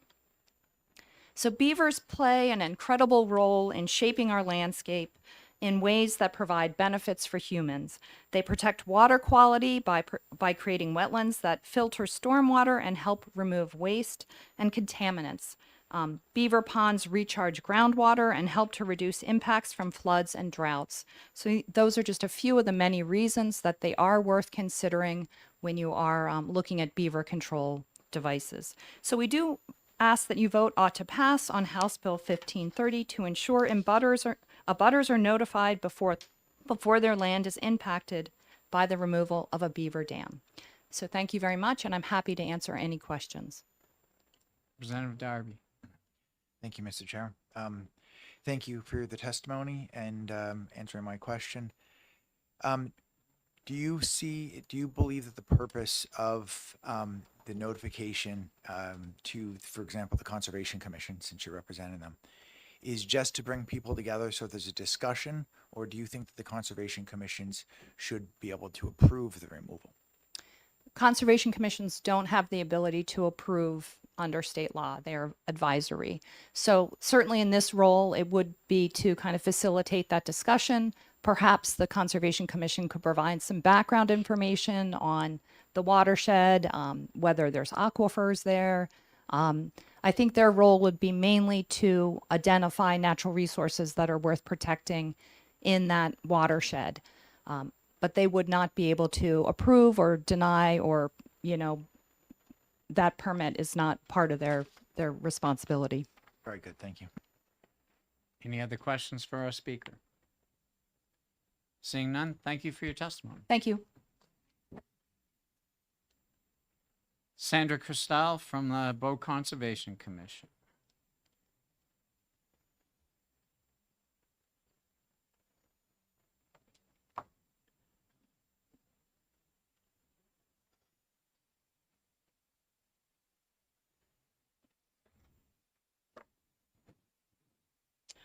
Good afternoon, Chairman Harb and committee members. Thank you for the opportunity to comment in favor of House Bill 1530. My name is Sandra Crystal, and I am here representing the Town of Bow's Conservation Commission. I will be making several points. The first one is that people expect their property to remain the same as when they bought it, minus some impacts by nature, and thus notification of potential changes is necessary. For projects that require state wetland permits, abutters must be notified at the beginning of the application process. Clearly, the state recognizes that abutters are important to that process. Beaver dams and ponds typically extend onto other properties beyond a single landowner, and therefore advance notification and an informational meeting are essential to propose modifications of this landscape feature and to further consideration of other options to address the conflict and minimize impacts to abutters. One beaver pond in Bow that was drained without notice to or input from abutters had been present for at least 25 years. Point 2. Beavers are considered a keystone species as they create wetlands, which means valuable habitat for wildlife, including fish, drought protection, flood mitigation, and water quality protection.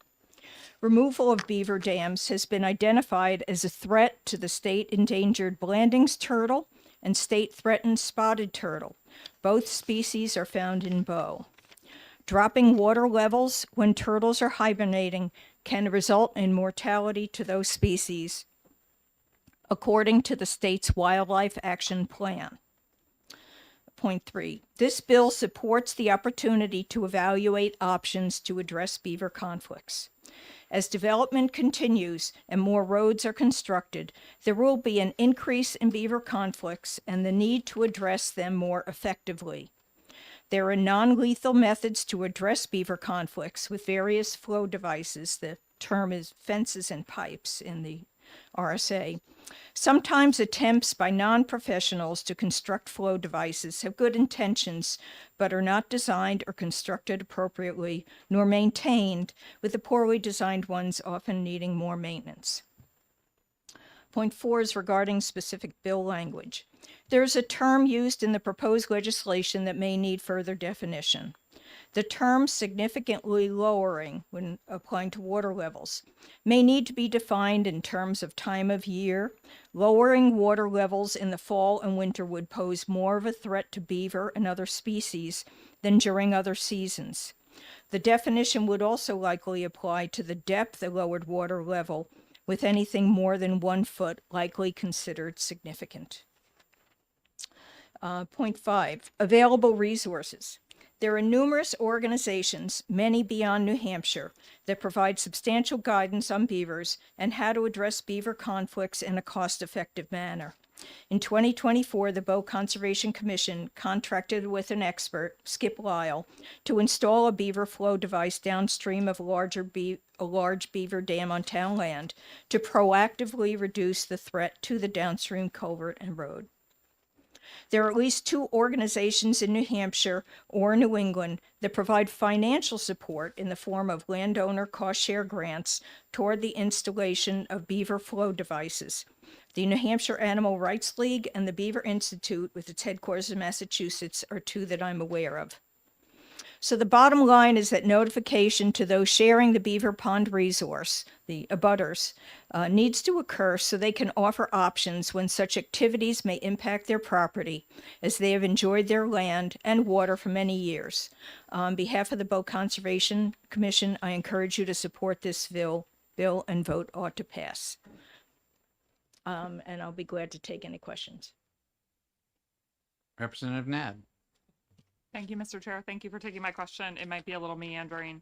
I've been on my Conservation Commission for 17 years now and the Town Select Board for 7 years. I'm trying to think of a similar situation where a Conservation Commission or a board or a council would hold a hearing sort of on behalf of somebody else. And the outcome of the hearing is not a recommendation or a vote. It's really just a hearing. Can you think of anything similar that you've come across on your Conservation Commission or that you would compare this to? Well, I think not specifically, but there are things that get discussed at Conservation Commission meetings that are on the agenda. You know, prospective things or what have you that are not necessarily a vote. A vote, yes, definitely. A lot of what the Conservation Commission does is not a vote. All right, Follow-up? thank you. No. Yeah. Representative Darby. Thank you, Mr. Chair. Thank you for coming and taking my question. The definition that you're suggesting for significantly lowering, from what I've seen, sometimes the beavers can sort of, not maybe with established dams that have been around for 25 years, but with more recent dams, can quickly add a lot of water to space.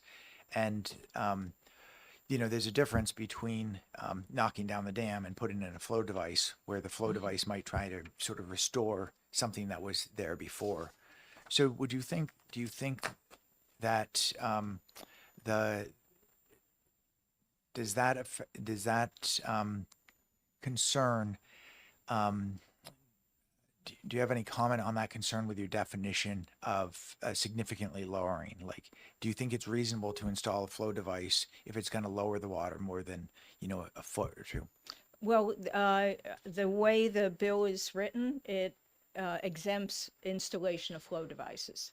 Okay. Okay. And I would expect that if somebody's installing a flow device, they know how deep the water should be in the pond to ensure that the beaver habitat is maintained. Okay. So it maybe it is 2 feet lower, but if you're installing a flow device, this does not okay, thank you. apply. Any other questions for our speaker? Seeing none, thank you for your testimony. Great. Thank you very much. Dan Bergeron, New Hampshire Fish and Game. I have one more card, Mr. Stock. Thank you, Mr. Chair, members of the committee. Dan Bergeron, I'm the chief of the wildlife division with New Hampshire Fish and Game. I am here in opposition to this bill, representing the Fish and Game Department and the Fish and Game Commission. Our main concern was that the definition of shared beaver impoundment would have included any beaver impoundments on state property. As I'm understanding, I'd had a conversation with the prime sponsor of this, and it sounds like she did introduce an amendment. I have not seen that, but it does sound like that would address what was one of our largest concerns with this bill. Obviously, we try and promote beavers on our wildlife management areas because of all the reasons that have been mentioned before. They create great habitat for other wildlife species. That said, there may be other wildlife species that we're managing a property for that beaver might be counter to that. So we want that flexibility on our wildlife management areas. So that was one of our concerns, and it sounds like that might have been addressed in this amendment. The other concern we had was in the, although it's not as much of a concern given the language, but on the last page, on page 2, line 14, I don't know as though the language would do this, but we do have concerns about having to have if there was an interpretation that we'd have to have a staff member that would be present at these different meetings. Again, the concern would just be staff availability. We have limited staff at the department to do that. The current statute already does say that the director or their designee would give it beaver control techniques, which we do, and we do work with towns routinely on these matters and landowners. So that was really our only other concern. I'm not sure if the amendment addressed that at all, but with that, I can take any questions. Representative Nab. Thank you, Mr. Chair. Thank you for taking my question. It sounded from the prime sponsor that you guys received calls of concern about this, about people making changes. Could you speak to the volume of that? This is examples. Yeah, thank you for the question. Yes, we do receive calls, and oftentimes these can get very controversial because of what's been discussed before when there's abutting property owners. We try and work with individuals to give them. We try and talk about what the benefits of beaver are to the surrounding wildlife species, the habitat that they create, and we talk about the different options that they can use to address those. Flow devices is one, removal of the dams is one, trapping is one, because you can trap beaver, and you can still keep a population in an area. So there's we try and look at it holistically and, work with individuals to come up with a solution, but it does get very controversial, and we do get it varies, I'd say, by year. In a drought year, maybe you don't get as many calls. But yeah, we do deal with this on a regular basis. Representative Bridle. I hope I framed this right. Thank you for allowing me to take the question. Thank you for taking my question. I'm more concerned about somebody that has a abundance of abutters. I'm not as focused with beaver dams, etc. I'm more focused on a property owner that wants to take action on their property, incurring a cost, especially if there's a numerous amount of abutters, notifying their neighbors of an action that they're taking on their own property. Is there any other situation from a Fish and Game and Wildlife point of view where a property owner would interfere with the wildlife and be forced to, at their own personal cost, notify an abundance of abutters, even from like a commercial perspective, say you're in the North Country? Is there any other wildlife that would be affected that is similar to this?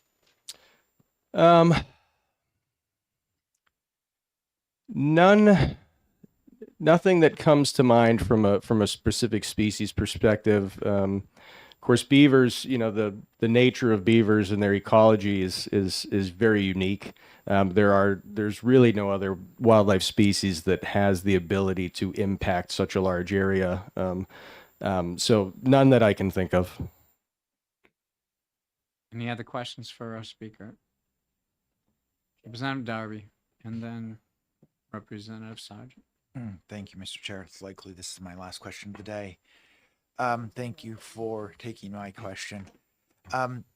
Regarding your question about whether the amendment addressed that second concern about being present at the public meetings, I won't read this to you, but basically it says shall provide advice relative to beaver control techniques. Do you think that would the department see that they are compliant with that if they provided written advice upon upon request rather than being present?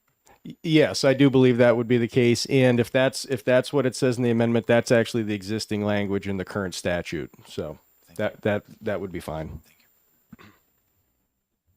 Thank you, Mr. Chair. Thank you.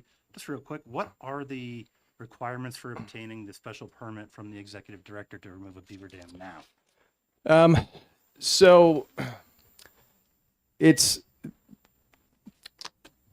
doesn't happen very frequently because currently, as long as really when the permit is needed is if equipment is going to be entering the wetland. And in most cases, landowners can remove the beaver dam without doing that. So I think in the time that I've been here, we've issued one permit under this statute to do, and it didn't have to do with the. It didn't have to do with, no, it did have to do with it. It was kind of a unique situation. So they're kind of looked at it on a case by case basis. We don't have any specific protocol because we just don't deal with the actual issuing of the permit. It's usually someone can do it under the existing law without putting machinery in the wetlands.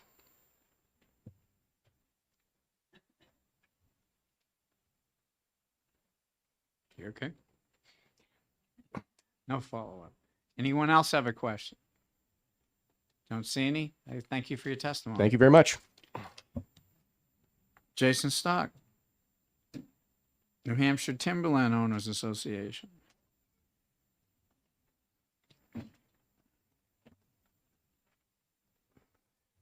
Well, hello again. I'm Jason with Stock with the New Hampshire Timberland Owners Association. And I would normally say I'm the skunk at the garden party, but I guess I'm the beaver at the garden party. We are opposed to this bill.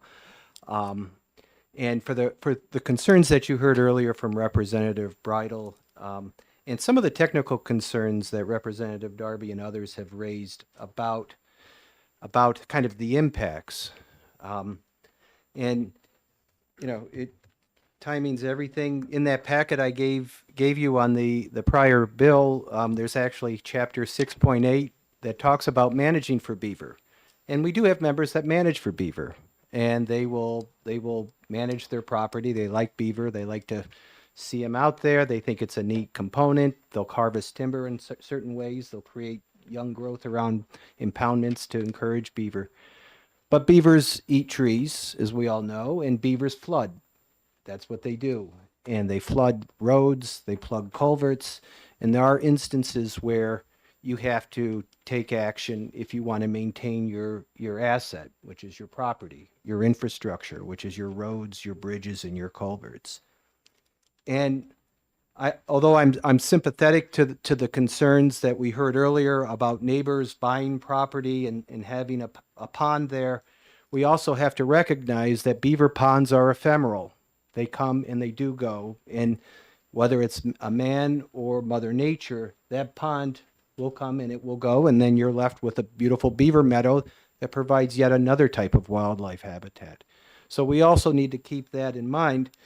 I haven't had the benefit of seeing the amendment, but some of and maybe this is perhaps addressed in it, but the ability this bill does a couple things that really raised concerns for us. Adding culvert clearing or considering the clearing of a culvert in the same context as removing a beaver dam. And now I maybe Representative Darby raised this issue. We have that concern. Clearing a culvert with a potato hook is very different than also, you know, actually removing a beaver dam. And so to kind of throw that into this mix and say, all right, if I clear a culvert and it, quote, significantly lowers the water level, is that 6 inches? Is that 1 foot? Is it 3 feet? Where do you draw the line? And at what point do you now have to notify abutters? And again, you know, and then get the Conservation Commission involved and have a public hearing. The other piece is that you have a 30-day notification period, then you have another 15 days, 45 days can be a significant enough time if you're trying to set up a timber sale. And let's face it, beavers can be quick. You can tour a property in the fall, get your timber sale set up, get your loggers set up, and within the time between you set your sale up, you come out there and you get ready to do your harvest, you may have had a beaver move in and create an impoundment. It could be on the access road, which, it could be that culvert on your access road, which would back water up to neighboring properties, etc. And so now to say, all right, Chopper Bob, cool your jets for 30 to 45 days while we notify neighbors and have a public hearing, as you heard in the other testimony, that can be a real hardship and a real problem. The other piece is that the definition of impoundment really is expansive, because it not only includes what you think of as the water with the ducks and the water lilies in it. It also includes the wetlands connected. And so these beaver dams and these beaver impoundments can have fingers and tendrils that reach out beyond just the body of water itself that can be part of that, quote, impoundment. So that could really expand what is part of that impoundment, which is part of this, which is subject to this piece of legislation. And then what is the other definitional concern was, what is a publicly owned, this is page 2, line 8, what is a publicly owned beaver impoundment? We don't know what that is. And I think you heard testimony from the prior speaker from Fish and Game, kind of what is that definition? What is a publicly owned beaver impoundment? Does that mean if it hits a public road? Does it, again, does it connect with a larger body of water that perhaps is a great pond or is adjacent to it, or connected to it but hydrologically through wetlands? Is that also part of this? And then I guess the question about the flow devices, our read is that the flow devices, the only thing they're exempt from are the public hearings. And maybe I missed it, but I thought that the flow device exemption, which we do have members that use those, it's only that you'd still have to go through the notification process, et cetera. And I'll just conclude by saying, talk to your neighbors. This is about talking to your neighbors. Right now, this bill, if I have a road and I have a beaver impoundment, and it touches my neighbor's property, this bill obligates me to notify the Conservation Commission. It obligates me to a public hearing where I may just go and have a conversation with them and say, hey, we've got a beaver issue. Are you okay with me taking that dam out? Are you okay with me installing a beaver deceiver flow device? But this bill says, no, Concom has to be part of this discussion between these two private landowners. And so that's the other piece. And again, in the hearing prior, when you get some of these larger ownerships where you're talking 10s, 20s, 100,000s of acres, these landowners know each other, that there are roads. They're having these conversations all the time. Are you going to use Road 35 this year? Yep. Well, guess what? There's a beaver dam. Hey, that's a public road. All right, can you take care of that? Sure, I'll take care of that if you take care of Road 23. These are conversations that happen. This bill would say, all right, you need to notify your Conservation Commission. Our read of it is you need to notify your Conservation Commission. Yes, you can have that conversation. You can both be cool with the solution, but you have to go through this public notification process. And then last but not least is the ephemeral nature of this. When is a beaver dam? I heard testimony today that it's only considered under this legislation if it's on the tax map. Well, we all know that beavers, as I said, can work pretty darn quickly. If it's not on the tax map, is it part of this? If it was on the tax map, but now it's a beaver meadow, or maybe there's a little bit of a flowage there, what do you do? So again, we have some significant concerns from this, looking at it as landowners. I'm happy to continue the conversation. I do feel like the skunk / beaver at the garden party here. But when you look at it in the context of someone trying to manage hundreds, thousands, tens of thousands of acres, beavers can be pesky, and you need to be able to manage them and not have to go through a lengthy approval process that adds costs and, as importantly, adds time. With that, I'll conclude my testimony. I'd be happy to try and answer any questions. He said he wasn't going to ask any more. Yeah, so I heard that. I'm not looking at representative today. He's an honest man. Let's deal with Mr. Stock first. Do you have any questions for him? No. Anybody have any questions for Jason? No. Okay. Thank you for Thank your you. testimony. And what would you like to do? You have a question for a previous speaker? Colby, to ask her a question. If she wishes As to come the forward. prime sponsor of this bill,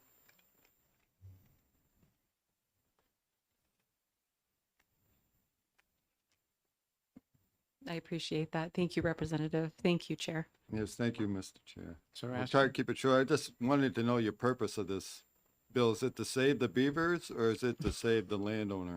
The purpose of the bill is to save landowners. Okay. As you heard from Fish and Game, as you heard from situations in Bow, this is not isolated. These are not isolated incidents. What we are trying to accomplish by this piece of legislation is to bring people to the table, because trusting that someone is going to notify their neighbor is clearly not happening.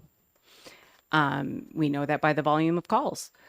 We know that by the volume of articles in our newspaper.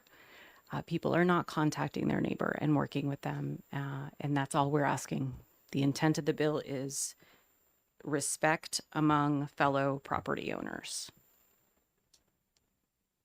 Okay. Thank you. Thank you. Thank you, Representative. Is there anyone else to speak on HB 1530 FN? I'll ask again. Anyone else to speak on HB 1530 FN?